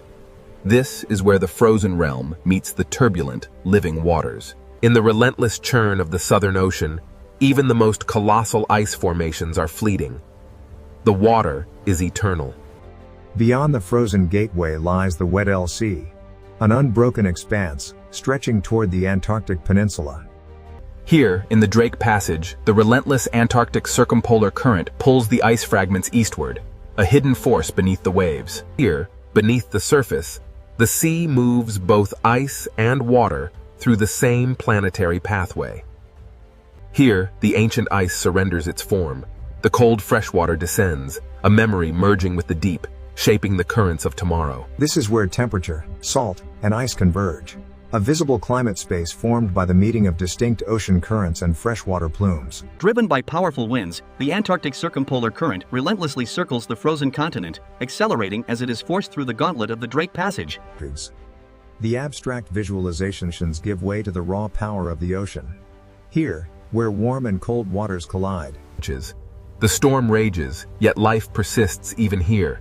And amidst the chaos, this small buoy measures the ocean's violent power. Monitoring the relentless movement of the Drake Passage, this silent sentinel measures the vital statistics: temperature, salinity, current, and pressure. While the surface rages, the true symphony of the deep remains hidden. Here, science listens passively to the ocean's uncontrolled voice as the instrument recedes, the true observatory reveals itself. The Drake Passage carries secrets through its layers. The data reveals a stark reality. Deep currents are accelerating, linking the silent depths to the increasing violence of the sea. Here, beneath the waves, we witness the raw power of the Drake Passage, a crucible where atmosphere, ocean, and ice collide. As the atmosphere meets the ocean and the ice, the relentless waves continue to carve its base, slowly reshaping this fragment of the frozen continent. A powerful yet subtle shift. The meltwater drips from the ancient blue ice, joining the vast global circulation. As the wind strengthens, the sea becomes a violent force. Waves crash against the ice, a stark reminder of the raw. From this sweeping view, the immense power of the ocean currents becomes clear, relentlessly moving ice, heat, and vital elements through the Drake Passage. Every visible wave belongs to a larger circulation pattern, moving far beyond the Drake Passage. Down here, beneath the churn of the surface, the ocean currents move silently, carrying with them the clearest signals of our changing climate. The Drake Passage, where the immense physical power of the ocean converges with life, signaling profound planetary change. Rising from the depths, we witness the relentless power of the current. The ocean carries this fragment of ancient ice. Even the ice, once part of a towering glacier, now drifts aimlessly in the vast, cold expanse. The albatross navigates the Drake Passage, a crucible where wind, ice, and sea converge in this untamed ocean. This is the Drake Passage, a place where the immense power of the ocean dwarfs even the largest mountains of ice, reminding us of nature's overwhelming scale. As the storm finally relents, the ocean begins its slow, rhythmic breathing once more.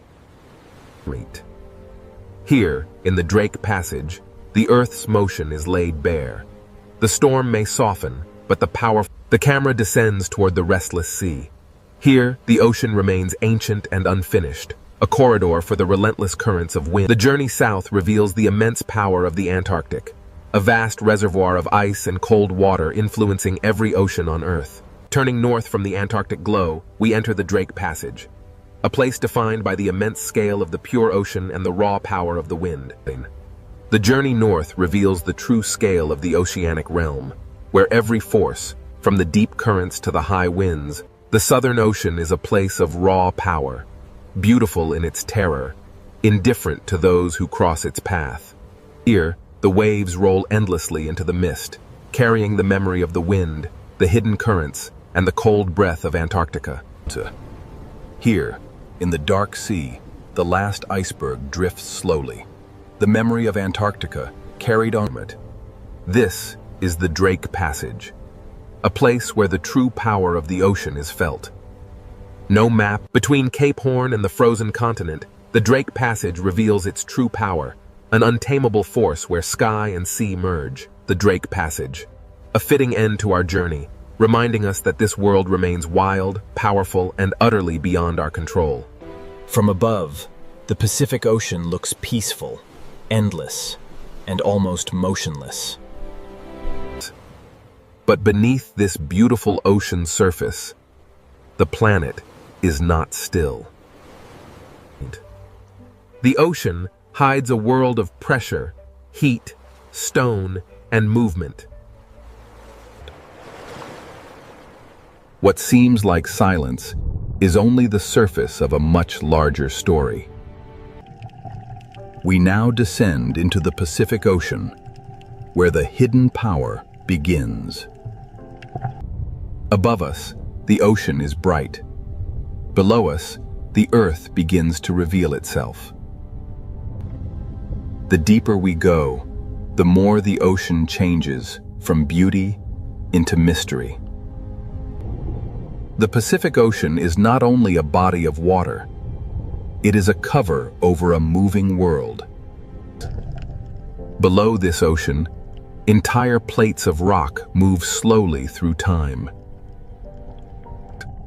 They move too slowly for the eye to see, yet strongly enough to shape the planet. This ocean floor is not an empty place. It is a map written in stone. Every crack beneath the ocean tells us that Earth's crust is under pressure. Here, beneath the Pacific Ocean, pressure builds where no sunlight reaches. The surface above may be calm, but this hidden ocean floor is constantly changing. If the ocean water vanished, the Pacific would not look smooth at all. It would reveal mountains, trenches, fracture zones, and scars carved into the ocean floor. Some of these ocean trenches are deeper than mountains are tall. These are not empty holes in the ocean. They are places where Earth's crust bends downward. At the edges of the Pacific Ocean, one plate can be forced beneath another. This slow descent is the beginning of the Ring of Fire. The Ring of Fire is not a perfect circle of flames. It is a horseshoe of geological pressure around the Pacific Ocean. Around this ocean, tectonic plates meet, collide, slide, sink, and fracture. This hidden boundary crosses the edges of continents, island arcs, and deep ocean basins. Volcanoes rise here because the ocean floor is being recycled into the planet. Some volcanoes reach the sky as islands. Others remain hidden forever beneath the ocean. The ocean hides much of Earth's volcanic power from human eyes. Here, fire does not need the open air. It can build new rock beneath the sea. Under the Pacific Ocean, heat, water, and stone meet in darkness. The seafloor itself seems to breathe where Earth's interior reaches the ocean.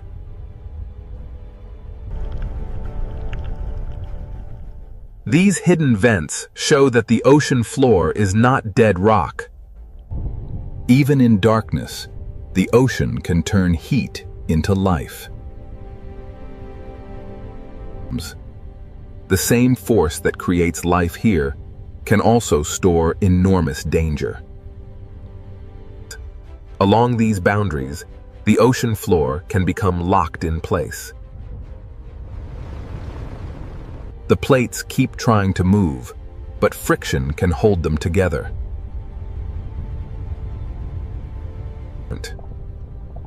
Stress can gather beneath the ocean for decades, or even centuries.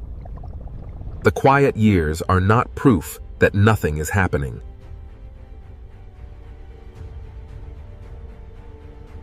When a locked boundary finally breaks, slow motion becomes sudden release. This is how the hidden ocean floor can become the source of a powerful earthquake. If the movement is strong and shallow beneath the ocean, the water above can be displaced. A tsunami does not begin as a wall of water. It begins when the seafloor moves. In deep ocean water, this energy may pass almost unseen. The Pacific Ocean can look peaceful while a force is already crossing it. This is the danger of the hidden ocean floor. What happens below can travel far beyond the source. The Ring of Fire connects trenches, volcanoes, earthquakes, and ocean waves into one vast system.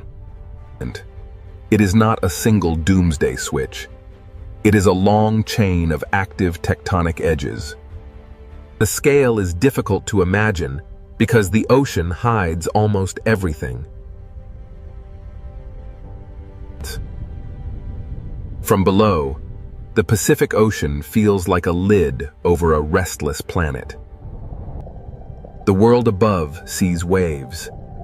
The world below holds the engine.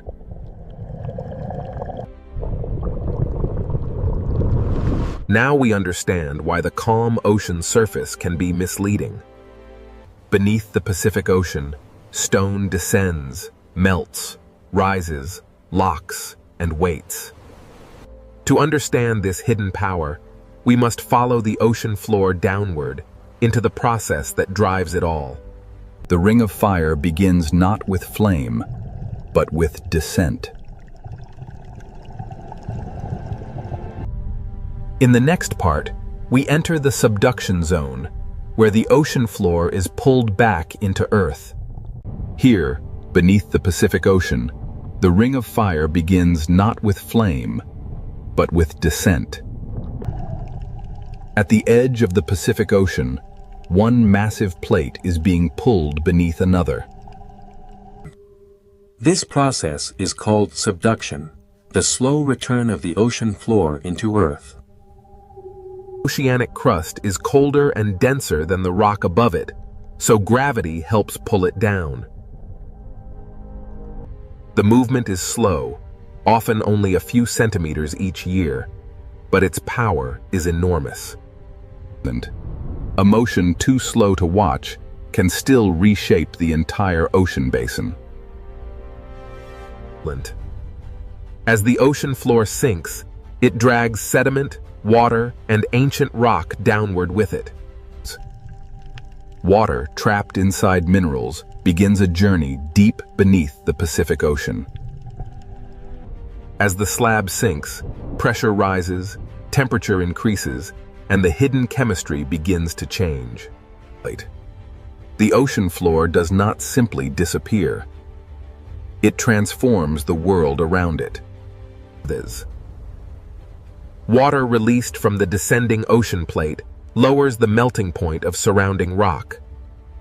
This is where magma begins, not from random fire, but from pressure, water, and heat. Above the sinking slab, the deep earth starts to melt. The magma rises because it is hotter and lighter than the rock around it.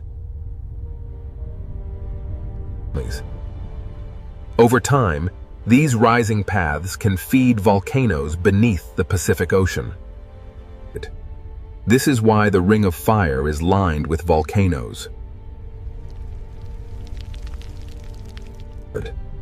The fire begins deep below, but the ocean hides its first signs. Some magma builds new seafloor without ever touching the sky. When lava meets cold ocean water, it cools quickly and hardens into new stone. The Pacific Ocean floor is not only being destroyed at trenches, it is also being created by volcanic heat. Subduction destroys old crust, but it also gives birth to volcanic arcs and new terrain. This hidden engine creates seamounts, volcanic islands, and entire underwater mountain chains. A seamount may look still, but its origin is written in the movement of plates. Where heat escapes into the ocean, the seafloor begins to breathe.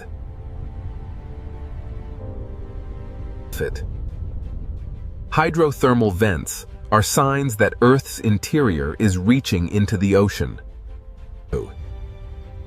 Minerals carried by hot water build chimneys in the darkness of the Pacific Ocean. In this hidden ocean world, heat becomes chemistry, and chemistry can become life. Even without sunlight, the ocean can support life near the heat of the Earth. Subduction is not only a destructive force, it is also a creator of hidden ecosystems. But the same process that creates heat and life also stores danger along locked boundaries. Where the descending ocean plate meets the plate above, friction can stop the movement. The plates continue pushing, but the boundary holds them in place. Energy gathers slowly beneath the Pacific Ocean, hidden from the surface world. For decades or centuries, the ocean above may look completely calm. The quiet years are part of the earthquake cycle, not proof that nothing is happening. Every locked section is a place where slow motion can become sudden release. When the boundary finally breaks, stored energy can move the ocean floor in seconds. This is the link between subduction and the largest earthquakes on Earth. The same boundary that creates magma can also lock enough energy to shake entire regions. The subduction connects the deepest trench, the hidden magma, the volcano, and the earthquake. It is not fire first. It is motion first. The fire comes later. And when that fire reaches the ocean floor, a new hidden volcanic world begins. Many of the Pacific Ocean's most active volcanoes never touch the sky. They erupt in darkness, under pressure, surrounded by cold seawater. This is where subduction reveals its most dramatic face beneath the ocean. The sinking ocean plate below has awakened fire above. The Pacific Ocean floor is being destroyed, melted, lifted, and rebuilt at the same time. Here, the hidden engine of the Ring of Fire becomes visible. Subduction explains why the Pacific Ocean holds trenches, volcanoes, earthquakes, and tsunami danger in one system. Now that we have followed the ocean floor downward, we can follow the fire upward. In the next part, we enter the world of submarine volcanoes, where fire does not need the sky. Beneath the Pacific Ocean, the planet is not only sinking, it is beginning to burn. Beneath the Pacific Ocean, fire does not need the sky to begin. Here, the Ring of Fire reveals itself in darkness, pressure, and silence. Most people imagine volcanoes reaching into the air, but many are hidden beneath the ocean. This volcano has no ash cloud, no mountain skyline, and no watching crowd. Its power is hidden below the sea, where sunlight never reaches. Under pressure, even a quiet ocean floor can become a volcanic landscape. Magma rises through fractures, searching for a path into the ocean. When lava enters the Pacific Ocean, fire and water meet in an instant. The ocean cools the lava quickly, turning molten fire into new stone. These rounded forms are pillow lava, one of the signatures of underwater eruption. The ocean floor is being built one cooled layer at a time. A submarine volcano is not only a place of destruction, it is a factory of new terrain. Every slope records older eruptions beneath the ocean, layered in darkness over time. Some eruptions build slowly, while others reshape the ocean floor in sudden bursts. Not every eruption is glowing lava. Sometimes the ocean floor exhales heat through mineral smoke. With hydrothermal vents form where seawater enters cracks, heats below, and rises again, loaded with minerals. In the deep ocean, minerals can build towers where heat escapes from the earth. These chimneys are monuments to the hidden connection between the ocean and Earth's interior. The seafloor seems to breathe, exhaling heat from a world far below. Around these vents, the ocean becomes a place of chemistry instead of sunlight.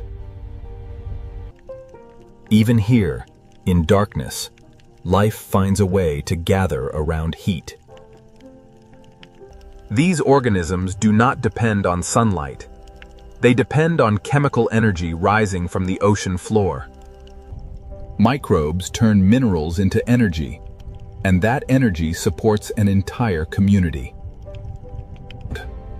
The same heat that can destroy also creates a place where life can survive. This is the great contrast of the Ring of Fire beneath the ocean. It buries old crust, builds new ground, and changes the shape of the seafloor. A volcano beneath the ocean can grow silently for centuries.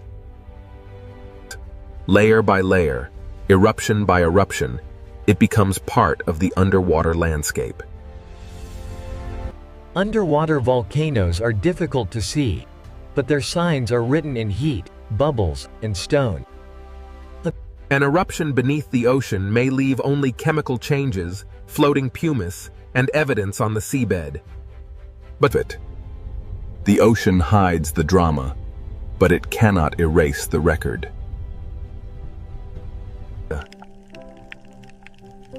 After the heat passes, the ocean floor keeps the memory of eruption. New rock is born hot, then sealed quickly by the cold Pacific Ocean. Here, time is layered across the ocean floor. Submarine volcanoes can build, collapse, fracture, and rebuild beneath the waves. Even underwater, volcanic slopes are shaped by instability and pressure. Gas, heat, and pressure rise through cracks long after an eruption begins to fade. The volcano becomes a living machine of rock, water, heat, and chemistry. This hidden world proves that destruction and creation are not separate beneath the ocean. Life gathers at the edge of heat, where the deep ocean should seem impossible. Above the vents, the Pacific Ocean remains cold and silent, hiding everything below. From the surface, none of this fire can be seen. The ocean hides not just one eruption, but a long history of volcanic change. Across the Pacific Ocean, countless volcanic worlds rise from the seafloor. Some will never become islands, but they still shape the ocean around them. Minerals from these vents paint the ocean floor with traces of Earth's interior. Old vents die, new vents open, and the volcanic system keeps changing. But even in the deep ocean, nothing here is truly frozen in time. The same heat that feeds the vents also reminds us that pressure is still rising below. A submarine volcano is connected to forces much larger than the vent itself. Behind the lava and vents lies the same tectonic engine that bends the ocean floor downward. The volcano is the visible breath of a hidden system beneath the Pacific Ocean. But the same boundary that creates volcanic fire can also lock dangerous energy in place. The Ring of Fire does not separate volcanoes from earthquakes. It connects them. Where the plates become stuck, the next story begins. The hidden fire builds new worlds, but the locked boundary stores the power to shake them. In the next part, we enter the locked boundary, where a megathrust earthquake can begin. Here beneath the Pacific Ocean, the hidden fire gives way to a different kind of power. This is where the ocean floor can become locked by friction. The plates continue trying to move, but the boundary resists. The movement does not stop. It becomes stored energy. Over decades or centuries, the upper plate can bend like a spring. The ocean above may look calm, while stress gathers below. A megathrust fault can extend for hundreds of kilometers beneath the ocean. Its scale is difficult to imagine because the ocean hides almost everything. The same system that builds volcanoes can also store earthquake energy. Nothing dramatic may happen at the surface for a long time. quiet years are part of the earthquake, not proof that the ocean floor is still.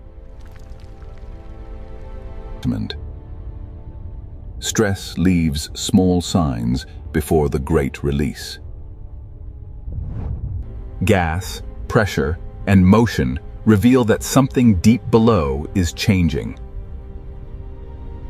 The boundary is locked, but the force behind it keeps pushing. This is the silent tension of the Pacific Ocean. Like a compressed spring, the ocean floor holds energy until the locked section can no longer resist. Then, in seconds, the locked boundary begins to fail. The release starts in one place and races through the boundary. A vast section of Earth's crust can move in moments. This sudden movement is the heart of a megathrust earthquake. The shaking begins below the ocean, where no city lights can see it. The rupture can travel across an enormous fault surface.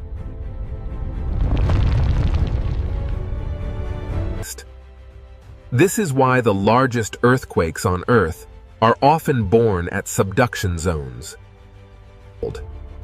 When the ocean floor moves vertically, the water above cannot remain still.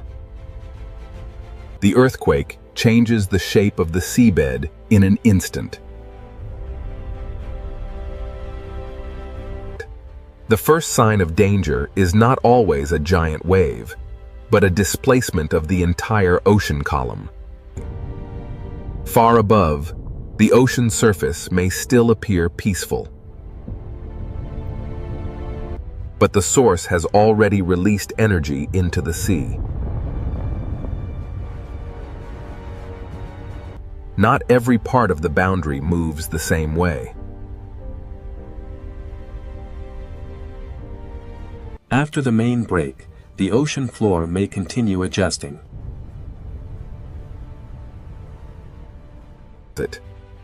Each adjustment reminds us that an earthquake is not a single simple moment. The surface can hide the scale of what has happened below.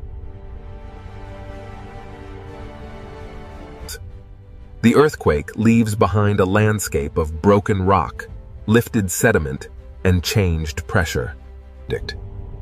A fault scar on the ocean floor is the visible wound of hidden energy release.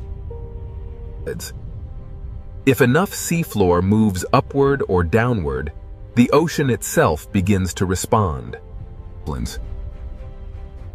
This is the moment when an earthquake can become something more than shaking. The entire column of ocean water can be disturbed from seafloor to surface.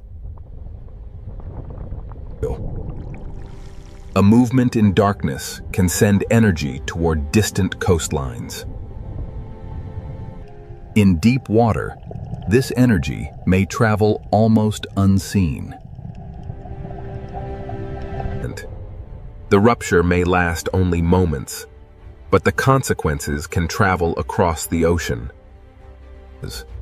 Subduction, friction, rupture, and displacement are linked in one hidden chain. Even after one section breaks, other parts of the ocean boundary may continue to store energy. This is why the Ring of Fire must be understood as a long-term system, not a single event. The Earth is not angry. It is releasing stress stored in stone. From above, the Pacific Ocean may still look unchanged. But beneath that calm ocean surface, the seafloor has already moved. The danger of a megathrust earthquake is not only the shaking, When the ocean floor shifts vertically, the sea above it can be lifted. This is how the hidden earthquake can become a tsunami.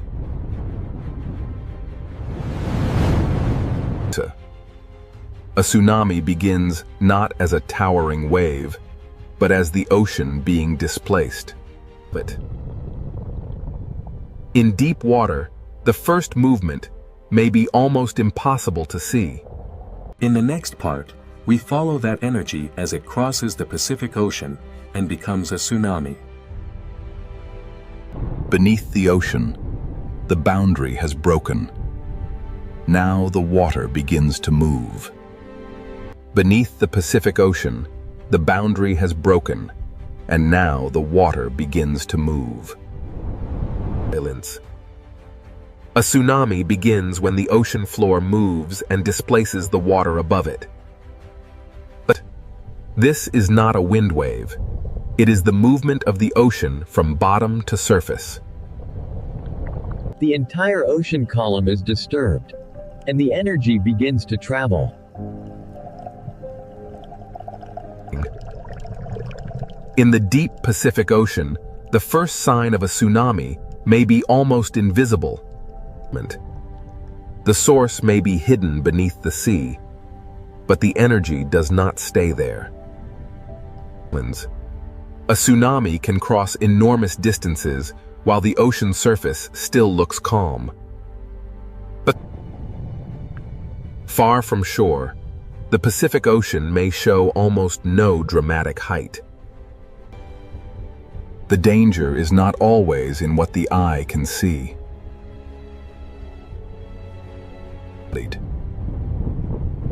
The wave is long, fast, and filled with energy. Across the Pacific Ocean, the energy moves over landscapes hidden far below the surface. Even underwater mountains feel only a passing motion as the energy continues outward. In deep water, the tsunami is not yet the image people fear. It is not a wall from nowhere. It is energy moving through water. Rock moved first, water followed, and now the ocean carries the message. From above, the Pacific Ocean can still look peaceful while the force is already traveling. This is why tsunamis are so dangerous. The ocean can hide them until they approach shallow water. As the wave nears of shallower ocean, the story begins to change. The ocean becomes shallower, and the long wave begins to slow. The seafloor starts to slow the wave from below.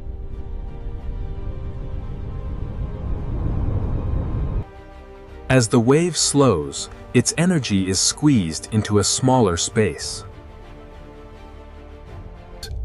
The hidden motion begins to grow into visible force.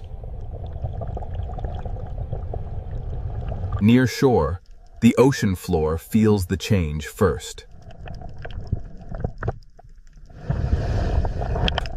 The energy that was almost invisible in deep water now begins to rise. The ocean surface changes because the whole water mass is being forced upward. What was low and fast in deep water becomes higher and more dangerous near shore. A tsunami near shallow water is not just a wave. It is a moving mass of ocean. Sometimes the first warning is a strange retreat of the sea.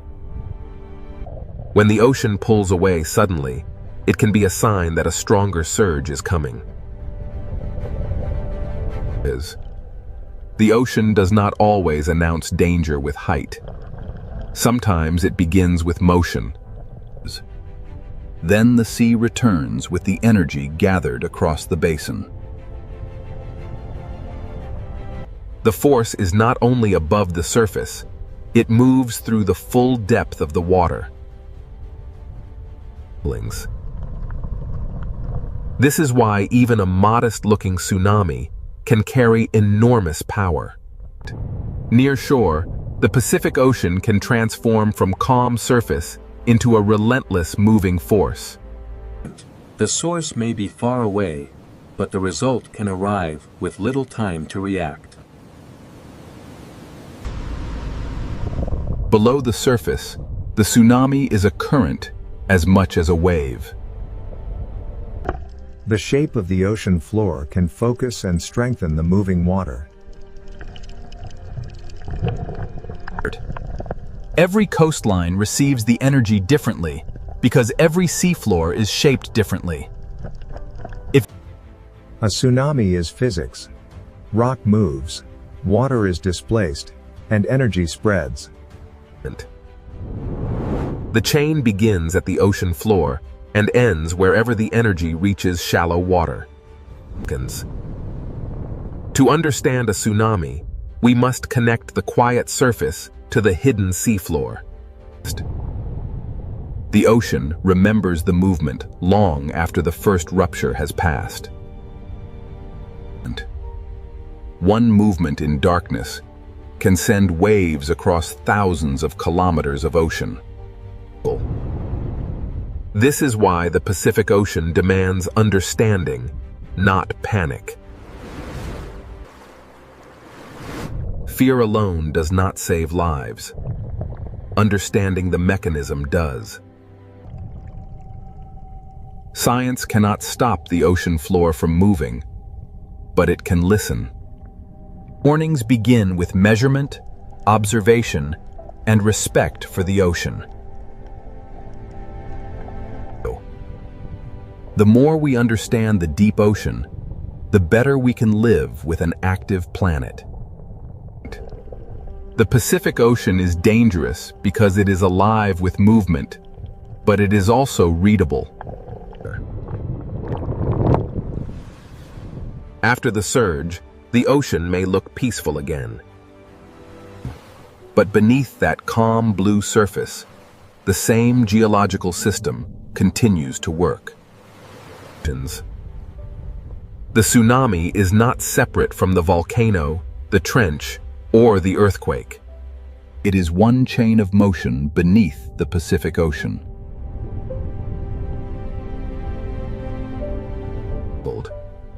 Even after disturbance, the deep ocean continues to create life around heat. The same hidden forces that can threaten coastlines also build new worlds beneath the sea. The Ring of Fire is both warning and creation, danger and renewal. Here, life survives not by conquering the ocean, but by moving with its relentless forces. The same forces that sculpt these waves will soon carry the influence of Antarctica north, bringing with them the deep, cold breath of the ice. We are now entering the Drake Passage, the gateway to the frozen continent. Here, the ocean currents collide with the first signs of ice. Moving beyond the ice, the ocean reveals its power. And there, on the edge of the world, a shape unlike any cloud or wave beckons. As we push through the swirling mist of the Southern Ocean, the first signs of the Antarctic ice begin to emerge. Plunging beneath the surface reveals the true architects of this world. Immense ribbons of current flow across the seabed, moving mountains of ice unseen. Rising from the depths, the ocean reveals its true power. The living wind of the Drake Passage gives way to the silent majesty of Antarctic ice. Here, the Drake Passage reveals itself as a living system. We move now towards the story of the ice. Emerging from the mist of the violent Southern Ocean, the first giants appear. Blue and white sentinels, beginning their long voyage north. Emerging through the mist, the great glacier stands silent, a wall of frozen history, while the dark waves crash below. Against these walls of blue ice, the waves of the Southern Ocean spend their fury, a timeless battle between water and frost.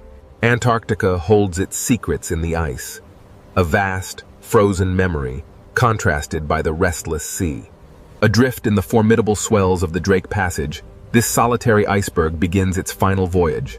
a silent messenger from the deep south. Rising from the turbulent ocean, the iceberg's visible peak suggests the immense mass hidden beneath the waterline. Below the turbulent surface, the true scale of the iceberg is revealed, a colossal structure of ancient ice extending deep into the dark ocean abyss. Here, beneath the waves, the ancient ice begins its slow, inevitable return to the sea. Meltwater streams carry. Here, frozen land meets the moving sea. This quiet exchange of meltwater fundamentally alters the ocean's chemistry and currents. Rising from the depths, we witness the sheer magnitude of the iceberg. Here, wind and wave collide with millennia of compressed ice. The Drake Passage possesses a raw power unmatched anywhere on Earth, constantly reshaping the Antarctic coastline. The ocean slowly breaks, moves, and transforms the frozen landscape, demonstrating an unstoppable force. Wonders. Here, at the edge of the Antarctic, the Drake Passage lives up to its fearsome reputation. A place of raw power. Between these towering monoliths, the ocean's fury is trapped, a violent contrast to the stillness of the ice. Leaving the icy embrace of the bergs, the open ocean beckons. Here, the world of ice merges with the dark, The Drake Passage is a place of immense power. Here, the ocean's ceaseless current demonstrates that even the most ancient. Passing through the arch, the true scale of the Southern Ocean reveals itself. Dark waters and floating ice stretch toward the distant peninsula. The dramatic currents of the Drake Passage carry these ice fragments, a visual testament to the hidden power of the Antarctic circumpolar current below. Beneath the surface, the cold currents begin their journey, a vast planetary pathway moving ice and water in a cycle spanning the entire globe. As the meltwater trails sink and spread, the ocean absorbs the cold freshwater memory, fundamentally altering the deep currents. Here, the ocean reveals its true complexity. Layers of temperature, salt, and melting ice converge in a dynamic, global climate space. Emerging from the depths, the visualization reveals the vast currents circling Antarctica, accelerating as they funnel through the narrow Drake Passage. What appears as energy from space is revealed at the surface as the immense power of the ocean, where the exchange of cold water drives global circulation. The sheer power of the ocean is evident here. Yet, this small autonomous research buoy shows us that even this battered by the relentless waves of the Drake Passage, this solitary buoy continues its silent vigil, recording the vital statistics of the Southern Ocean. Even as the storm rages above, deep beneath the waves, the true power of the ocean currents remains constant, observed by silent scientific sentinels. Here, in the vast expanse of the Drake Passage, the ocean itself becomes an observatory without. Rising from the depths, the ocean's true power becomes evident.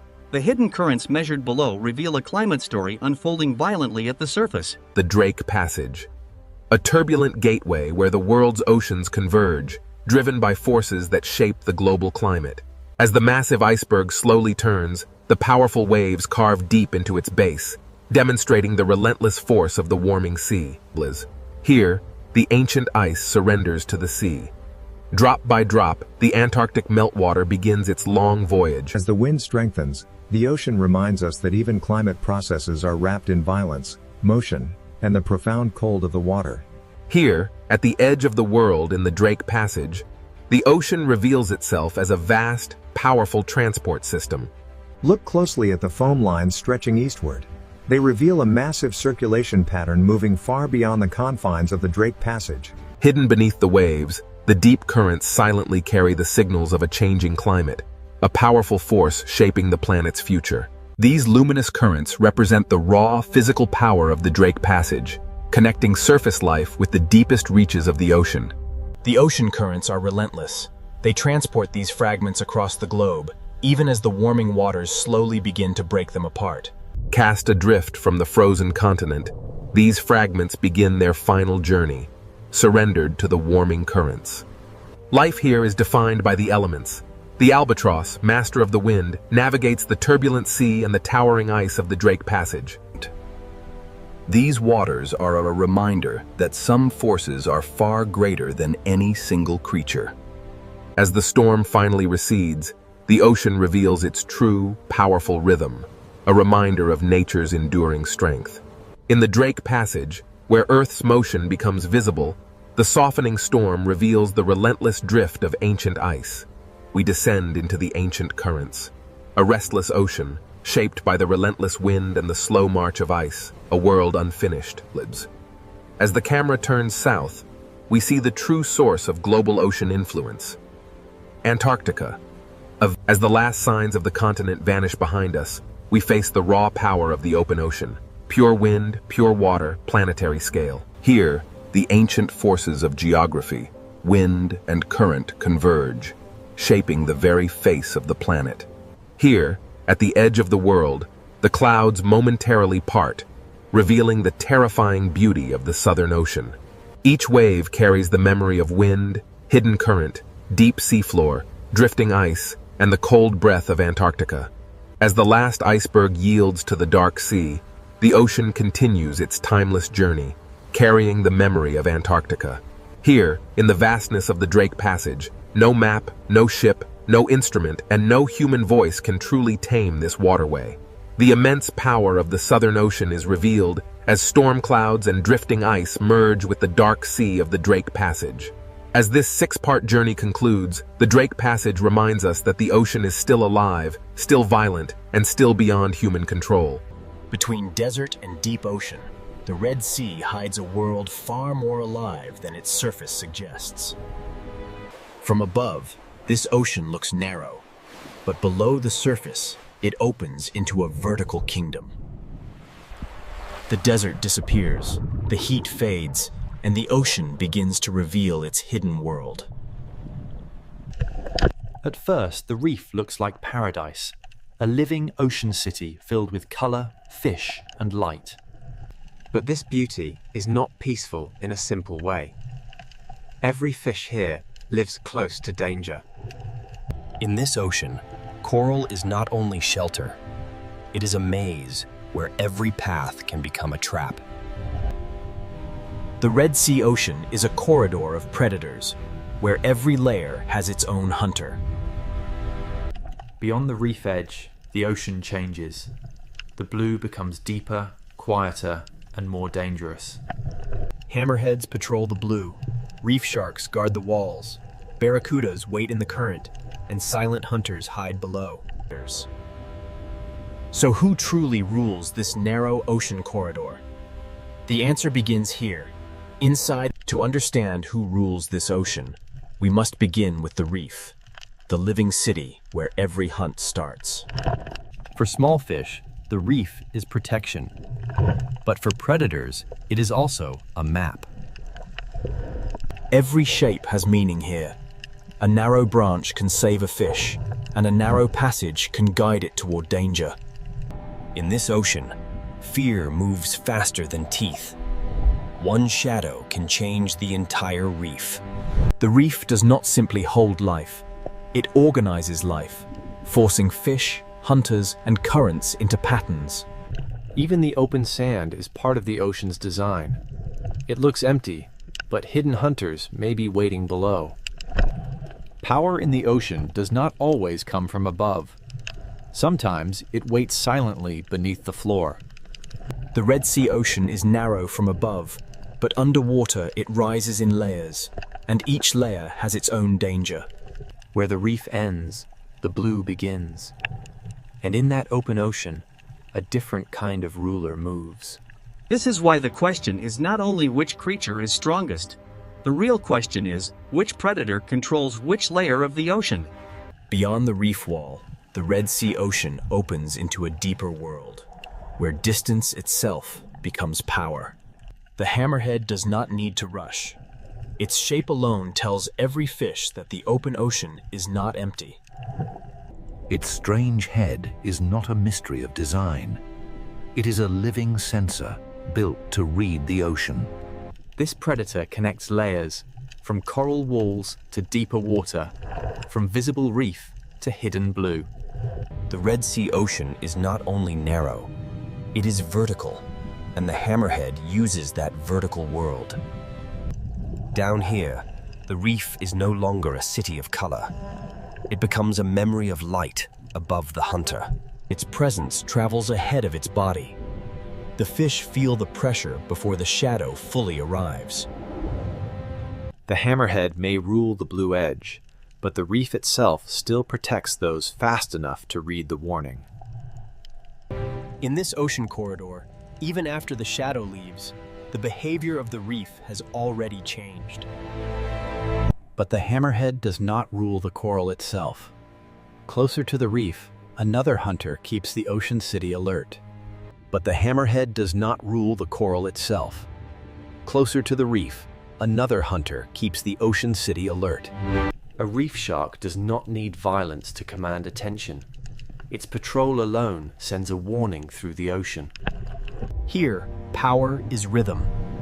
The shark follows the wall, and the fish reshape themselves around its path.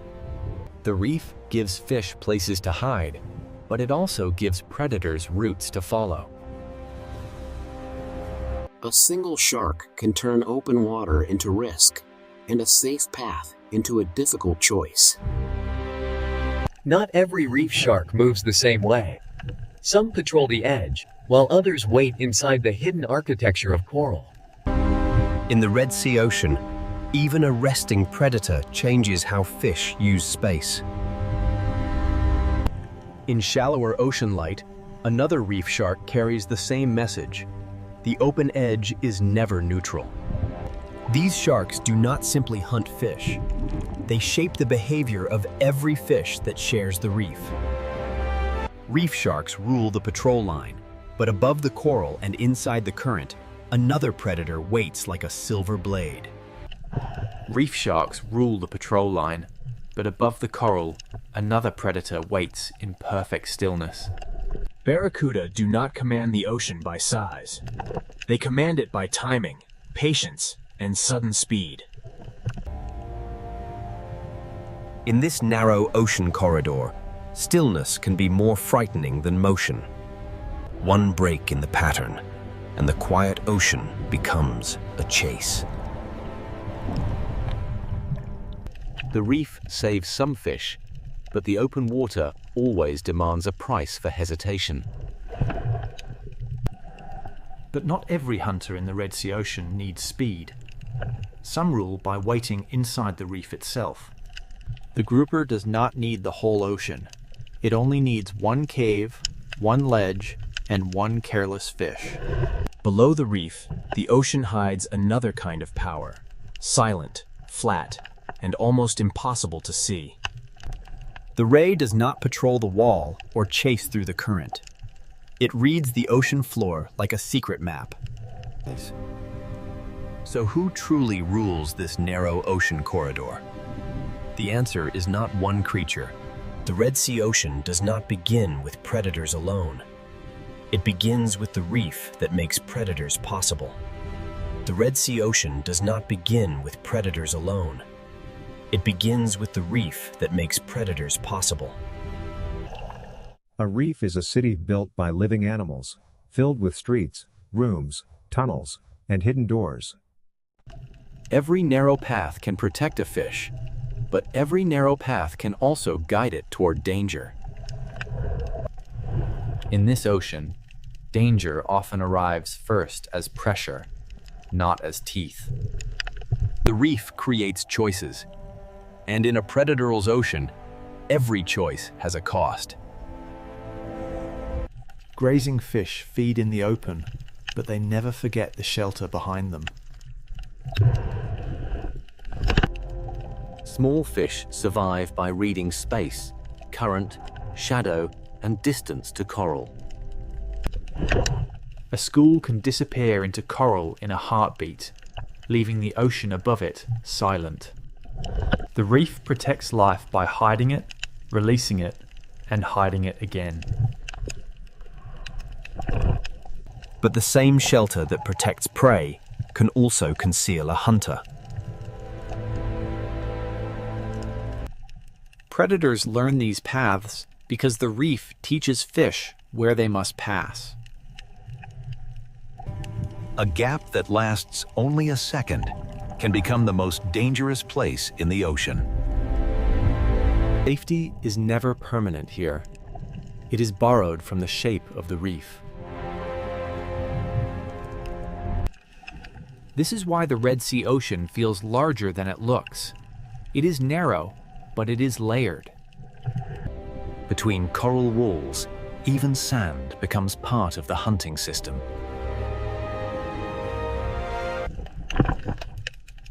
What looks empty from above may be crowded with hidden life below. The reef connects the bottom, the wall, the current, and the blue water beyond. A shallow coral garden can become a deep wall in only a few meters. At this edge, the ocean is divided into those who hide and those who hunt. Current turns the reef into motion, and motion reveals where fish must go. To feed in the current, fish must risk exposure. To survive, they must measure every meter. Not every predator is a giant. Some are smaller pressures that keep the reef alert. In the reef city, position can matter more than speed. A healthy reef supports many kinds of fish because it creates many kinds of opportunity. Where there are many fish, there are many eyes, many warnings, and many chances for a hunter. The reef can look peaceful until every fish vanishes at once.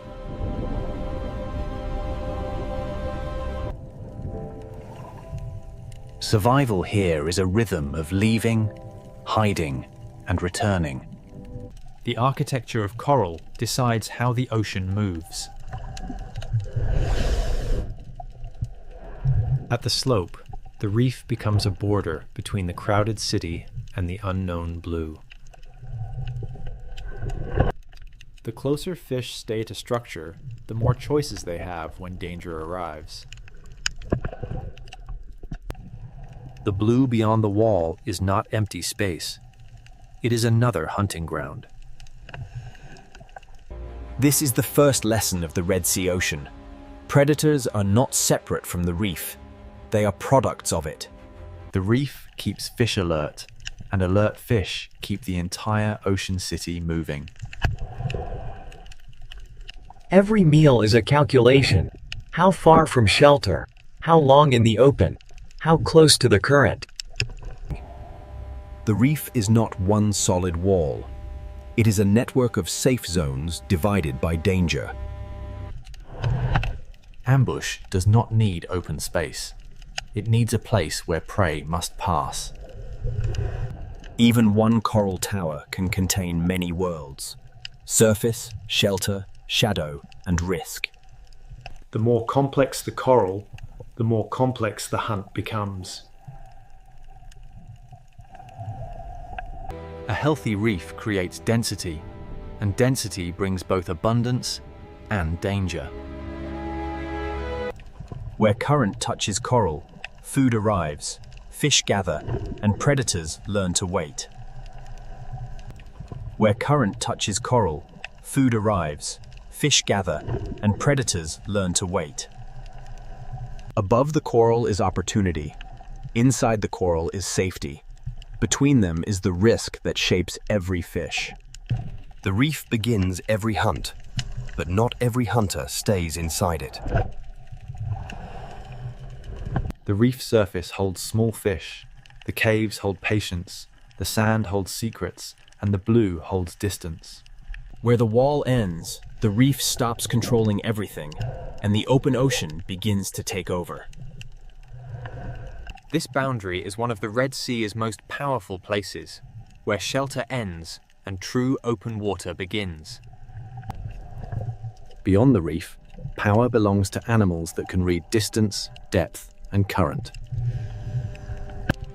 And when the reef wall falls away, one of the Red Sea's most iconic shadows begins to appear.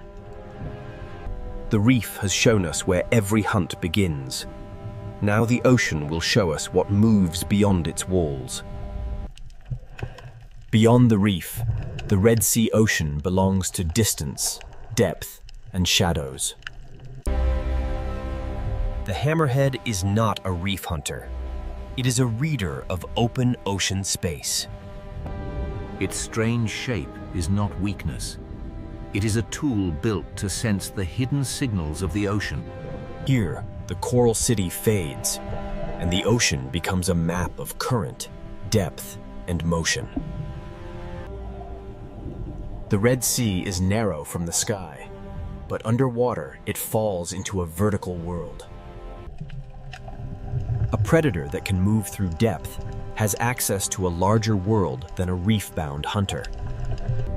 This is the hammerhead's power. Not only strength, but access to many layers of the ocean. It follows invisible roads where current carries scent, movement, and the possibility of prey. The hammerhead does not need to enter the reef to make the reef feel watched.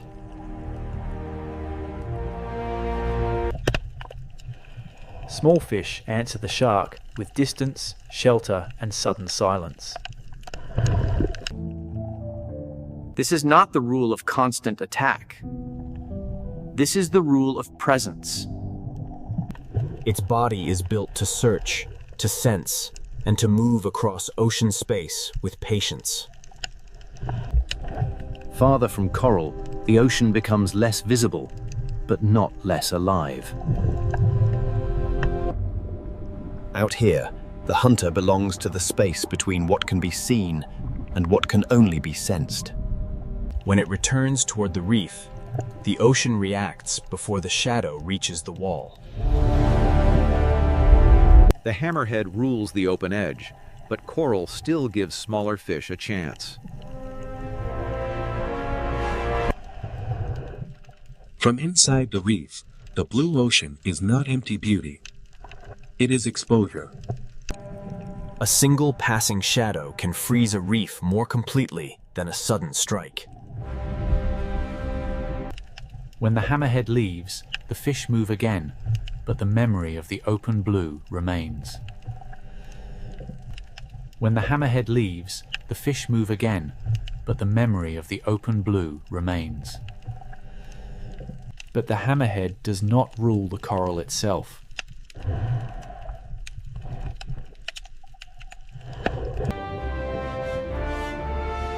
Closer to the reef, power moves in a different rhythm. Here, the reef shark becomes the moving pressure along the coral border.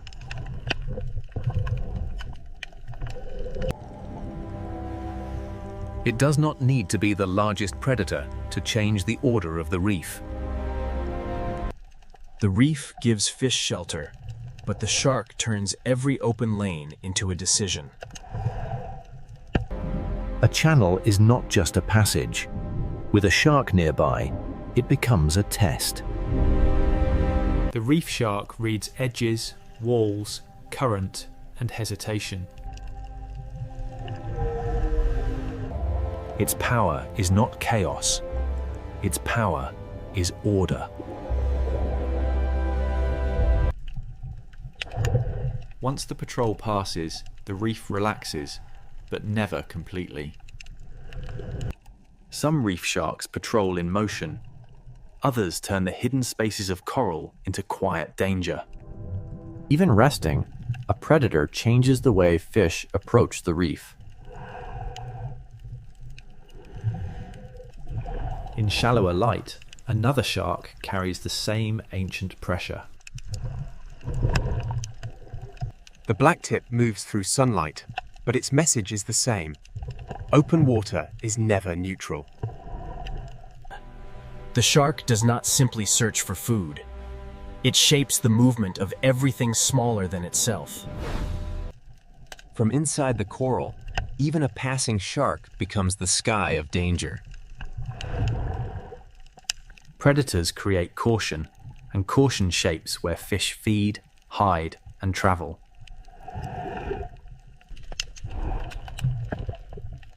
This is why reef sharks matter, even when they do not strike. Walls, channels, slopes, and currents give sharks edges to follow. The reef learns the rhythm of patrol, and every fish inside it learns to answer. Current brings information, and a shark knows how to read it.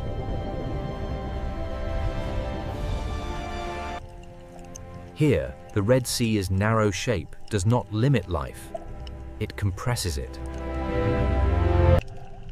Reef sharks rule not by owning every space, but by making every space matter.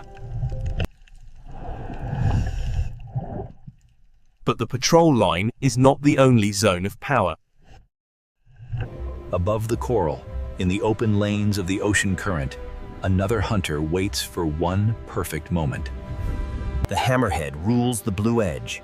The reef shark patrols the wall. But speed is about to change the rhythm of the ocean. Part of the Red Sea is ruled by depth, part by patrol, and now the current belongs to the silver blades. In the current above the reef, the Red Sea Ocean changes rhythm again.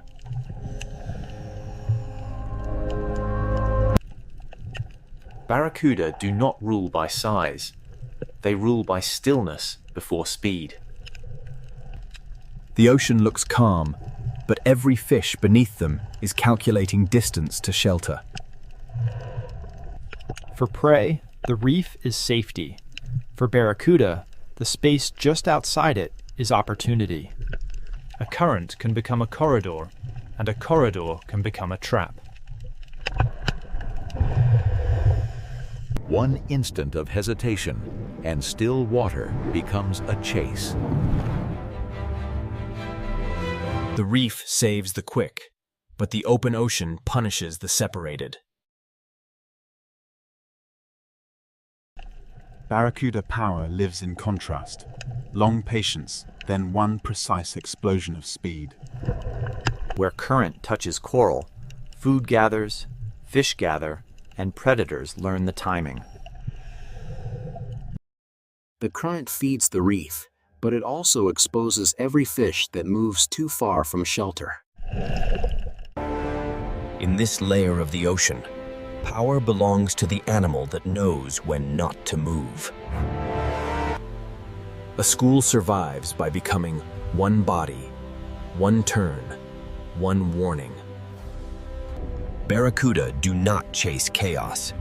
They look for the one place where order breaks. A few meters of separation can turn a bright ocean lane into danger. Speed is not only movement, it is the ability to arrive before escape becomes possible. After every burst, the ocean returns to stillness, but every fish remembers the cost of drifting apart. The reef shark controls the wall, but barracuda control the open lane above it. Their bodies are built for clean acceleration, with no wasted movement and no warning. The barracuda waits like a blade, because the ocean will bring the moment to it. Around it, the reef moves, the fish move, the current moves. The hunter waits. The fish know the roof of the ocean can become a strike from above. In the Red Sea, the same current that brings food also brings risk. Barracuda are not the only fast hunters here. The current attracts many predators built for sudden pursuit. Trevally bring weight to speed, turning the open lane into a moving wall of pressure. Every fast predator makes the reef more valuable to the fish that can reach it. Here, speed has many shapes, each one reading the same current in a different way. The open lane rewards hunters that can cross distance before prey can organize. But among these fast hunters, barracuda remain the masters of the sudden moment. The reef creates the passage, the current sets the direction, and the barracuda waits where both become one. This is not random hunting. It is structure, timing, and reaction.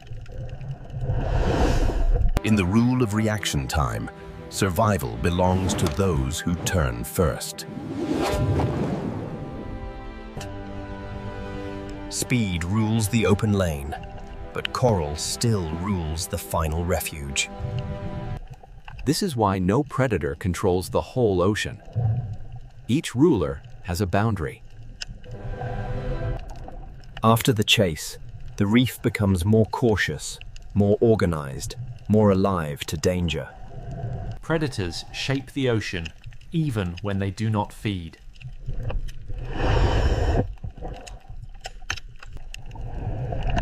The map is not drawn in sand or stone. It is drawn in movement. For the viewer, they are beautiful. For the reef fish, they are the shape of the open water's danger. The Red Sea Ocean gives them a perfect stage. Clear water, strong current, and fish forced close to structure. But the reef has predators that do not need open water or sudden acceleration. Below the silver hunters, the reef holds a slower kind of power. Here, dominance is not measured in speed, but in position.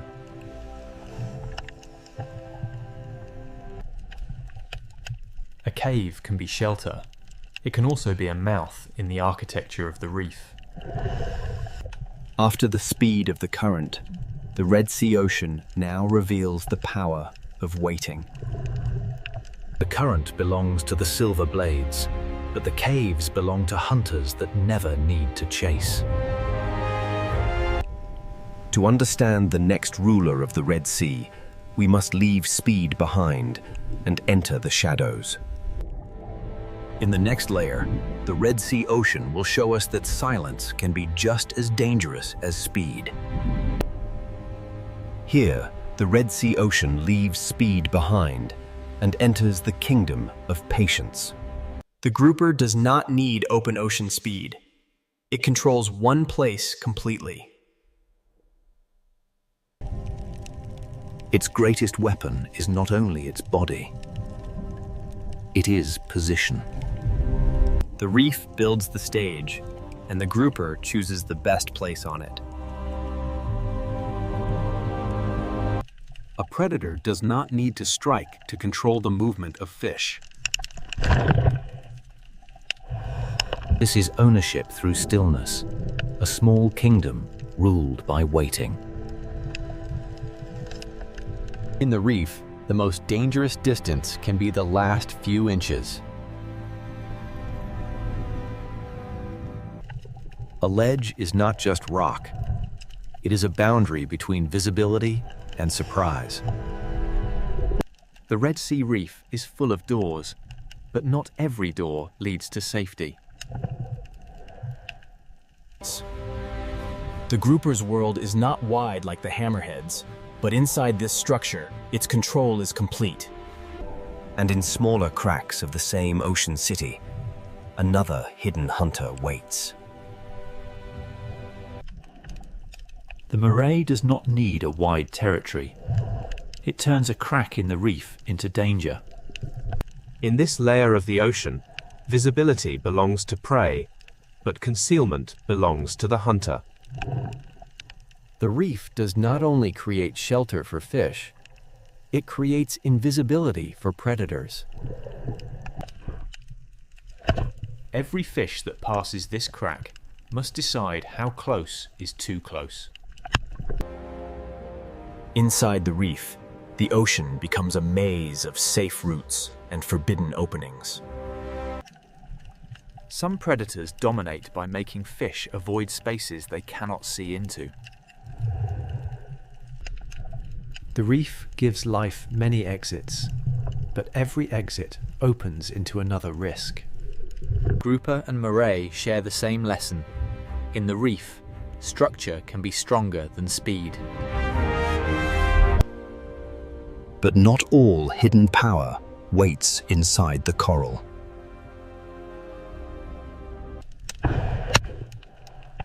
Below the reef, the ocean floor hides a quieter kind of hunter.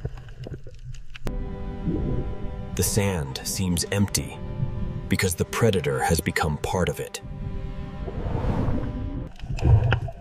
The ray does not chase through open water. It reads the ocean floor. Its body is built for the lowest layer, where pressure, scent, and movement leave quiet traces. To larger predators, the sand may look empty. To the ray, it is full of signals. A small movement under the sand can become a message only the bottom hunter understands. The cave, the crack, and the sand are different worlds, but all belong to the same ocean system. Power does not always cast a shadow overhead. Sometimes it waits beneath a thin layer of sand. The danger disappears not because it leaves, but because it becomes invisible again. The sand is not a gap between important places. It is an entire layer of the hunt. In this lower world, the hunt happens through contact, pressure, scent, and patience. Each hidden predator controls a different part of the reef's lower architecture. The grouper holds the cave, the moray holds the crack, and the ray reads the sand. For a small fish, one journey across the reef can pass through several kingdoms of danger. This is not chaos.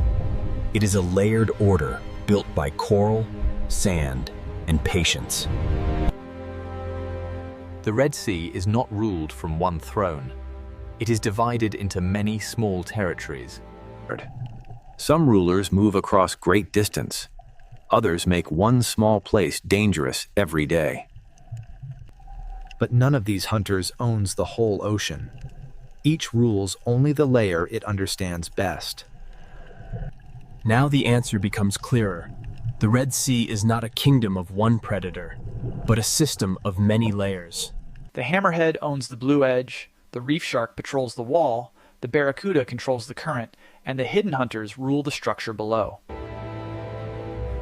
Above all of them, the reef itself writes the rules. It creates shelter, ambush points, current breaks, sand borders, and the density of life that makes predators possible. To ask who rules the Red Sea is really to ask who controls which layer. The final answer is not hidden in one bite, one cave, or one shadow. It is hidden in the balance between them. In the final layer, the Red Sea Ocean will reveal that dominance is not a crown. It is balance. After all these layers, the answer begins to emerge. The Red Sea is not ruled by one creature. It is ruled in layers. It owns the open edge, but it does not own the reef itself. The reef shark rules the patrol line, making the coral edge a place of constant calculation. Its power is not only what it eats, but how every fish moves when it appears.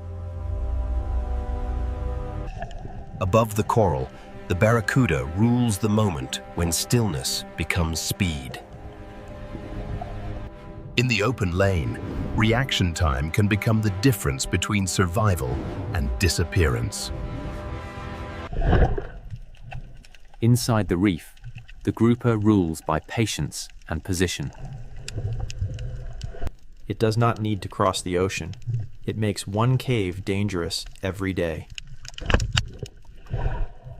The moray rules the cracks, where invisibility becomes control.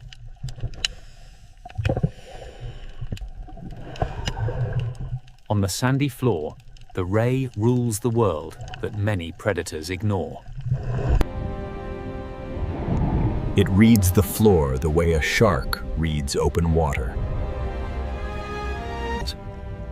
Each predator rules a place, but none of them rules the entire ocean alone. The real structure is not a throne. It is a map of layers. For small fish, survival means knowing which layer belongs to which hunter. Predators create caution. Caution shapes movement. Movement shapes the reef. A reef is more than coral. It is coral plus fish, grazers, predators, current, sand, depth, and time. When predators disappear, the ocean does not simply become peaceful. It becomes different. A reef may still look alive, but one invisible layer of control can be missing. A predator's presence is part of the reef's rhythm. The grouper changes how fish use the cave.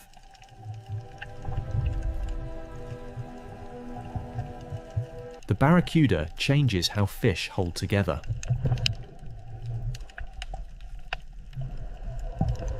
The ray changes how life moves across the bottom.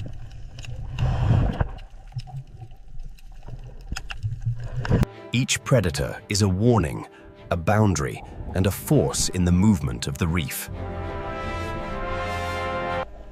Balance does not mean peace without danger. Balance means every role still exists. The Red Sea is narrow, but vertically it becomes an entire world.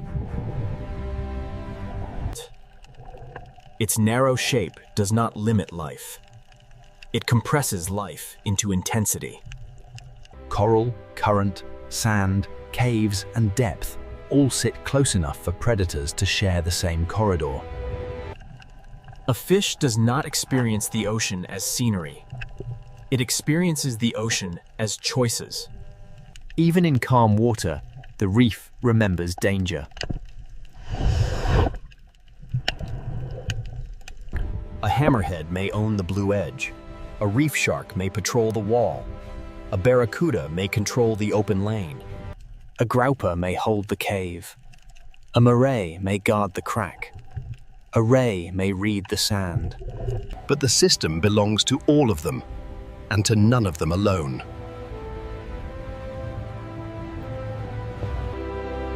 Above all predators, the reef itself rules the rules. It builds the shelters, the hunting lanes, the current breaks, and the density of life. Without the reef, the predators lose the structure that gives their power meaning. Without predators, the reef loses part of the pressure that keeps it dynamic. Caution shapes movement. Movement shapes feeding. Feeding shapes coral. Coral shapes shelter. And shelter shapes the next generation of reef life.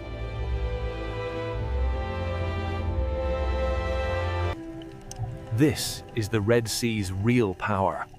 Not one monster, but a living network. Dominance here is not noise. It is pressure moving quietly through every layer. From above, this may look like one narrow sea. Beneath the surface, it is many worlds stacked together.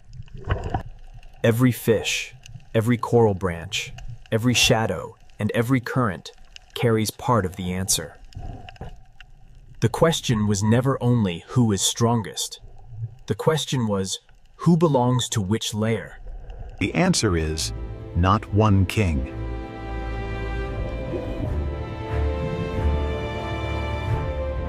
The Red Sea is ruled by balance, fragile, ancient, and moving quietly through every layer of the reef. A hammerhead may own the blue edge, but the blue edge is only one part of the story. A reef shark, a barracuda, a grouper, a moray, and a ray each hold a different piece of power. But no piece is the whole ocean. The real ruler is the relationship between them.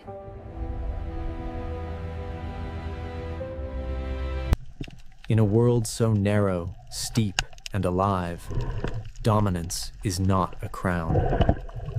It is balance.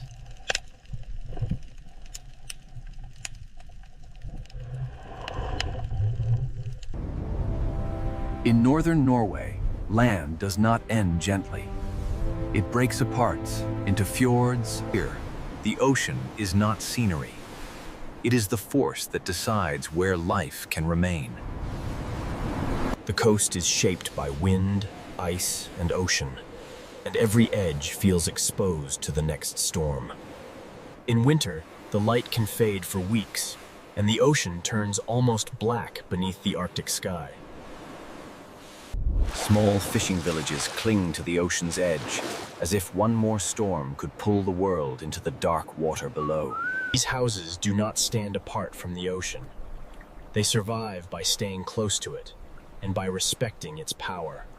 The ocean gives fish movement, memory, and danger. It feeds the coast, then tests it without warning. This is not the soft coastline of a warm sea. It is a place of cold currents, rough weather, and sudden life. The ocean cuts into the land through fjords, carrying salt, cold, food, and the rhythm of survival. From above, the coast looks frozen and severe. But beneath the ocean surface, nothing is still. The secret of this coast begins below the waves, where the ocean moves long before life becomes visible. Above the sea is wind and ice. Below the sea is current, darkness, and hidden energy. In this cold ocean, life begins quietly, almost invisibly, in the movement of water and light.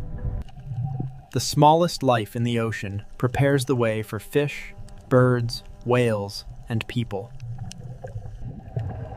When the ocean gathers enough food, small fish arrive, and the silence begins to change. A single fish is fragile, but in the ocean, thousands can move like one living body. The Arctic Ocean teaches life to move together, to read pressure, shadow, current, and danger. Above the sea, wings begin to gather. Below the sea, silver movement calls the coast awake. The birds read the ocean from above, searching for the first signs that fish have risen. Even the wind becomes part of life here, lifting wings above the restless ocean. The fjord looks silent from far away, but the ocean beneath it is beginning to concentrate life. Then, from the cold ocean, a breath appears, proof that giants have followed the fish. The ocean has sent a signal, and the largest hunters in these waters are beginning to answer. Nothing here is random. The ocean gathers prey, and every predator must arrive at the right moment. The same fish that shine beneath the sea also lift life into the sky. Here, ocean, mountain, bird, fish, whale, and village are not separate stories. They belong to one system. Northern Norway is alive because warm and cold meet at the edge of the ocean. The sea gives, and the sea tests.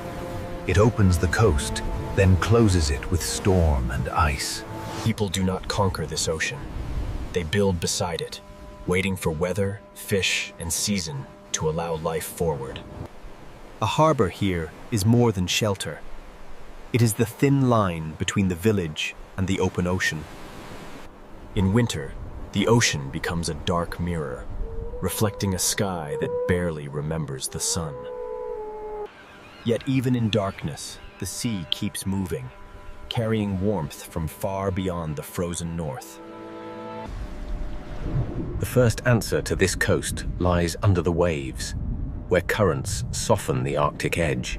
Warm Atlantic water pushes north into a polar world, and the ocean becomes a living boundary. Where ocean water mixes, nutrients rise. Where nutrients rise, the smallest life begins to bloom. Plankton feeds small life. Small life feeds fish. Fish will soon call the giants back into the ocean. Plankton feeds small life. Small life feeds fish. Fish will soon call the giants back into the ocean. Before the whales arrive, before the birds scream, the ocean gathers itself into one shining mass.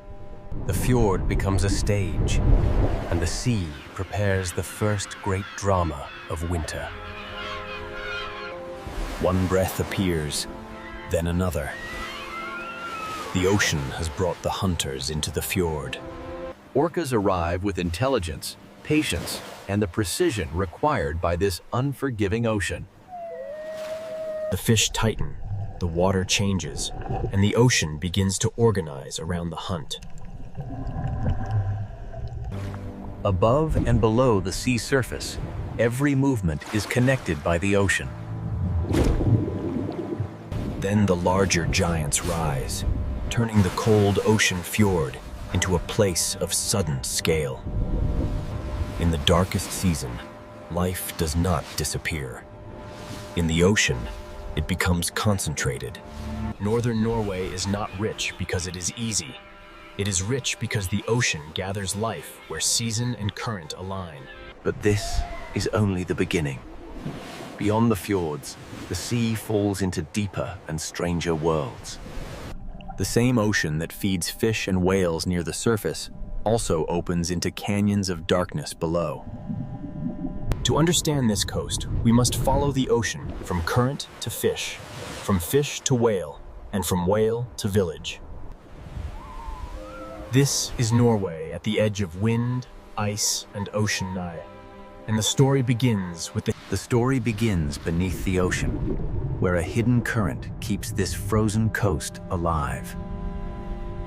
Northern Norway should feel locked in ice, yet the ocean refuses to become still. Far to the south, Atlantic water begins a long journey north, carrying heat into a polar world. This current does not make the Arctic warm, but it softens the edge enough for life to gather. Above the sea, winter is severe. Below the ocean surface, hidden warmth travels through the dark. The coast survives because the ocean is not one single body of water, but many forces meeting. Where Atlantic warmth meets Arctic cold, the ocean becomes dynamic, restless, and rich. Where Atlantic warmth meets Arctic cold, the ocean becomes dynamic, restless, and rich. When light returns after the long darkness, microscopic life begins to bloom. A bloom this small can change everything, because the entire visible drama begins with the invisible. Plankton feeds smaller animals, and those smaller animals become the first bridge toward fish. Small fish follow the bloom, and the cold ocean begins to concentrate energy. In this ocean, survival often begins with gathering. The season is short, the light is limited, and every creature must arrive when the ocean allows it. The fjord becomes more than a landscape. It becomes a corridor where the ocean gathers life. One fish is almost invisible in the sea. Thousands can change the shape of the water. When the school turns, the ocean flashes. When it tightens, it becomes a living mass. The ocean does not keep its secrets for long. What gathers below is soon read from above. Birds begin to circle because the sea beneath them has changed. They watch the water, reading ripples, flashes, and the movement of fish beneath the ocean skin. Below the birds, the fish are no longer scattered. The ocean has begun to build a winter feast. This movement is not random. It is timing made visible inside the ocean. Across the cold sea, scattered life begins to come together. In winter, abundance in the Arctic does not spread gently. It gathers in dense, fragile places. This is how the ocean turns invisible energy into visible life. Plankton becomes fish, Fish becomes movement, and movement begins to call the giants of the sea. A fjord can shelter life, but it can also concentrate it until every predator notices. From above, the signs are small. A circle of birds, a change in the sea, a pulse beneath the surface. The land remains silent, but the ocean below it is full of decisions. Air and sea are linked by fish, and every wing above the water depends on what the ocean provides. The power of this school is not aggression. It is concentration. A scattered fish is difficult to find. A dense school changes everything. The ocean compresses life into a shape that birds can follow and whales can find. The first hunters are already reading the surface, but the greatest hunters are still beyond the frame. Far across the ocean, another sign appears and looms. A breath, a ripple, a giant turning toward the feast. The fish do not know the whole story, but the ocean around them is changing. The current began this story. The fish made it visible. Now the sea is ready to summon larger life.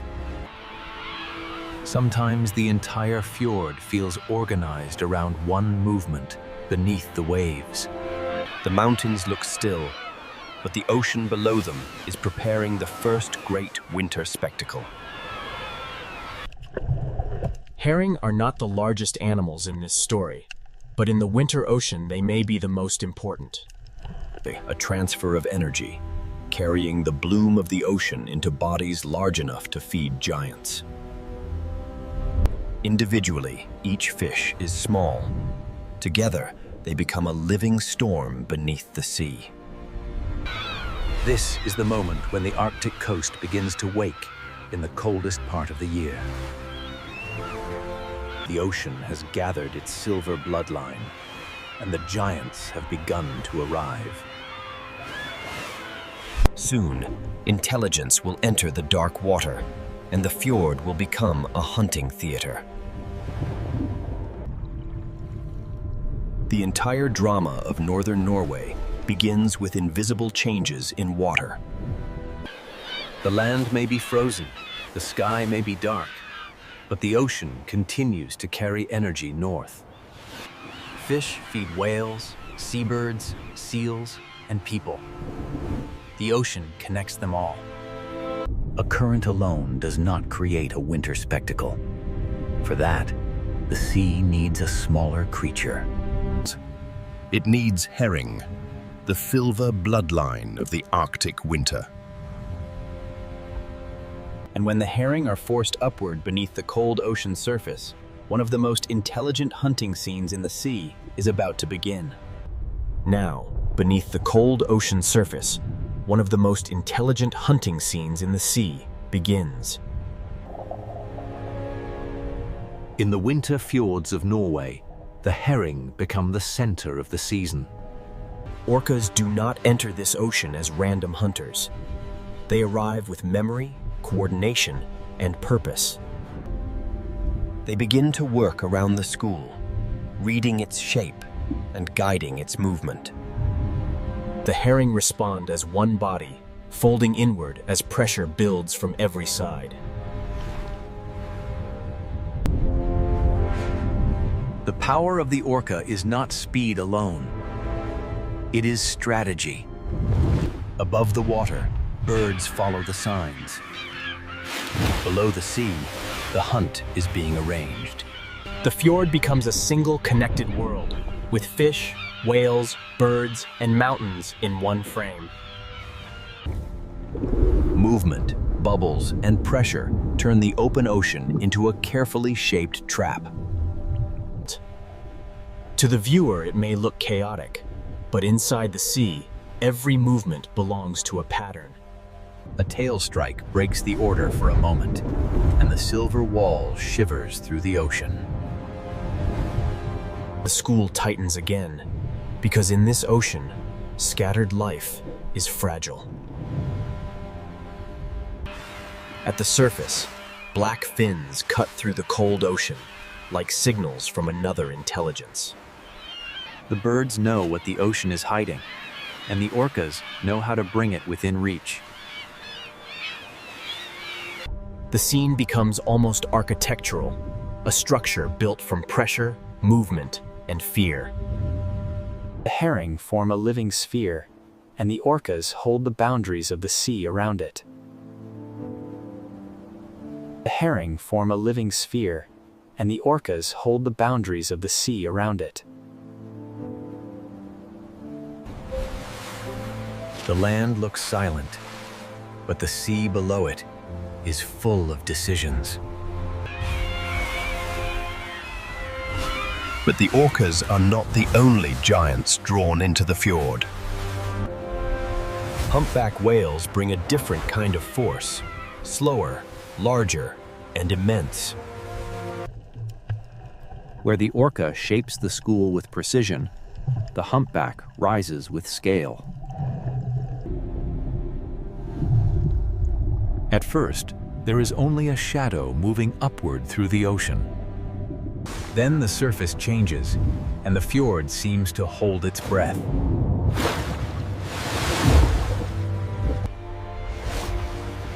For 1 second, the ocean opens, and a giant becomes visible. Water drains away, the whale sinks again, and the surface closes over the feast. The school breaks, then gathers again, because the ocean keeps forcing life back into motion. Orcas and humpbacks do not hunt in the same way, but both reveal the same truth. Northern Norway's winter sea is not dead. It is concentrated. The cold does not stop life.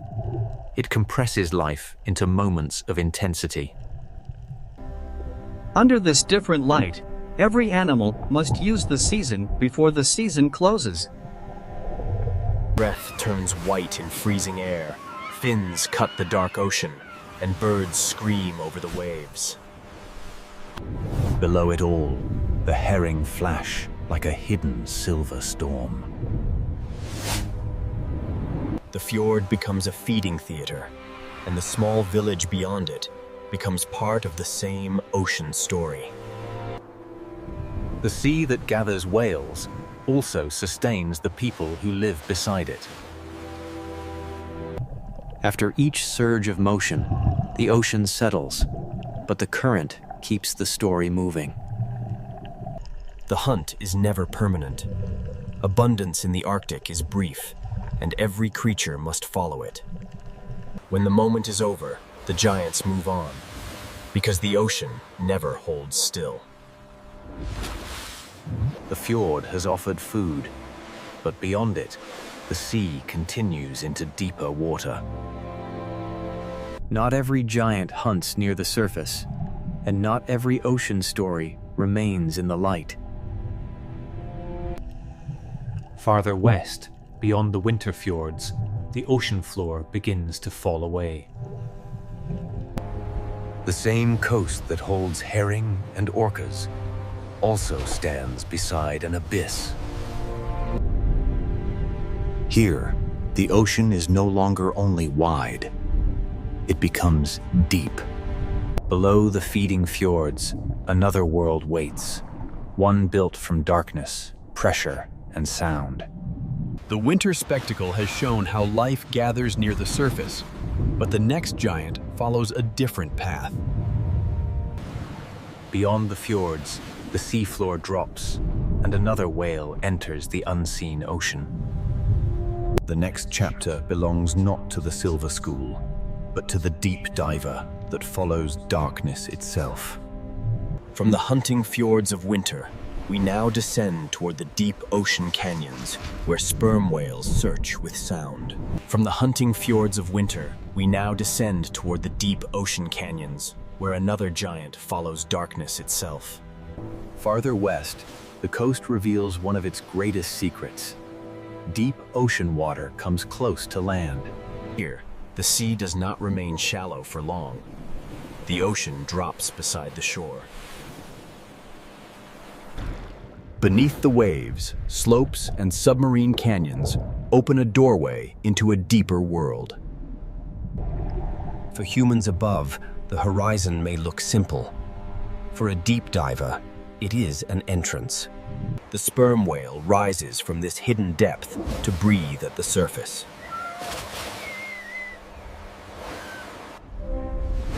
This is not a hunter of the shallow herring fjord. It is a giant built for vertical journeys.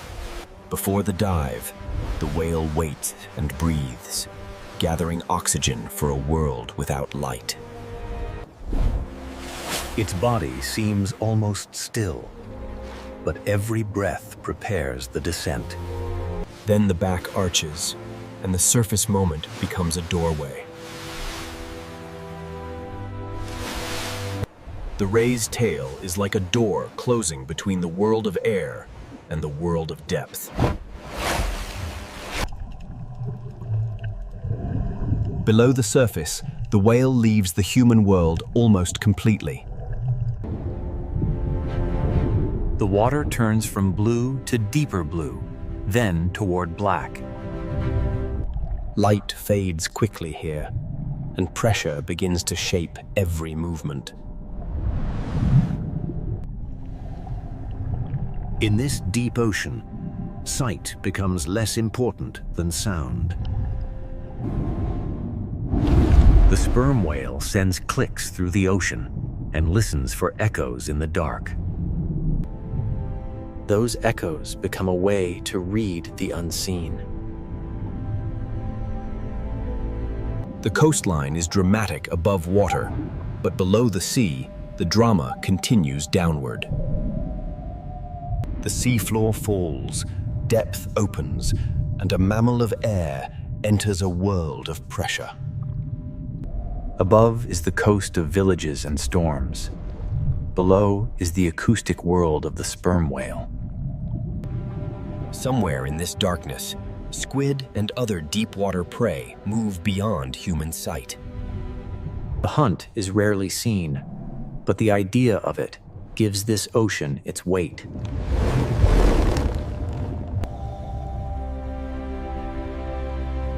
In this layer, the sea does not reveal everything. The sperm whale carries one of the ocean's most powerful natural sonar systems. Each click searches the darkness, returning fragments of shape, distance, and direction. This is not the fast silver chaos of the herring fjord. It is slower. In northern Norway, the village and the abyss can be neighbors. On the surface are boats, weather, birds, and light. Beneath are canyons, pressure, and sound. The human world floats above, while the whale moves through a depth human senses cannot survive. After the descent, the whale must return to air. The journey is vertical, from breath to darkness and back again. Every dive reminds us that this coast is not only horizontal, but layered. The whale rises toward a world of wind, cliffs, islands, and winter ocean. Then the breath returns, and the hidden world briefly touches the surface. For a moment, the deep diver becomes visible again, and the ocean closes its secret behind it. Vesterålen matters because it shows how close deep ocean systems can come to the human coast. A village may stand beneath snowy peaks, while a whale searches the abyss nearby. The shore and the deep are not separate worlds here. In places like this, they are neighbors. Life exists along the coast, but it also hangs above a layered ocean. At the surface are breath storms and light. Below are slopes, squid, pressure, and sound. The deep whale does not need the fjord theater. It belongs to a darker stage. But life here does not only rise from the ocean depths. It also clings to stone, where the ocean sends food upward into wings. Along the northern coast, cold cliffs become vertical cities beside the sea.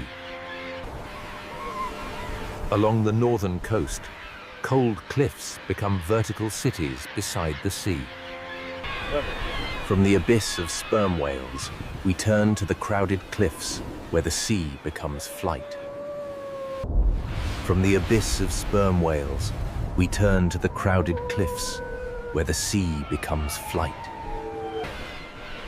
Along the northern coast, stone cliffs become cities because the ocean below can feed them. At first, the cliff looks like cold stone. Then the ocean reveals it as a vertical city. Every ledge is a place of balance, where life clings between rock, wind, and ocean. The sea feeds them below, but the cliff gives them a place to return. A puffin carrying fish is carrying the energy of the ocean onto land. Each small fish began in the sea, but now it becomes part of a life built high above the waves. The birds dive into the ocean, take from the sea, and bring that life back to stone. A seabird colony is not only a spectacle, it is evidence that the ocean nearby is productive. Some birds dive, some glide, some wait on ledges, but all of them depend on the sea. On these cliffs, survival is measured in inches of stone and miles of ocean. The cliff is built from rock, but its life is built from fish. When they leave the cliff, they enter the ocean's weather. When they leave the cliff, they enter the ocean's weather. When fish shift, birds must search farther, and the ocean becomes harder to read. A cliff can roar with life, but a quieter ledge can also tell a story from the sea. When birds vanish from a place like this, it is not only a loss of sound, it is a signal from the ocean. Seabirds make absence visible because they return from the sea to land. If food becomes harder to find, the cliff feels it long before the viewer understands why. The bird reads the surface. The fish reads the current. The cliff records the result. Yet the cliffs remain alive because the ocean still sends food into the air. Every returning bird is a small proof that the sea can still provide. The journey from water to wing is repeated thousands of times across the coast. Below these cliffs, humans have also learned to read the ocean. In northern Norway, the sea is not only scenery, it is food, danger, memory, and identity. Small villages sit between mountains and ocean, shaped by the narrow chances the sea allows. A calm harbor can feel safe, but beyond it, the ocean can change without warning. The work of the village begins with weather, timing, and respect for the sea. Fish leave the ocean, but the cold air and wind become part of the process. Here, the climate itself helps preserve what the sea has given.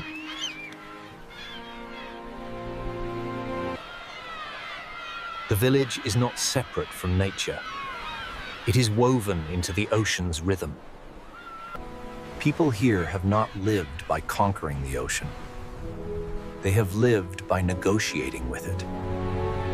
A fisher reads wind, current, fish movement, and season before trusting the sea. The coastline may look beautiful from far away, but the ocean does not forgive carelessness. Knowing when to turn back can be as important as knowing where the fish are.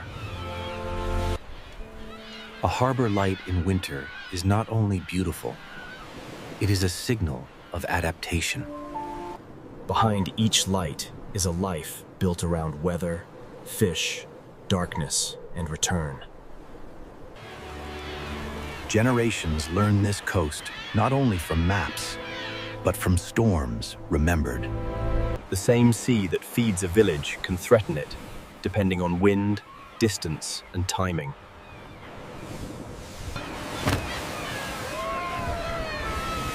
The ocean gives and tests in the same breath.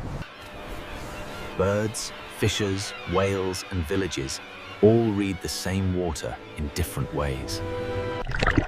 Beneath the harbour, the food web continues, quiet and essential. The village survives because the ocean remains alive beyond what the eye can see. To live here is to know when to leave, when to wait, and when to return. The return to harbor is part of the rhythm, as important as the journey out. This human layer keeps the coast from becoming only a wilderness postcard. The birds return to ledges, the boats return to harbor, and both returns depend on the sea. Northern Norway is a coastal system where ocean productivity climbs into wings and settles into villages. Everything here depends on reading the ocean accurately. The whale reads fish. The bird reads the surface. The fisher reads the wind. But this relationship is changing because the Northern Ocean is changing its rhythm. Fish may shift, seasons may move, and old knowledge must adapt to a sea that no longer behaves exactly as before. For the birds, for the whales, and for the people, survival depends on the ocean's pattern. And now, across the far north, ice is retreating, seasons are shifting, and the Arctic Sea... Across the far north, ice is retreating, seasons are shifting, and the Arctic Sea is beginning to change its rhythm. Less ice does not simply mean more open ocean. It changes the boundary between Arctic cold and Atlantic warmth.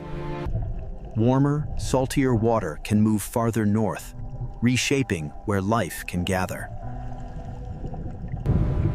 The change is not always dramatic in a single frame, but the ocean remembers every small shift. This is not a simple disaster scene. It is a rhythm slipping out of its old timing. This is not a simple disaster scene. It is a rhythm slipping out of its old timing. For fish, temperature can influence movement, growth, spawning, and where the next meal will be found. If the fish move, everything that follows them must also move. For seabirds, the question becomes how far they must fly before the ocean offers food. A quieter cliff is not only a quieter cliff. It may be a message from the sea. A quieter cliff is not only a quieter cliff. It may be a message from the sea. When the food web shifts beneath the surface, the change rises into the air. For whales, the location of prey decides where the journey must go. If herring gather differently, the giants must search differently. For fishing communities, these changes are not abstract. They arrive as questions at the harbor. Where will the fish be? When will they come? Will the old calendar still work? Knowledge built over generations must now listen to an ocean that is changing its behavior.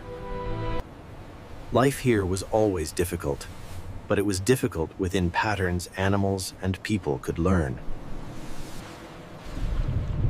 When the timing changes, the challenge becomes deeper than storm or cold. For herring, the question is where to gather. For whales, where to feed. For seabirds, the question is how far to fly before the sea gives enough.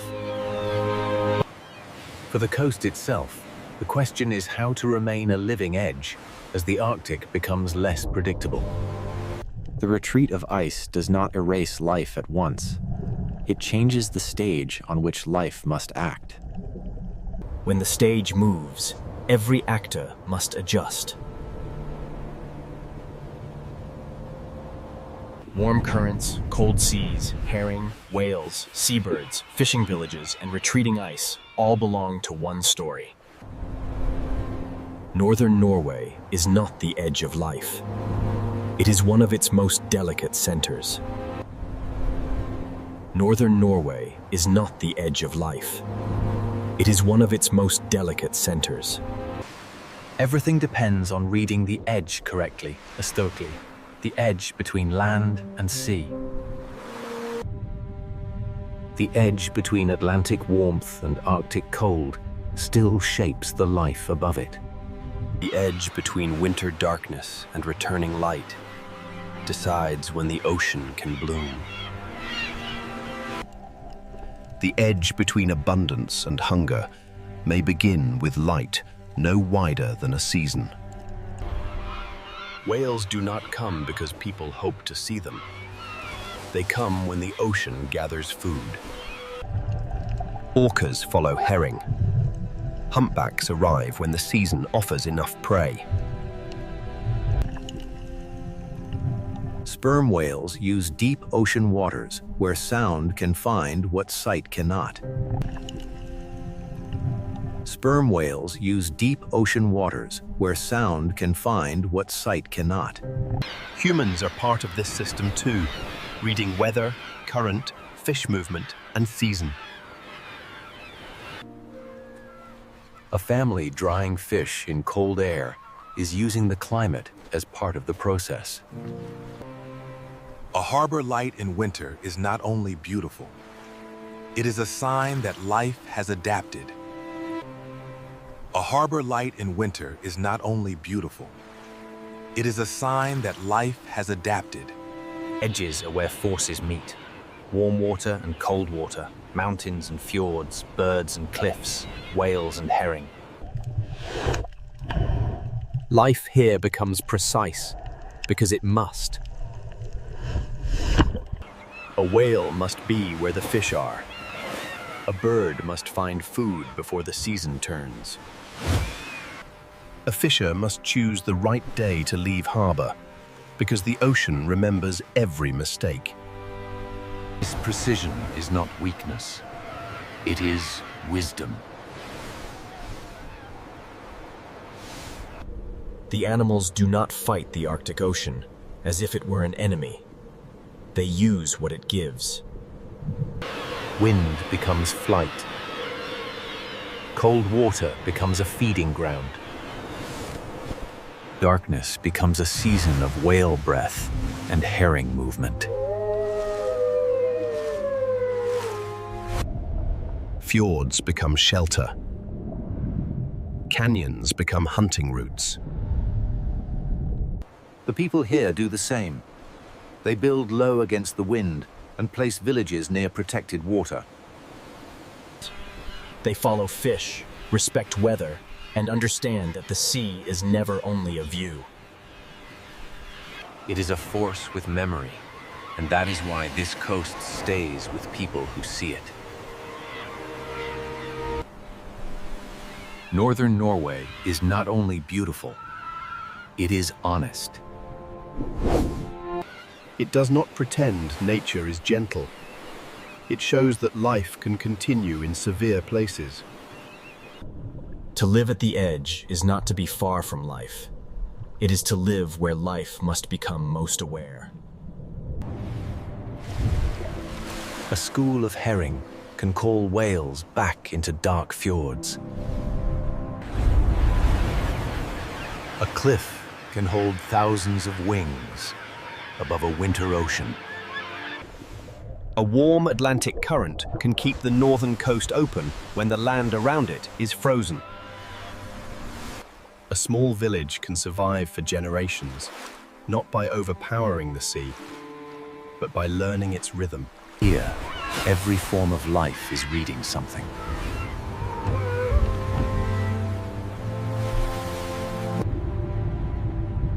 The blue whale reads the fish.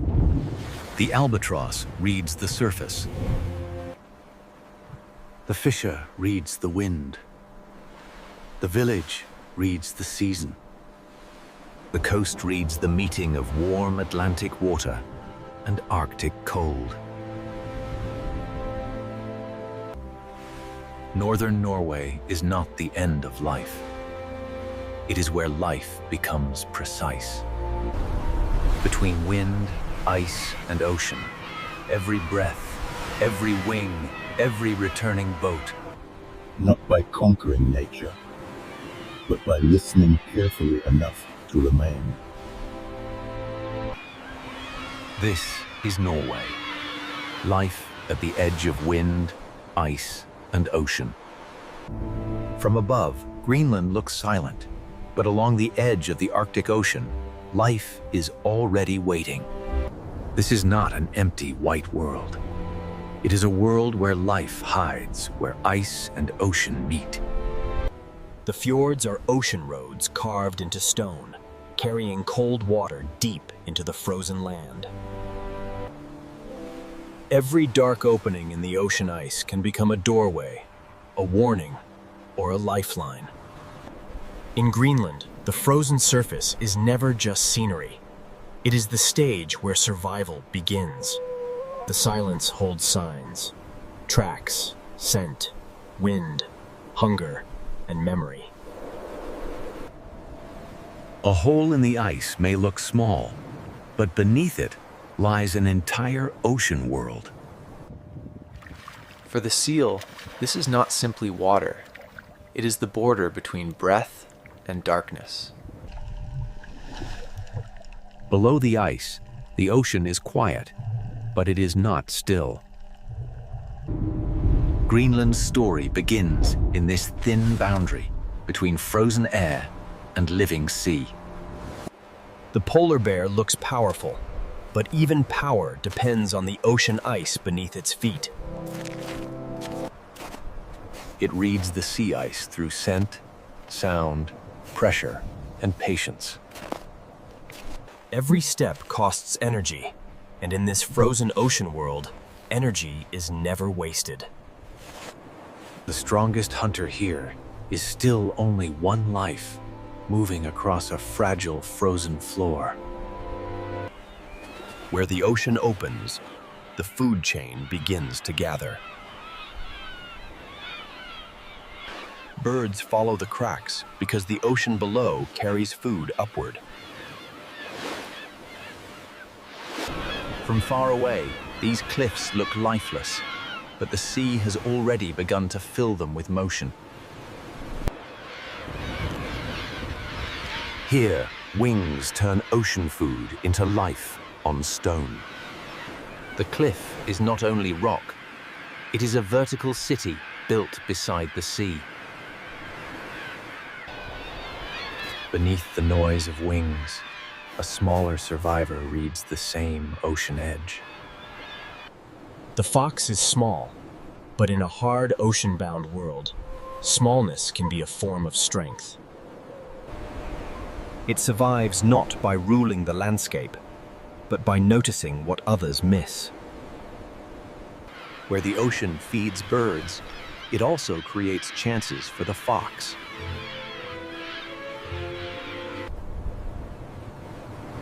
Life here is spread thin, but every edge has a purpose. Even the quietest animals are tied to the rhythm of snow, wind, and sea. Some survive by moving lightly. Others survive by standing together against the ocean wind. In Greenland, warmth is stored in bodies, in herds, and in every careful choice. Land and ocean are never separate here. The sea shapes the weather, the food, and the movement of life. The fjords carry the ocean into the frozen land, and with it comes the possibility of life. Below these icebergs, the ocean continues downward into a colder and darker world.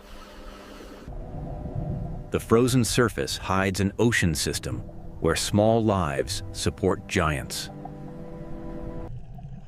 In this cold ocean, even the smallest forms of life can decide what survives above the ice. Fish turn invisible ocean energy into movement, flesh, and survival. The seal carries this ocean energy upward toward the frozen world above. A single layer of ice separates two worlds, but every life on both sides is connected. Glaciers bring the frozen interior to the sea, and the ocean answers with movement. To the animals of Greenland, ice is shelter, distance, danger, and direction. Far beyond the cliffs, giants follow the same cold ocean rhythm. A whale changes the fjord in a single breath, revealing that this frozen land is also an ocean world. Some animals walk on ice, some breathe through it, and others move beneath it like living mountains. Each life seems separate, but the ocean connects them all.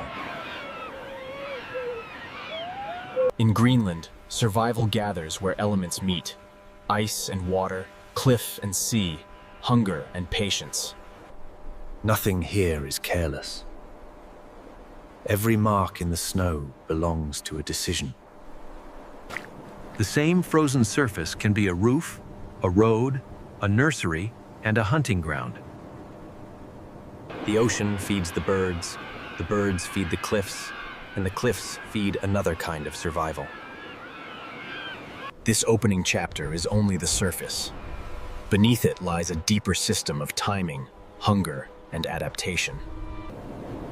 To understand Greenland wildlife, we must follow the edge where the ocean shapes every life. The first rule of this frozen world is simple. Ice decides where life can move. When the ocean opens, the story begins to move from silence into survival. And so we begin with the fragile foundation beneath every track, every dive, every flight, and every breath. To understand life in Greenland, we must begin with the surface that decides almost everything: sea ice. This ice is not a blank white floor. It is a living boundary between air and ocean. Where the ocean presses against the frozen surface, the ice bends, breaks, rises, and becomes a map. An open lead can become a feeding route, a breathing place, or a dangerous gap between lives. Below the frozen roof, the ocean begins its quiet work. When light returns, even the smallest life beneath the ice can start an entire chain. The beginning of survival here is almost invisible, carried by light, nutrients, and timing. Fish gather where the ocean gives them food, and their movement begins to draw larger lives. Every small body in this cold ocean becomes part of a larger survival equation. The seal lives between two worlds, feeding in the ocean and breathing through the ice. To the seal, a dark circle in the ice is not a detail. It is a doorway back to air. The same ice that traps the ocean below also gives life a place to breathe. For one animal, the hole is safety. For another, it is a place to wait. The bear does not rule the ice by force alone. It survives by reading the ocean's frozen skin. Sea ice is a road, a roof, a hunting ground, a resting place, and a border between worlds. Where the ice is